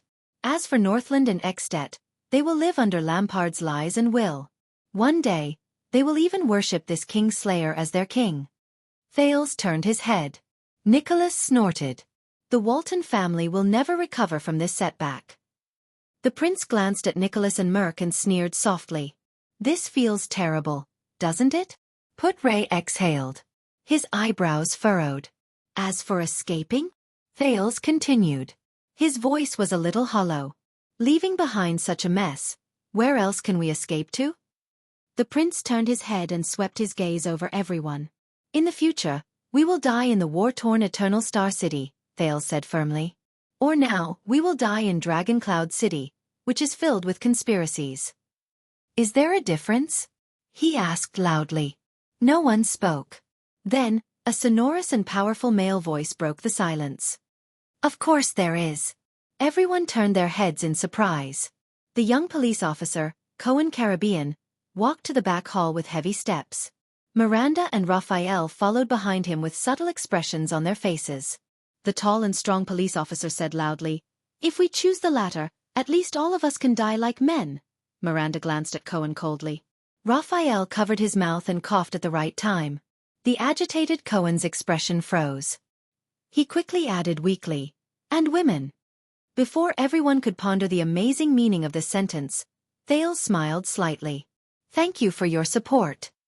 The second prince nodded and said in a friendly manner, Sir Caribbean.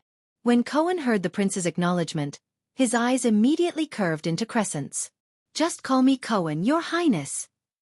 Miranda snorted. That's right. Thales turned his head. Horace Jadestar once said that. Since we can't retreat, why don't we move forward with all our might? He looked around and swept his gaze over everyone. Put-Ray clasped his hands. His gaze was worried. Cohen looked agitated and eager to try. Raphael's expression was indifferent. His gaze was focused, and he kept rubbing his fingers. But Thales' gaze had already shifted to the Northlanders. What do you say, Nicholas? He asked steadily. Nicholas frowned and fixed his gaze on the prince. This is impossible. The Starkiller shook his head in denial. The current you and us are nothing compared to Lampard. But Thales interrupted him again. Remember your White Blade Guards? Commander Nicholas? The second prince stared at him with a firm gaze. Nicholas' expression was unpleasant, and his gaze froze. You may not remember. Thales snorted softly. His gaze was incredibly solemn. But I remember. Nicholas clenched his fists. Merc grabbed his shoulder and shook his head slightly. Thales heaved a long sigh and gritted his teeth. As he recalled, he said hatefully, I remember those warriors. I remember they used their flesh and blood to block the flying locust blade. I remember they held hands and blocked the deadly crossbow bolts for us. I remember that with their last breath, they raised their blades and charged at the enemy. Nicholas' expression turned colder. Almost everyone furrowed their brows. Those were the dragon's imperial guards. They were the last silhouettes of many of them. Thales raised his head abruptly and asked in a drawl, Do you remember? Commander? Asterisk thud. Asterisk Nicholas punched the wall beside him fiercely. I trained them myself. I remember each and every one of their names, faces, and skills. The Star Killer gritted his teeth. His gaze was like fire as he said furiously, Don't you F** King lecture me here, you little Jade Star brat. I am F** King lecturing you. Thales seemed to be angry as well.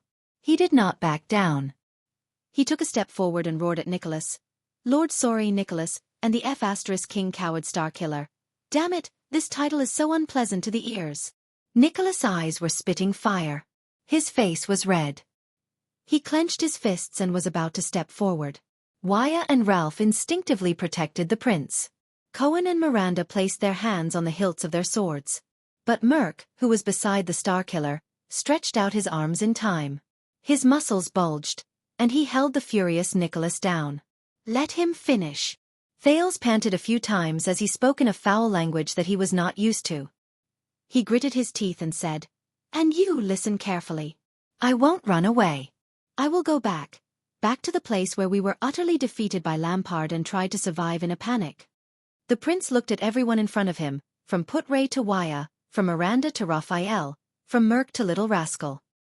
He looked at their expressions and said in a low voice, We are going to avenge the White Blade Guards. We are going to seek justice and truth for them. We are going to prove that their sacrifice, that their efforts were not in vain. We are going to destroy Lampard's schemes and plans, no matter what they are.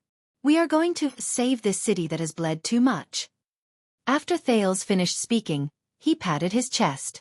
Nicholas gritted his teeth and sneered, This is suicide. It's just a better way to die. Thales raised his head again. That's right. We Constellatiates are going to commit suicide, he said coldly. Northlanders. The second prince pushed Wuxia away and walked towards Nicholas. He stared at the Star Killer with eyes as sharp as swords. Are you coming or not? The air seemed to have frozen. Nicholas glared at the second prince of Constellation. The faces of the White Blade Guards appeared before his eyes. And that guy. Caslin. And him. Nicholas' body began to tremble uncontrollably. A surge of power surged in his body. Merc's expression changed. He tightened his grip on Nicholas' shoulders. Everyone watched this scene nervously.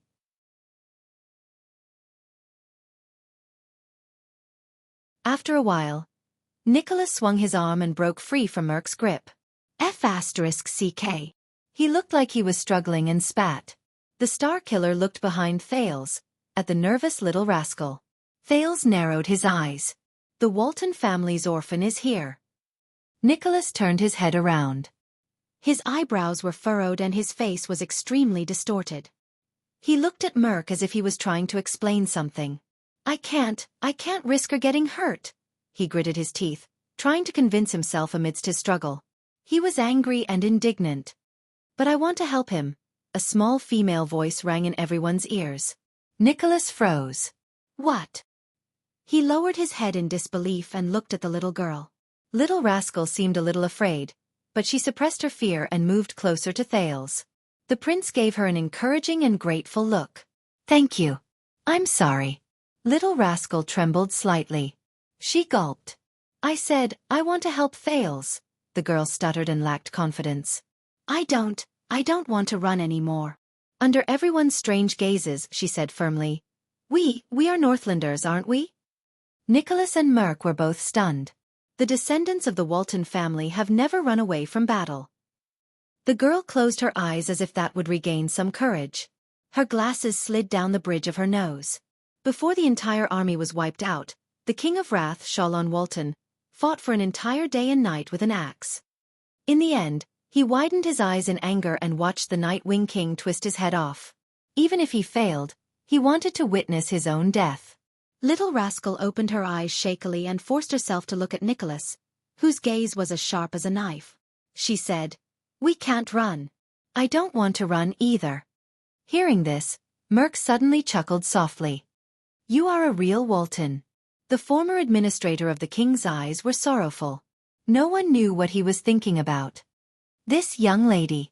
Little Rascal thought of Alex. She shivered and retreated behind Thales, not daring to meet Merc's gaze. His Majesty made the right choice. Merc laughed bleakly. "What do you say, old friend?" Nicholas' face gradually relaxed. He exhaled. A few seconds later, the Star Killer laughed as well. His laughter was relieved and desolate. "Son of AB*TCH. Nicholas glared at Thales fiercely and said to Merc, "Isn't it written all over your face?" Merc nodded and looked dejected. "I'll get the boys to prepare now." Thales breathed a sigh of relief. "So what's your plan?" Nicholas said fiercely. "I'll say this in advance. I refuse to let a brainless wild boar charge forward, Your Highness of Constellation." Thales narrowed his eyes. "You'll be satisfied. Maybe." "We're probably all crazy," the Star Killer snorted coldly and said disdainfully, "to actually listen to two children and go to their deaths." Put-Ray sighed deeply, then took a step forward. His steady voice rang. "What did Lord Hanson say?" Put-Ray looked at Raphael, who had been quiet all this while. Did the Secret Intelligence Department agree as well? This is not a simple decision. It concerns the future of the kingdom. It's best to have the Secret Intelligence Department's support and plan. Raphael instantly attracted everyone's attention. Or rather, Thales thought in his heart, it's the Black Prophet who attracted everyone's attention. The young man from the Secret Intelligence Department frowned slightly. "I can't communicate with the Lord for the time being," Raphael said flatly. He did not care about the various gazes cast on him. "So, at this moment, this place," his gaze focused. "I am the will of the Secret Intelligence Department." Put-Ray reached into his bosom and took out his favorite pipe. He absent-mindedly filled it with tobacco. "So, what do you mean?" Raphael glanced at Miranda. The latter only held her saber tightly and pursed her lips. She did not say a word. This reminded him of the little girl 12 years ago. At that time, she also pursed her lips and shivered as she curled up in a corner. Curled up in a pile of dead people. Raphael chuckled in his heart. The young man from the Secret Intelligence Department turned his head. His gaze was resolute and firm. He still looked cynical and relaxed, but his words were very formal. "Since it's the prince's decision, the Secret Intelligence Department will, of course, fully support and provide all assistance." Thales nodded at Raphael. "Moreover, he's not completely unsure." Raphael glanced at Thales. "Forget it." Put-Ray lowered his head and lit his pipe. His eyes were tired as he said, "After all, he's a Jade Star." Thales sighed. "Lord Put-Ray Nemain. Go ahead." When Put-Ray raised his head again, his expression was much calmer. He exhaled a mouthful of smoke. "If this is your will."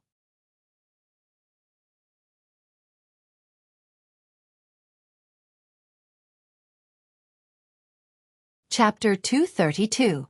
Everyone's gaze returned to Thales again. Thales exhaled and smiled. "What about the others?" Thales looked at the remaining people and narrowed his eyes. "What we are about to do is very dangerous. We might lose our lives." The remaining people exchanged a few glances. Wire revealed a helpless but determined smile. "Your Highness, I have already said this when we first met. For the rest of my life, this body of mine will be yours to command." Thales shrugged. The veteran Genid raised his eyebrows slightly. "If you ask me, your style is indeed different from Duke John's, but why not?"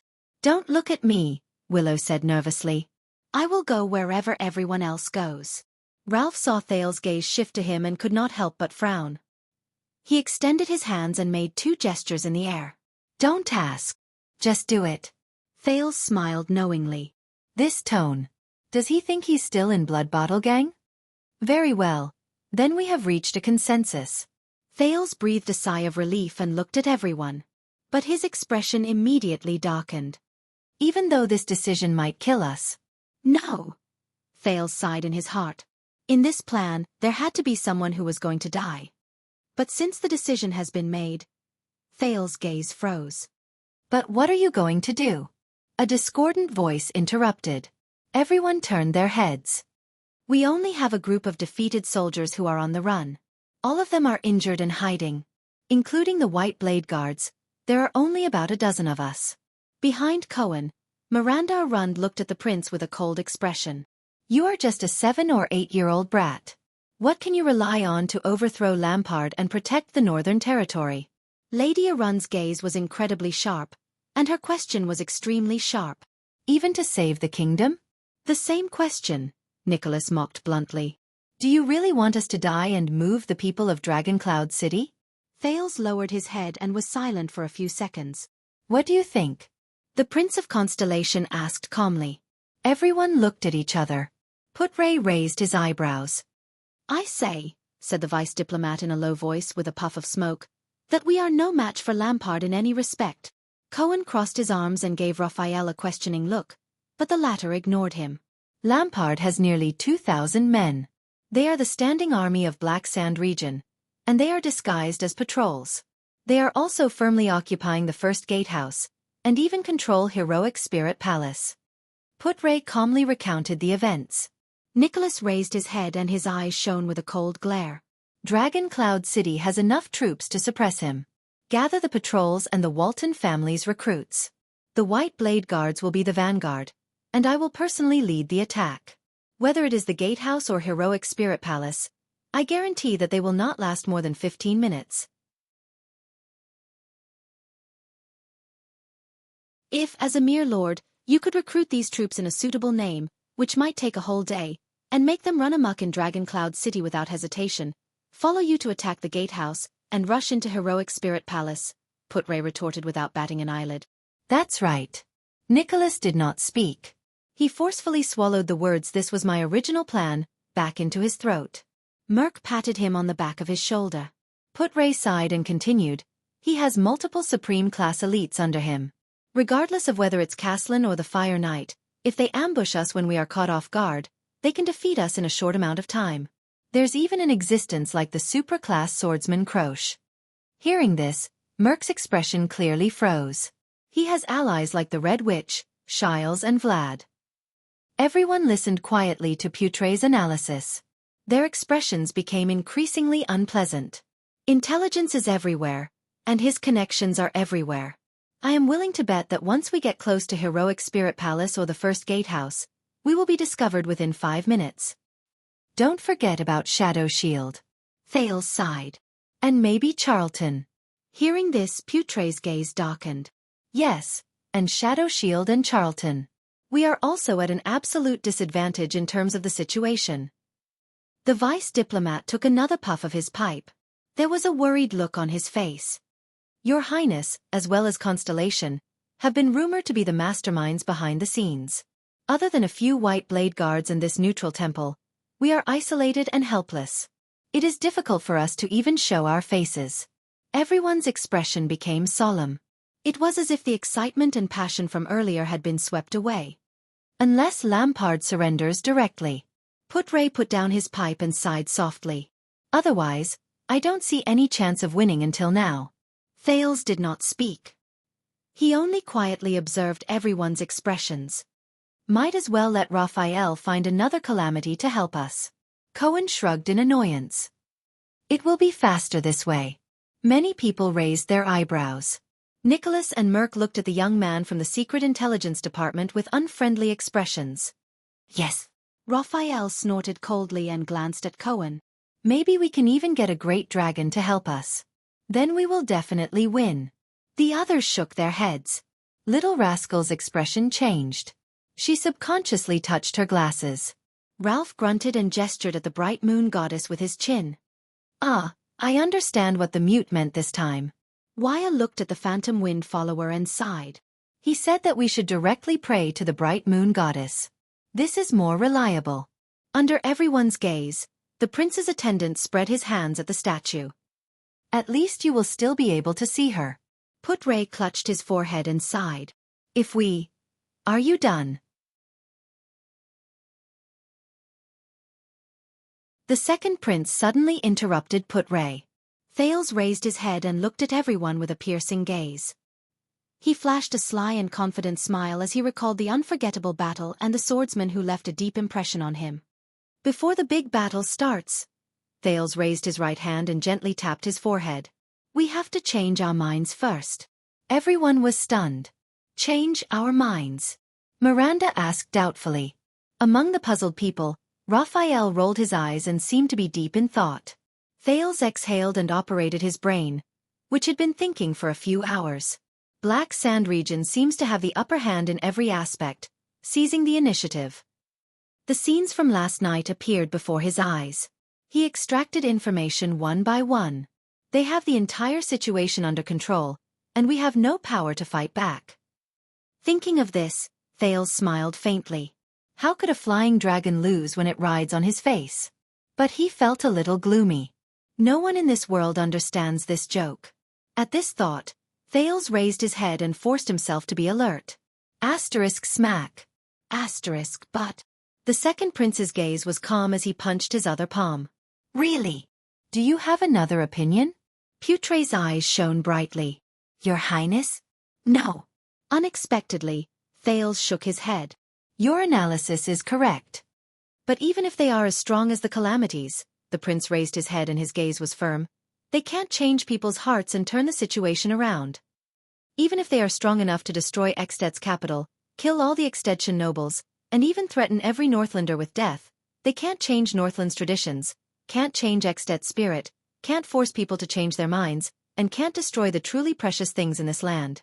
Cohen ran his fingers through his hair. His expression did not change, but his gaze when he looked at Waya was filled with one word. What? Waya shrugged at him. I don't understand. They were not the only ones. Nicholas also frowned in puzzlement. What are you trying to say? Thales' pupils shrank. What I want to say is, the second prince said faintly, don't limit your vision to a simple comparison of strength. The battle we are about to face is not a gambling fight between two people using their strength to arm wrestle, nor is it a game of counting on a chessboard, much less a fair duel between ancient knights. An army of 1,000 or 2,000 people is nothing. They can't change the minds of the nobles in Dragoncloud City, and the warriors of Dragoncloud City can crush them in one blow, Thales said calmly. At the same time, he kept thinking about the doubtful points he had grasped before. Caslin and Tolja can kill any pawn at will, but even if you tie the two of them together and multiply them by 10, they can't make the archdukes willingly support Lampard as king. They can't turn the truth that has already happened into an illusion. The Red Witch seems to be very powerful, but without the support of the power she is attached to, the secret room spies and the secrets they hold are nothing. Shadow Shield and Charlton sound terrifying, but they can only carry out assassinations and spies in the dark. What truly supports their survival is power, as well as the conflicts and contradictions that arise from power. Without power, they are like fish out of water. They have no value at all. They are just Lampard's chess pieces. The intelligent Kent Vida, the brave Tolja, the well-respected Caslin, the all-pervasive Red Witch, the well-connected Marquis Shiles, and the obedient Black Sand Region army. When he said this, Thales shook his head. But we can't be fooled by these chips and chess pieces. Raphael flashed a faint smile. Interesting. What a familiar argument. Miranda lowered her head, seemingly in deep thought. Cohen widened his eyes and blinked 3 times in puzzlement. How is it interesting? Thales took a deep breath. The expression in his eyes was extremely serious and solemn. You must know that all these chess pieces cannot compare to the strongest, most terrifying, most powerful, and most unique chess piece on their chessboard. The prince's voice rang faintly. Only that person is the greatest threat. That truly powerful person, the strongest chess piece in their camp. No one spoke. Everyone seemed to be thinking, even Cohen. Raphael rubbed his fingers, Miranda stroked the hilt of her sword, Nicholas' gaze was still as cold as ice, and Merc looked at Little Rascal with a profound gaze. Put-Ray seemed to have forgotten to smoke, letting the pipe burn in his hand. He said tentatively, "You mean?" Thales raised his gaze and pictured that terrifying opponent in his mind. "Yes," he said absent-mindedly. "An ambitious and ruthless person with extraordinary courage." Thales nodded nonchalantly, but his eyes were filled with wariness and solemnity. "Their strongest chess piece." He said the name softly. Chapman Lampard. At that moment, everyone was stunned. "We cannot be fooled by the appearances of the other chess pieces," the prince said softly. "As long as we attack the weak point, everything else will be solved." Thales quietly watched the other people's gazes and expressions, not saying a word. Then, Nicholas raised his head in confusion. "You mean," the Star Killer said in disbelief, "to behead him?" "I get it." Before Thales could react, Cohen slapped his forehead and his eyes lit up. "We're going to do everything we can to assassinate Lampard?" When he heard their words, Thales almost vomited blood. He rolled his eyes and suddenly remembered High Priestess Holmes' words just now. So, the prince tried his best to look calm and snorted. "You're not listening to me." Cohen was instantly stunned and widened his eyes. On the other hand, Nicholas looked as if he had just eaten such asterisk tea. Thales exhaled deeply. "Oh my God. No wonder. So, when I say this and then look at the other person's ignorant face, it's so pleasant." After savoring the feeling for a while, Thales raised his eyebrows. "I understand." Finally, Miranda caught on to Thales' words. "You are not thinking of going head-on against his armor. Instead, you are thinking of going around the edges and directly attacking Lampard's fundamental goal? Thwarting his intentions?" Put-Ray narrowed his eyes. "Yes, the root of everything is Lampard." The second prince smiled in relief. He said with a smile, "We're going to determine his intentions and then find his weakness." Everyone looked at each other. "You make it sound so easy," Nicholas said in dissatisfaction. "What's Lampard's weakness? What's his goal? How are you going to thwart him?" Thales blinked. "I have a conjecture about this. It needs to be verified. As for thwarting him, since we are going to deal with their strongest chess piece." Thales took a deep breath, and his eyes shone like fire. "Naturally, we have to bring out our strongest chess piece on the battlefield where both sides are the most unfamiliar, the most disadvantaged, and the most isolated." Thales said resolutely, "We'll decide the winner in one round." Miranda furrowed her brows. "Wait, did you just say our strongest chess piece?" the swordswoman asked doubtfully. "What did you mean?" Cohen glanced at the silent Raphael, then at Nicholas. "The Secret Intelligence Department?" the police officer asked tentatively. "Or the legendary anti-mystic equipment?" Thales raised his eyebrows. "You mean?" Put-Ray glanced at Little Rascal suspiciously, causing the latter to panic a little. "The Walton family's orphan? The legitimate heir of Dragon Cloud City? But her gender? The strongest chess piece?" Nicholas put down his arms and looked around.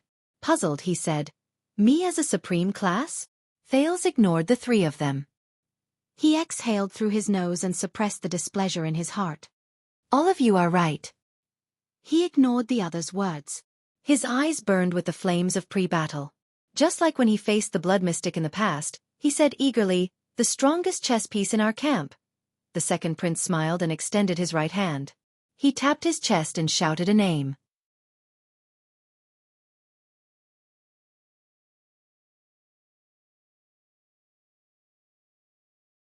Chapter 233.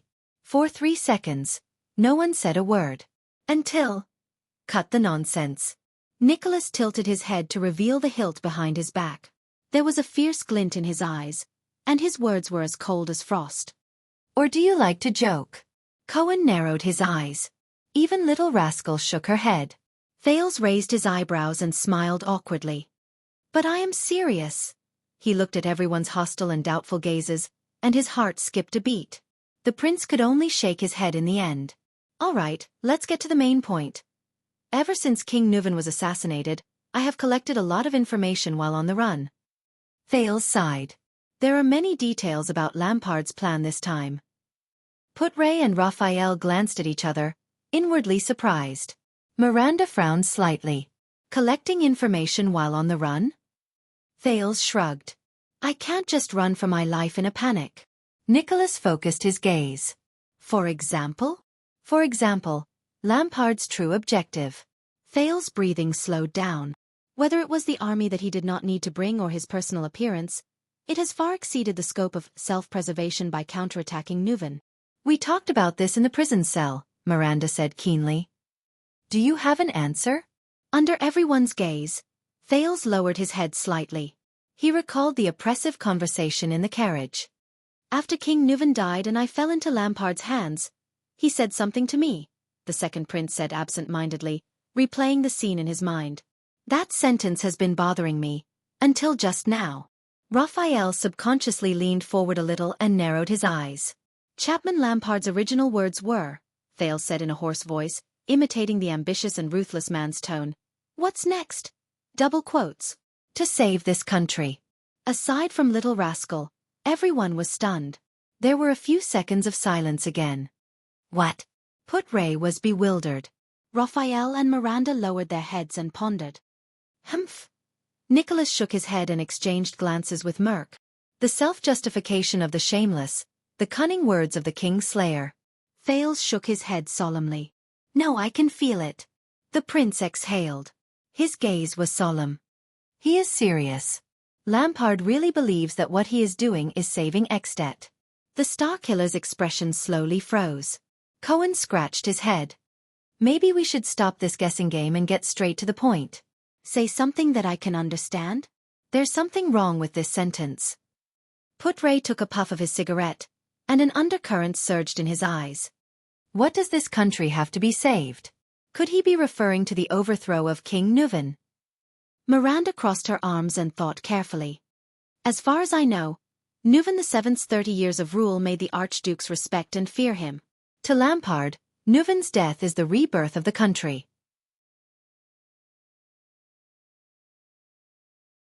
They can finally break free from the oppression of the Walton family and Dragoncloud City? Merc sighed. But the prince still shook his head. Thales inhaled and said quietly, the biggest reason Lampard wants to overthrow King Nuven is because he is afraid of King Nuven's revenge on Black Sand region. It is to protect himself. But this problem has been solved. Thales raised his head and organized every element in his mind. King Nuven is dead. He will not crawl out of Hell's River to look for him. Raphael did not say a word, but he suddenly smiled. The young man from the Secret Intelligence Department had a scrutinizing gaze. According to Lampard's original words, he is about to go to save this country. But King Nuven is already dead. Judging from the chronological order, it is not right. Thales nodded absent-mindedly. Unless Lampard has never taken grammar lessons, and can't even distinguish between the present and future tense, Thales said flatly.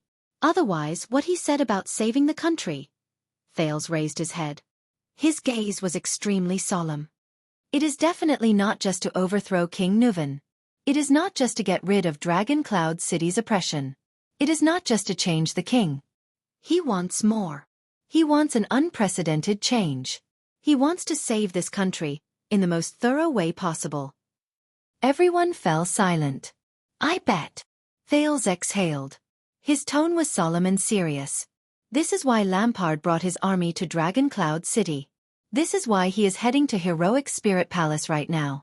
It is also the key to our counterattack. He can save the country by bringing his army to Heroic Spirit Palace? Cohen asked doubtfully. What does he want to do? Kill all the nobles in Dragoncloud City, from the archdukes to the counts? Putray sneered. In the first few decades of my life, I've learned one thing. The vice envoy exhaled a puff of smoke and said faintly, violence is the shortest, simplest, and least effective way to solve a problem. It's best to use it as a last resort. Thales sighed. All the clues became clearer in his mind. During that memorable journey, I heard another detail. Everyone's gaze was once again drawn to the prince. Shadow Shield told Lampard, Thales said quietly, when Charlton assassinated King Nuven, he spent a long time searching for the king's traces. Putray raised his head abruptly, as if he had thought of something. Raphael also opened his mouth in surprise. Thales lowered his head. Thank you, Caslin. Thank you for giving me Goo's hiding place. Otherwise, Otherwise, I probably wouldn't have seen the meeting between Lampard and Shadow Shield. He thought silently. Wire raised his eyebrows. Is there something wrong? Very wrong. Putray's eyebrows were tightly furrowed. His tone was tense. Arranging an assassination, but not being able to determine the target's location and time. The thin man's gaze became solemn. For an assassination that requires prior planning and thorough preparation, this is one of the most fatal and unforgivable mistakes. This means that Shadow Shield and Charlton's assassination had an accident that they did not expect. Oh! Beside him, Cohen slapped his head in realization. He then gave a thumbs up and said sincerely, "It seems like you are very experienced, Uncle." At that moment, Putray's gaze darkened. Thales took a deep breath and raised his head. Flying Locust Blade jumped down from the cliff of the sky to assassinate the king, the prince said solemnly. He had been hiding on the cliff of the sky. Even Asda and Black Sword did not notice him. Thales clenched his fists, thinking and organizing his thoughts. How did he get up there? Nicholas said suspiciously. Even at night, Charlton could not have climbed the cliff of the sky without being noticed. Thales shook his head. This is not important. The second prince's pupils shrank slightly. What's important is that the cliff of the sky is connected to only one place. The eyes of Lord Merk, who had been the king's administrator for many years, trembled. He answered, "Heroic Spirit Palace." No one said anything. Everyone knew what this meant. Thales nodded slightly. In other words, Bonnet Charlton originally planned to enter Heroic Spirit Palace from the cliff of the sky to assassinate King Nuvan. Heroic Spirit Palace was the place where King Nuvan would die in their original plan. Raphael flashed a strange smile and looked at the prince quietly. Everything makes sense now. Thales was lost in thought. After Nuvan was assassinated, Lampard appeared with his army in an illogical manner. He even wanted to silence us. But he should not have done such an unwise thing that would arouse suspicion. Asterisk smack. Asterisk Thales punched his palm, and his eyes shone. Now I understand. Lampard and his army appeared there. He exhaled. There was an accident in the assassination plan. King Nuvan should not have died in Shield District. He should have died in Heroic Spirit Palace, just like the accident in Project Dragon's Blood. Raphael sneered silently. Charlton could not find the king in Heroic Spirit Palace, so Lampard had no choice but to send his army into Shield District to search for Nuvan's traces. Thales clenched his fists. And after confirming that Charlton's assassination was a success, the first thing he thought of was to silence the witnesses. On the other hand, Nicholas' face turned green. There was pain in his eyes. King Nuvan, the Star Killer said bitterly. He should have stayed safely in Heroic Spirit Palace during the crusade against the Calamity. But he chose to set off with the White Blade Guards and came outside the palace. He said he believed that the place where the White Blade Guards were was the safest place in the world. Merk lowered his head. His voice was hoarse. We all failed to live up to our duties. Thales' eyes dimmed. Although choosing to leave the palace would inevitably lead to the tragedy of being assassinated, it was perhaps the wisest decision the old king made before he died. He left us a chance of survival. The police officer raised his hand. What does this mean? Cohen waved his hand and thought hard. Lampard did not want the people outside the palace to know that Nuvan was dead? Miranda raised her head. Her eyes were cold. If King Nuvan had followed Lampard's original plan and died mysteriously in Heroic Spirit Palace, what would have happened? The swordswoman asked coldly. Putrey shook his head. It's not about what would have happened. Thales hummed in acknowledgement. A few high-ranking figures appeared in his mind. He muttered to himself and continued the vice diplomat's words. It's about 4 friendly and amiable old friends who were also in Heroic Spirit Palace at that time. It's about what would have happened to them. Thales raised his eyes abruptly and looked at everyone. Let's go, he said resolutely. Where? Nicholas narrowed his eyes. Thales smiled. To verify my final guess, the prince said softly. To find Lampard's weakness. At the same time, the conversation between the 5 archdukes in the Hall of Heroes in Heroic Spirit Palace was getting more and more intense. Regarding His Majesty's misfortune, Chapman Lampard looked at the 4 archdukes in front of him coldly. It seems that you have something to say? Rockne of the city of faraway prayer snorted coldly. Don't treat your peers as fools. Archduke Rockne said coldly. We are not the noble background characters in night novels who only know how to serve as foils for the protagonist and let him *ck their daughters for free. Lampard narrowed his eyes. As His Majesty's greatest enemy, Chapman, the bearded Alcius raised his chin and crossed his arms. His expression was solemn. But you found out about his death so much earlier than us. That's not easy.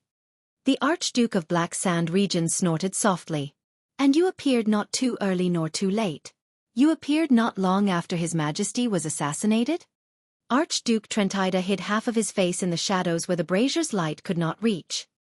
He stroked his beard and said sarcastically, It seems that the horses of Black Sand region are really fast. They're almost as fast as great dragons. How about selling some to me? The corners of Archduke Lampard's lips curled up slightly. I thought.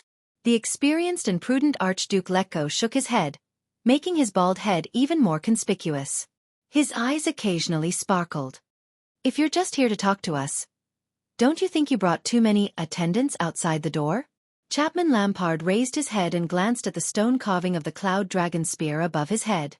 He placed his hand on the old saber at his waist. In the next second, he nodded slowly. But on Lampard's unsmiling face, his gaze became colder and colder. I didn't know that all of you started learning how to act in stage plays. The Archduke of Black Sand region lowered his head and snorted softly. He looked around at the four of them. One line for each of us? Asterisk bang. Asterisk Archduke Rockne slammed his fist on the rectangular table. His gaze was cold. Cut the crap, the Archduke of the city of faraway prayer said fiercely. What on earth are you thinking in that big head of yours that has been blown by the wind and sand in the south for 40 years? Killing the king and destroying the greatest rule and tacit understanding between us for more than 600 years? Do you think you can escape? The Archduke stared at Lampard coldly and did not reply. Lampard also furrowed his brows in the face of Rockne's questioning. A few seconds later, I thought all of you would be very happy, Lampard said softly. His voice was a little hoarse. After all, he's dead. All of you can finally get rid of that tyrant. Get rid of his officials. Get rid of his unreasonable demands. Get rid of his increasingly greedy desires. Get rid of his growing power. Get rid of his unreasonable interference in the affairs of your territories. Chapman Lampard swept his gaze over the Archduke's coldly. Isn't that so? At that moment, different emotions flashed in the four Archdukes' eyes. The hall was silent for a moment. The Archduke of Prestige Orchid, Rabian Alcius, walked forward. The corners of the bearded Archduke's lips curled up. His tone was cold as he said, But this is not how the game is played. You can't overturn the chessboard just because you're temporarily at a disadvantage. He narrowed his eyes. You're acting like a gambler who throws caution to the wind. This makes us very nervous. Lampard snorted coldly, as if he was disdainful. Nervous. He extended his palm and patted his chest. He said in a deep voice, Ask yourselves, my fellow archdukes. In the past 30 years, 60 years, 90 years. Lampard's expression was as cold as ice, and his words were as sharp as a sword. Was it me or the Waltons, who pressured you to the point of suffocation with all sorts of tricks and aggressive actions, who made you more nervous? The archdukes did not speak. Years of experience had long since made them used to not show their emotions on their faces. Not everyone was as young as Pofrit. Lampard strode towards the direction of the long table. Of course, Neuven and the Waltons are very good at this game. He keeps his chessboard in good order, Lampard said coldly. Look at that throne. It has been placed in Dragon Cloud City for almost 100 years. The Archduke of Black Sand region waved his hand and pointed at King Neuven's seat. His gaze was cold. Don't you find it strange? Archduke Alcius spat angrily. This has nothing to do with us. The Archduke of Prestige Orchid walked in front of him and confronted Lampard without flinching. But you did break the joint ruling pledge.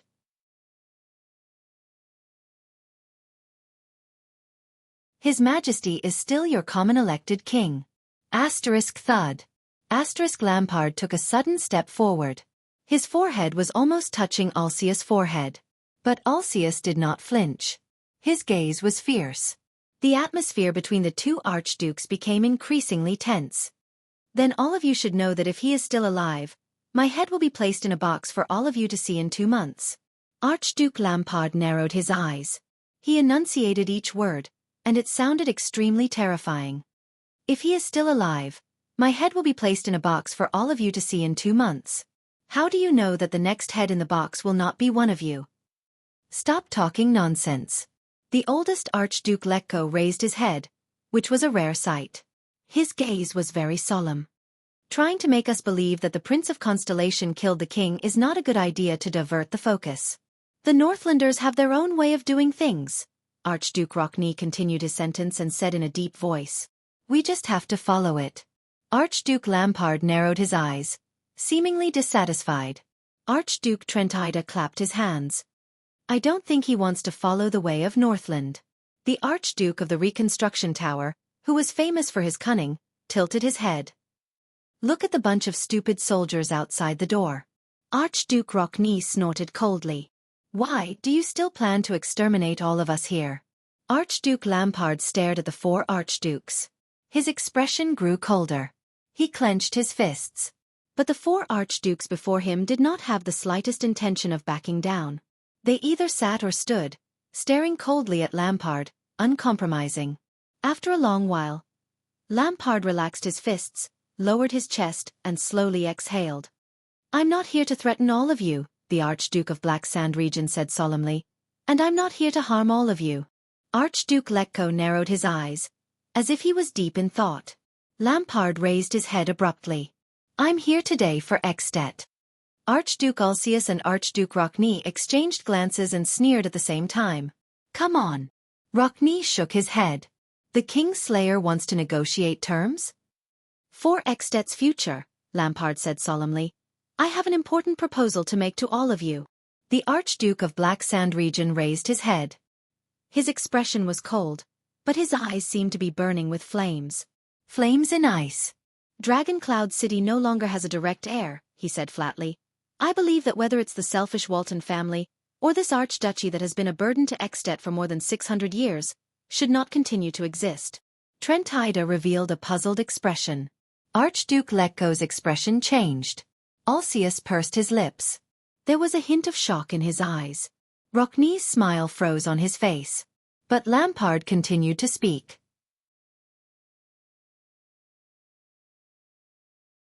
The western part of Dragon Cloud City can belong to the City of Faraway Prayers, he said flatly, as if he was talking about a trivial matter of the winter hunt last year. We can let Defense City manage the northern part. As for the rest, Lampard narrowed his eyes and stared at Alcius and Trentida. Let Prestige Orchid Region and Reformation Tower respectively. The Archduke shut his mouth and waited quietly for a response. No one spoke. It was as if the air had frozen. Then, Archduke Letko's incredulous and trembling voice rose. What did you say? Lampard turned to him. Did you hear what I said? Lampard's eyes widened slightly. He said in a low voice, we will jointly manage this piece of land, Dragon Cloud City. You're tuning in to the Wisdom Diary YouTube channel. Don't forget to subscribe and join us on this journey to catch the most captivating stories.